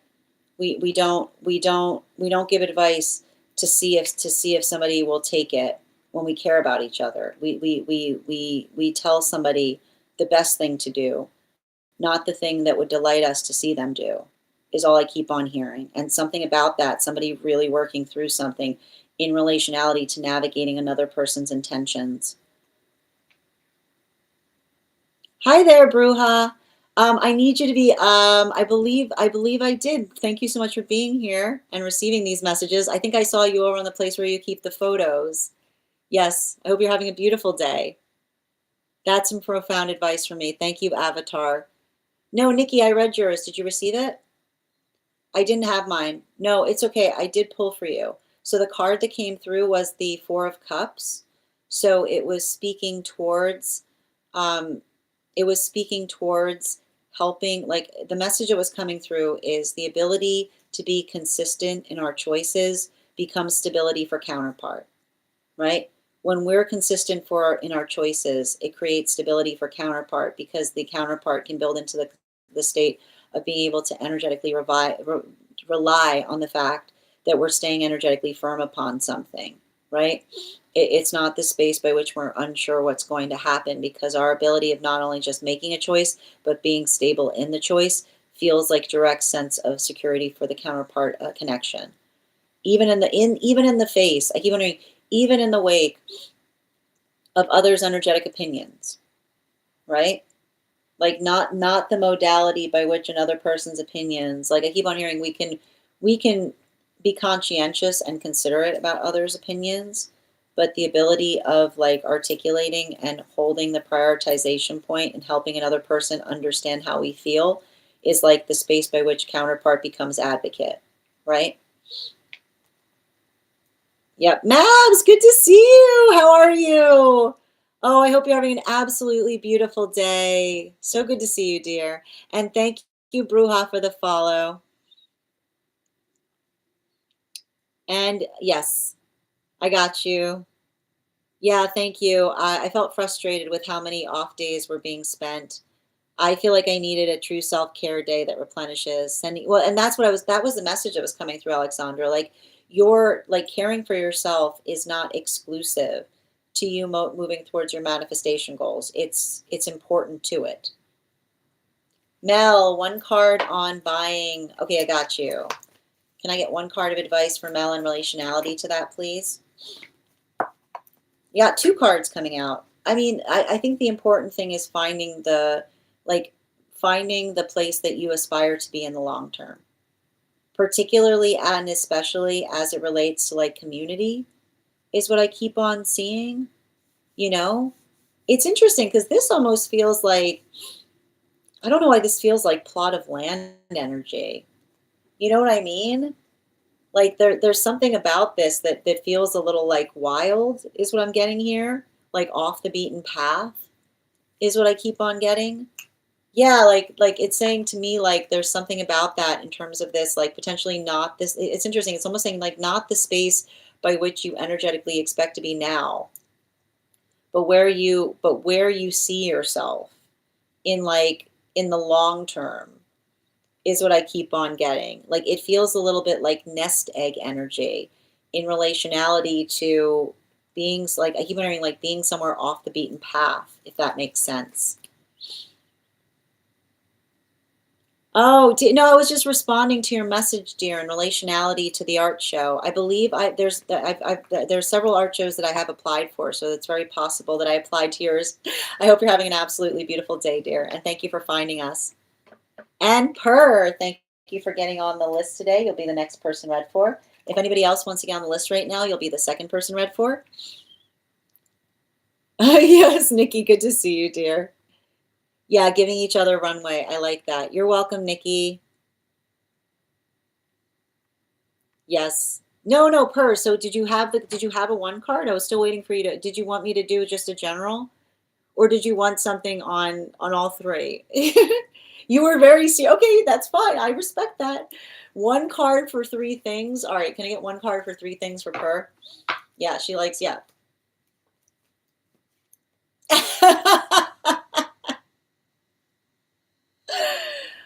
um, I mean, the message that's coming through is like it's basically saying like it's funny because it's talking about the fact that you can't please everybody, right? Like the modality by which, like it's saying to me, like I feel like you're recognizing that balancing act, which is like, and I think it's interesting too because I do feel like, especially if you feel like if you feel like your cat has been gets very like if your cat gets very, I feel like your cat gets like jealous when they see you talking to someone, which is a little bit of this like a little this like kind of energy, like the modality by which you understand that you can't please everyone, but it's about like recognizing what the energetic direction is, right? Making sure that you and another person, I keep learning when you're on the same page with another person, they don't take things personally. They take them profoundly. Bottom of the deck, yeah, especially with the Page of Wands. Like this is how we can usually tell.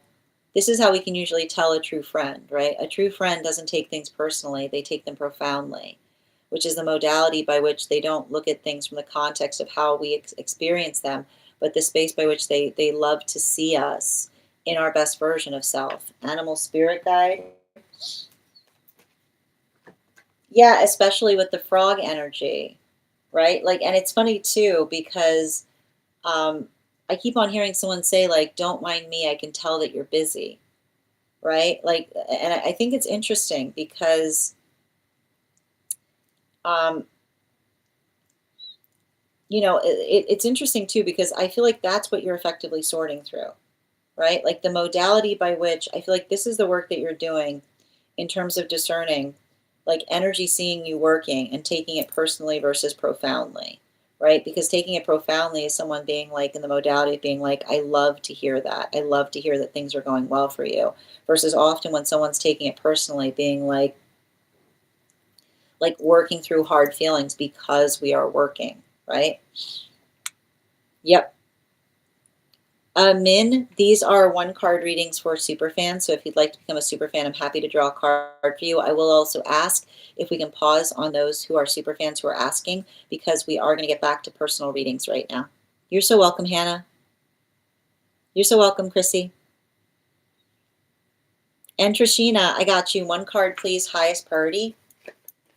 Woo. Um, it feels a little bit like it feels like somebody who misjudged you. You know, it feels a little bit like somebody who misjudged you. Yeah, particularly and especially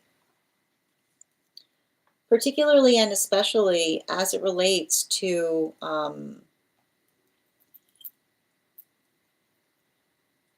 like particularly and especially as it relates to, I just keep on seeing like something that you're working through, or your opinion on something is what I keep on seeing. Like I almost hear you saying to somebody like, whatever gave you that idea, you know? Animal spirit guide. Yeah, it's giving me a little bit of like, don't judge a book by its cover kind of energy, you know? Um, like it's like, and this is why we work through, like, this is why we don't let um our assumptions propel our action, because it almost feels to me like, when you're being honest with someone, like, it says to me, like, it's like you're like, I want to describe this, like, you're like a, like, I know it's gonna sound a little wild because I don't usually talk like this, but it's coming through spirit guide. Like, you're a BS free zone. Like, when somebody's being, like, when somebody's being weird, like, I just see you kind of like walking away, and while they're trying to be like, like, what's their deal? Like, I almost see you being like, you have no deal. It's like the modality by which you're just like, you're not. I keep on hearing you say to someone, like, I'm not in the space of trying to impress upon you, like the directionality in terms of what it is that you want. Like, it says to me, like, that's you, like, working through appreciating yourself, or working through the space of being able to talk about something that you care about, but not feeling like the need to have to convince somebody of it, is what I keep on getting. Minnie, one card on that event, please. Um, it's interesting because it does feel to me like it's almost like navigating, like there's some kind of unified feeling of frustration that I feel that comes up. But even in the space by which there's a unified feeling of frustration, feeling fortified in what you feel frustrated about is unifying, is what I keep on hearing. It's like almost the space of the energy being like, at least we're all on the same page in terms of what it is we feel frustrated about. Animal spirit guide. Yeah, the salmon energy, right? Like, it feels to me like having a productive conversation about what you could practically do something about. You're welcome, dear. Hi there, Tiffany. All right, we're now getting to personal readings again. The next person on the list for today is Per. And just a reminder, if anybody else wants to get on the list today, you will be the second person read for. It's 3 cards for a donation of 29 or more, 4 cards for a donation of 23 or more for my subscribers, Binks and Lio. Please keep in mind there are 2 things I do not read for across these apps: pregnancy and medical. Happy to give insight on anything in private readings, and you can book private readings on my site.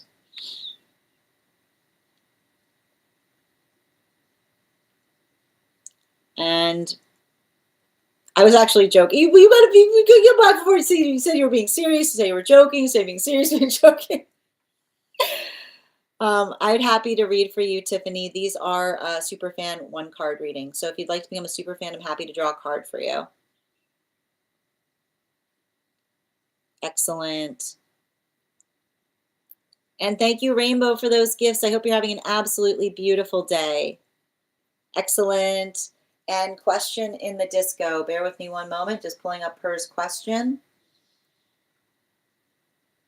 And before we continue, oh, Grand Rising, dear. Before we continue, let's warm up those intuition muscles with an intuition check. Oh, I've got the Animal Spirit Guide card here. We're going to count back from 10. And when we get to 1, I will reveal the card. 10, 9, 8, 7, 6, 5, 4, 3, 2, 1. We got the horse. Thank you guys for participating. We'll do that again after the next reading. All right. And is this inside tea or outside tea, Per?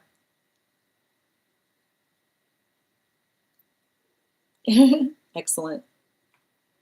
And also, friends, we are at 32K. When we get to 50K, I will be gifting a reading back to the collective. Well done, Ava. Well done. Excellent. Outside. Perfect. And I'm going to pin up Per here. Guys, make sure to give Per some love. Excellent. We've got a pet reading for Per, please. My cat is very different from all the cats I've been around so far. I grew up with cats. She is a real Aquarius baby, sun and moon. She can sit in the backyard for hours not playing, but also staring in front of her, or be in her own world in the house. And of course, she also wants and gets all the love and attention from me. Maybe she's just young, almost 1 year, and is still developing her character. But sometimes I doubt my cat mom abilities. And I know you've told me that she doesn't want to bother me, but she must. How can I get through to her?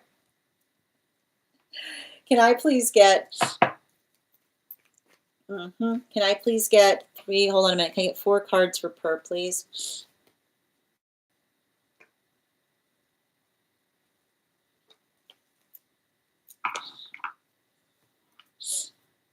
And 2 more.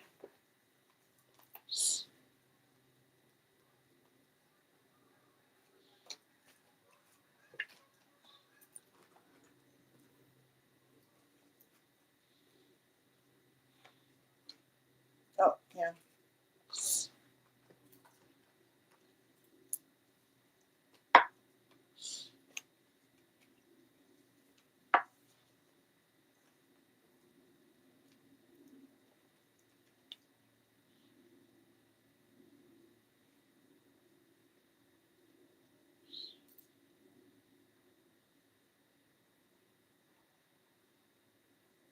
You know, the thing I want to break, there's something I want to kind of like,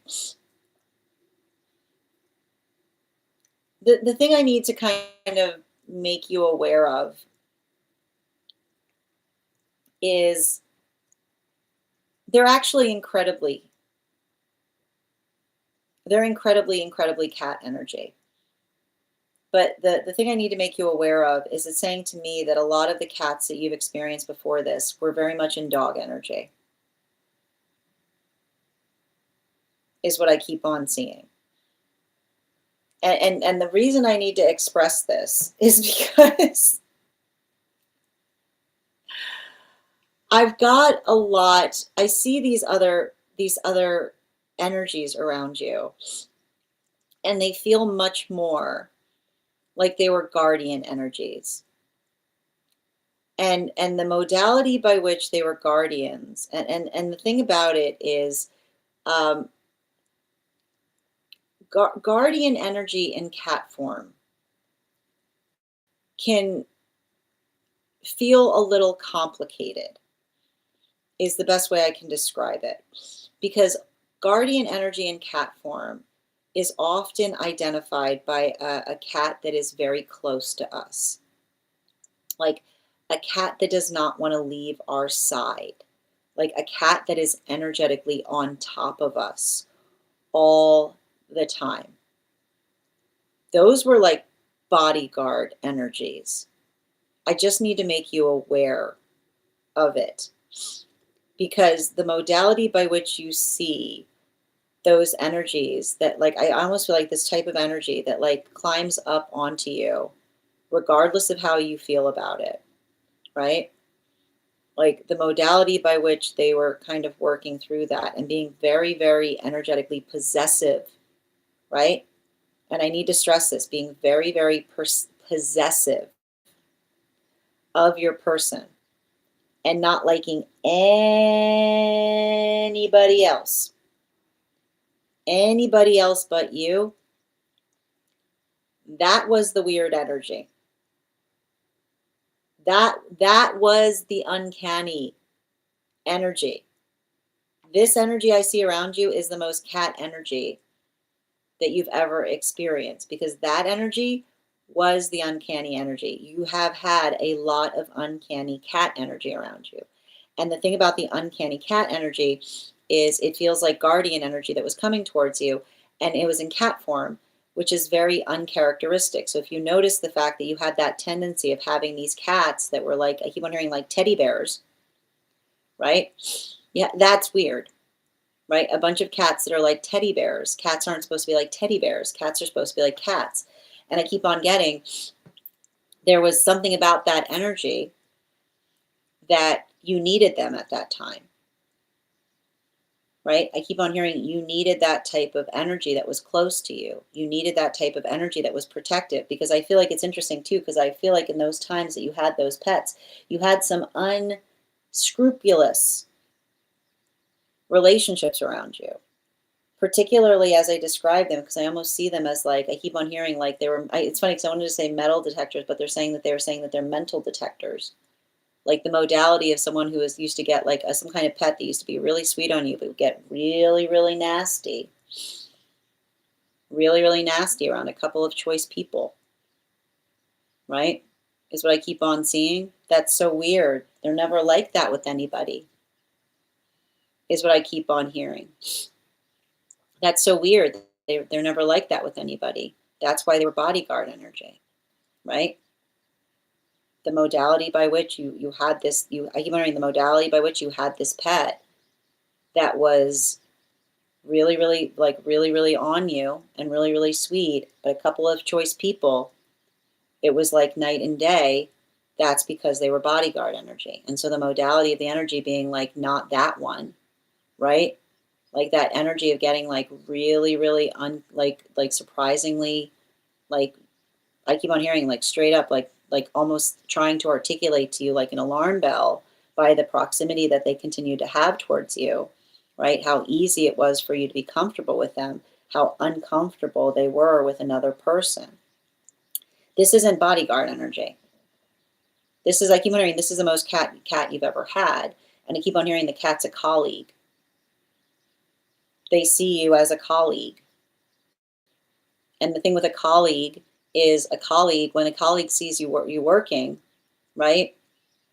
When a colleague sees you're working, they go, I'm not going to disturb you, right? Like I see this energy. I see this energy very much like they've got a very invested world. They're very invested. Like it says to me, like they're much more invested in the curation of the energy around you, is what I keep on seeing. Because the modality, I keep wondering, did you notice, right? What did you articulate that this pet is doing, right? What is the thing that you're seeing that's bothering you about this pet? They're sitting in the backyard for hours, right?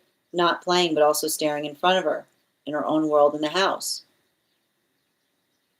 Have you tried doing that? Have you tried joining them? Have you tried joining them as they're sitting on the porch? Would you like to join me on the porch? Is what I keep on seeing, right? The modality by which, like I see the fact, like I feel like this is this is a pet more intentional in trying to draw your attention to things, is what I keep on seeing. And even in the modality by which you say like, oh, like they're like there's a little bit of like that oddness in towards how they're navigating things. I keep on hearing they've got a very rich experience around you. Remember when I said I saw that energy acting as satellite? But I see the fact that like a lot of that work that they're doing is building into the context of not, I keep wondering, like, not only being energetically supportive in terms of giving you the space you need to do the work that you're trying to do, but also trying to draw your attention, right? And I keep on hearing, and you even described it. You said sometimes they're completely on their own. They're on their own. They can do something for hours and not give you a little bit of like, they're off in their way, and then they come back and they also get the love and attention from you. That is much more, like I keep on hearing, that's a normal cat energy. Like that is a normal cat energy. That's typically what you can expect from cats. The hard part is I just keep on seeing the hard part is recognizing that the energy you had prior to this wasn't technically cat energy. It feels to me like guardian energy that was settling for cat energy, for cat, in order to be able to protect you effectively. So I do see that there is potentially a difference there that you're experiencing. But the interesting thing that I'm seeing in relationality to what you're experiencing, that feels like it's surprising is the understanding that this is the normal energy. What you had before was uncanny, is what I keep on getting. Bottom of the deck on this reading. Where'd the card? Like the way you'll get confirmation on this is, again, the way you'll get confirmation on this, and it's very similar. It's very similar to the reading I had with Nikki recently. I don't know if you recall, but when I was talking to them, they articulated upon the fact that they said I described something to another person, and then in the modality I described it and said, you know, that normal thing, and someone looked at them like they had a third head and said, what are you talking about? Right? The understanding that we arrive to of something uncanny is often in the modality by which we think it's energetically normal until somebody else articulates that it's otherwise. And so what I keep on seeing here is everything you're describing, right? Everything you're describing right now in relationality to this energy is perfectly normal. It's the energy you had previously that was uncanny. These are all the typical ways that a cat would typically behave. And the observation of this is what you can normally expect from the animal is calling forth your attention to what you had before that was so uncommon or characteristic. Because I just keep on getting, it was very strong bodyguard energy. Thank you so much for having that reading with me. And if this message connected to you as well, it's very common for those who need these messages to be here to experience them. We are doing personal readings right now. The list is closed. I do see that 2 individuals just got on the list. I think I can accommodate one of those readings today. So I was going to ask Nikki or Tempest, would you be comfortable for having your reading move to tomorrow? Just let me know, and I'll also be happy to draw an extra card for you tomorrow if that's possible. Yes. Oh, and Heather, I'm afraid the list is closed today, dear, but I can put you first on the list tomorrow if you would like to claim that spot. Yes, I remember. I've got you on the list, Rainbow. Yep, I've got you on the hold list. Excellent. The horse rarely comes out. I meant to say yes, the horse is fire, though. Absolutely. You heard the geese. I did too. The cat energy. This is going to be good. I love learning it. All the animal spirit energy. Exactly. All my cats were on top and around me before. It was not weird to me, though. They were with the previous cats. No, those were the weird. That was the uncanny energy. My current cat's more like myself, and it freaked me out a bit. Yeah, they were picky with my energies around me. My colleague, very polite. Yep, exactly. I will join them in the summer, not in the winter. Exactly. So I just met a real cat. Exactly. What a coincidence. Yes, and you say I like invoked you. Thank you, dear. Thank you for waiting for tomorrow, Tempest. I appreciate you. And I can add you first on the list for tomorrow. Excellent. Okay, tomorrow would be good too. Thank you, guys. Okay, perfect. All right, so what I'm going to do right now is I do want to make sure that I'm going to catch anybody else who would like a 1 card right now. And I can accommodate, if there's anyone who has not had a 1 card reading who would like one, and I can accommodate one of those readings today. Tempest, I believe you were, yes. Can we do mine? Would you guys be, okay, would you guys be comfortable if Nikki went ahead and had the reading today? Yep. Good vibes. 1 card, please. Highest priority. Yes, Minnie, I did pull it. Hold on, let me see if I can recall. Good vibes. I feel like this is a good time for you in relationality to making new energetic connections. You know, I feel like this is you finding the confidence to be able to build into healthy relationship again. Bottom of the deck. Yeah, right. Working through the way that we heal from wounds of trust is understanding what's before us is better than what's behind us, right? What happened to us in the past isn't going to happen again because we have arrived to the understanding on who we need to be to bring forth what is positive towards us. Animal spirit guide. Yeah, the goose. Like I feel like this is you learning to trust yourself in the best way possible, right? Healthy energy is supportive. Like healthy energy is supportive of us. They move in the same direction. So let that amplify your intention, particularly as it relates to healing bonds of trust. Thank you. Excellent. All right. And Heather, did you want to have your one card today too, dear? Even if you're having, if I can have you on the list for tomorrow, but I know you haven't had your one card, so I wanted to make sure everyone got their one card. And then Nikki, if you could let me know if you'd like a general reading or if you have a specific question you'd like me to answer. Got it. Oh, I'm sending you so much support on that. One card, please. Cruelty is not necessary, is all I keep on hearing, right? Like cruelty is not cruelty. Once we recognize cruelty, another person's capacity to be cruel, it doesn't allow, it doesn't mean, like, even if we care about someone, it doesn't mean that we accommodate their cruelty, right? Like healthy energy will work on their cruelty to, like, will address it. Unhealthy energy will try to negate it, right? Bottom of the deck.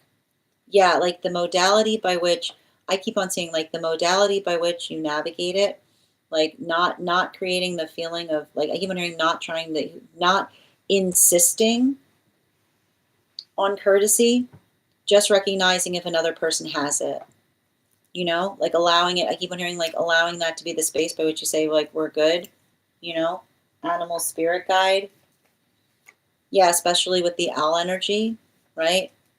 I keep on hearing the modality by which we care about each other is the modality by which we respect each other's wishes. So the space by which you articulate to another and saying, like, I'm good with us leaving it like that, like just leaving it there and saying, like, I wish you the best, but this is what I amplify or articulate is healthy.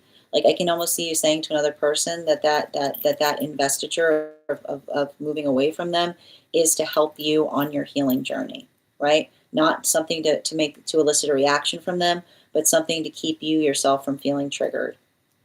Thank you, and sending you support on that journey. All right. I got you, Nikki. All right. General energy on X. Oh, wow. Shocker. Apparently, oh, wow. Oh, wow. I guess I want to know the dynamic of that. I always thought they wanted someone. Okay. Can I please get 4 cards, please, for Nikki in relationality to that situation?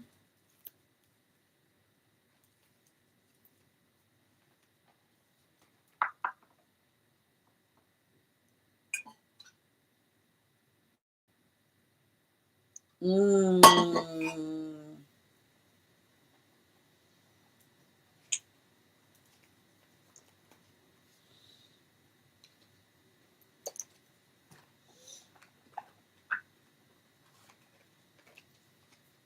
You know, I feel like I'm seeing something that's really important in relationality to the context by which they were bringing up the fact that they were purchasing a ring. Were they bringing it up during happy times? Were they bringing it up during happy times, or were they bringing it up in the context of the middle of a fight? Were they bringing it up as you were about to walk away from something? Yeah. This is somebody who dangles rings, is what I keep on hearing. Right? I keep on hearing I keep hearing we don't dangle a ring, which is like when we have our, like, we keep a ring a secret when we know that it is something that we're going to do regard, like when we have it in our heart without like a second thought. But somebody, I keep on hearing they're a ring dangler. Like the reason I keep on hearing they're a ring dangler is the modality by which someone summons an imaginary ring when things aren't going well to try to change another person's inclination. It's an imaginary ice cream moment, right? The modality of someone, you notice the tendency in another person being like, you know, it's a shame you made that decision because I was just yesterday looking for a ring and now look, the ring's disappeared. Look at that. Watch the ring. Watch the invisible ring. Watch the invisible ring that does not exist disappear and reappear as I summon it with my words. Right? The modality of someone just literally creating a fabrication. They were never looking for that ring. But boy, when you guys were fighting, suddenly that's all they were doing. Suddenly that's all they were doing. That's all they were doing in their free time, right? Oh, you know what? Yeah, just yesterday, yeah, I was just going through, I was looking at this, I was considering, you sure they were? No, The disappearing ring, the disappearing, reappearing ring, the modality by which another person is trying to articulate. Like I keep on hearing, we don't fish for a ring, right? We don't fish with a ring. They say to me they were ring fishing because they were articulating the fact that anytime, if the ring only existed when you were fighting, that ring was never arriving, right? Because what they're basically saying is, you're never going to get a ring from me with this type of attitude. Keep on, you want a ring from me? Keep talking like that. Let's see how close you get to a ring. That's the type of energy they were bringing to the relationship. And your confirmation is that these were situations or circumstances by which they only summoned the ring in the modality by which they thought that you were walking away. And then you being like, no, no, no, I'm sorry, being like, that's what I thought, right? The modality of someone that immediately was trying to articulate to you, like even though things were not going well, that they were just on the verge of sealing the deal. But there you had to go with that attitude again. There you had to go with that attitude is what I keep on seeing. They haven't changed. They're doing, it was this like the same,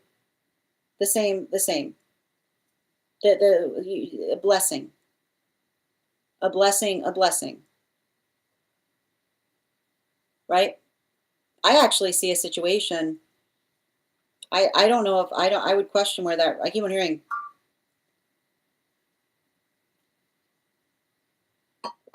I don't know where that ring came from. I don't know why I keep on hearing that.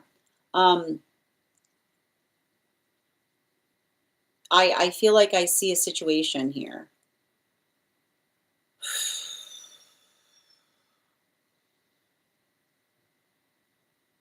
Yeah, this is, I, it says to me, I don't, like, I feel, I have to stress this. It feels like somebody, it feels like somebody, I need to stress this. Was that a gift or was that an apology? Is what I keep on hearing. Because I just keep on hearing the same message from one of your guides that says, if this is the modality, I keep on hearing, if this is the modality by which you recognize that this person only summoned a ring in the context of doing something wrong, can you imagine what they must have done that required them to actually purchase the ring this time? Because the message I keep on getting is nothing changed in that context. It's actually saying to me, oh, wow, is what I keep on hearing. They must have really done it this time, is all I keep on hearing. And it's interesting because I'm hearing it from one of their ancestors. If this is the energy by which you recognize that they only summoned an imaginary ring when you were about to walk away, can you imagine what they did? Can you imagine how much they must have messed up that required them to get on a knee to energetically fix it? Is what I keep on hearing.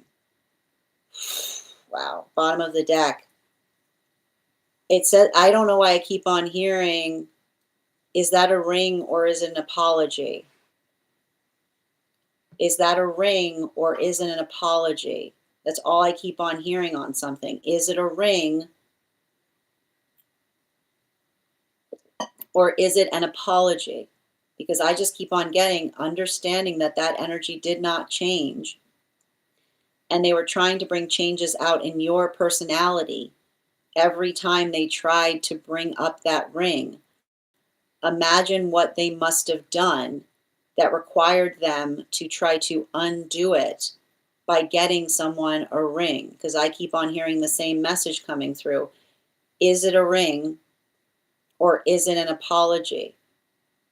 What did they do that required them to have to energetically make up for it by delivering an energetic ring? Because I just keep on getting here, like it's saying to me that this is like, I keep on hearing, it's the disappearing ring, reappearing ring. The modality by which another person was always utilizing it. They were only summoning it when they were trying to threaten someone. But and in the context by which they did something that was so devastating that they felt like they needed to make up for it, I see somebody, like was it a gift or was it an act of desperation in order to try to facilitate fixing something? Thank you so much for having that reading with me. And if this message connected to you as well, it's very common for those who need these messages to be here to experience them. We are doing personal readings right now. The list is closed, but if you'd like to get on the list for tomorrow, you will be the first person. You'll be one of the, you won't be the first person tomorrow because we do have a list for tomorrow that's already formed. But you will be, pardon me, you will be the third person read for tomorrow. And I'm going to take a moment to read over some of the comments that came through as it was reading.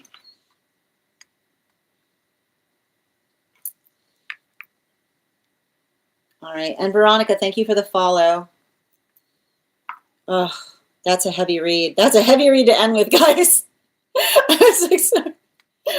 Oh, sending you support on that. Oh, I mean, I don't know. I don't know why I'm apologizing to you. I feel heavy for the energy that's navigating that, is what I keep on seeing.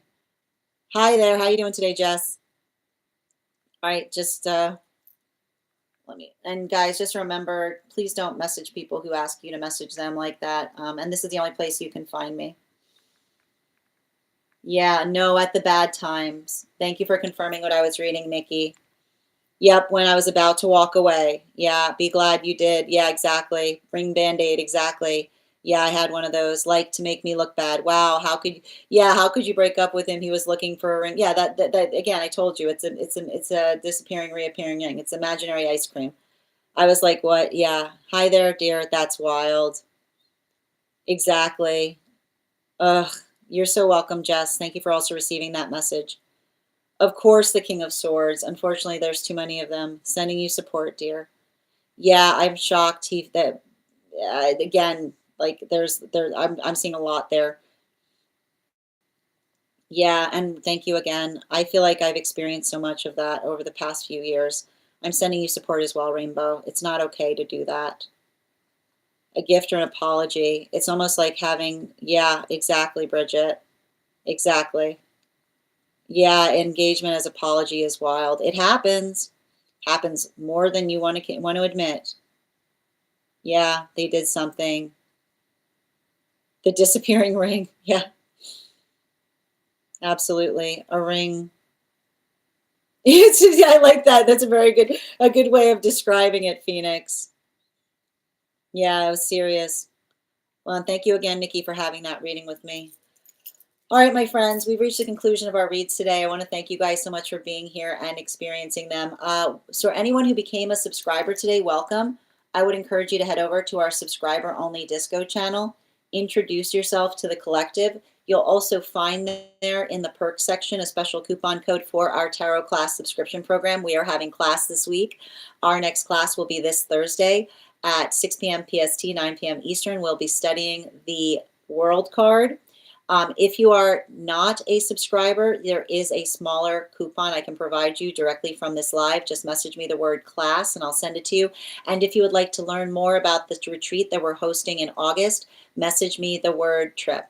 I want to thank you guys so much. I'll be back on tomorrow at our usual time, 7:15 a.m. PST, 9:15 a.m. Eastern. If you would like to get on the list for tomorrow, which is already filling up, you can go ahead and send the donation payment tonight, and that will give you a spot and secure your spot on the list for tomorrow. I want to thank you guys so much for being here today and sharing in these messages. Huge thank you to my followers, old and new. Thank you for being here and receiving these messages. Huge thank you to my subscribers. Your ongoing support means the absolute world to me. And the biggest thank you to my mods. I hope you guys have an absolutely beautiful day. Please take care of yourselves. Please take care of one another. And we'll do this again tomorrow. Have a great day, everyone.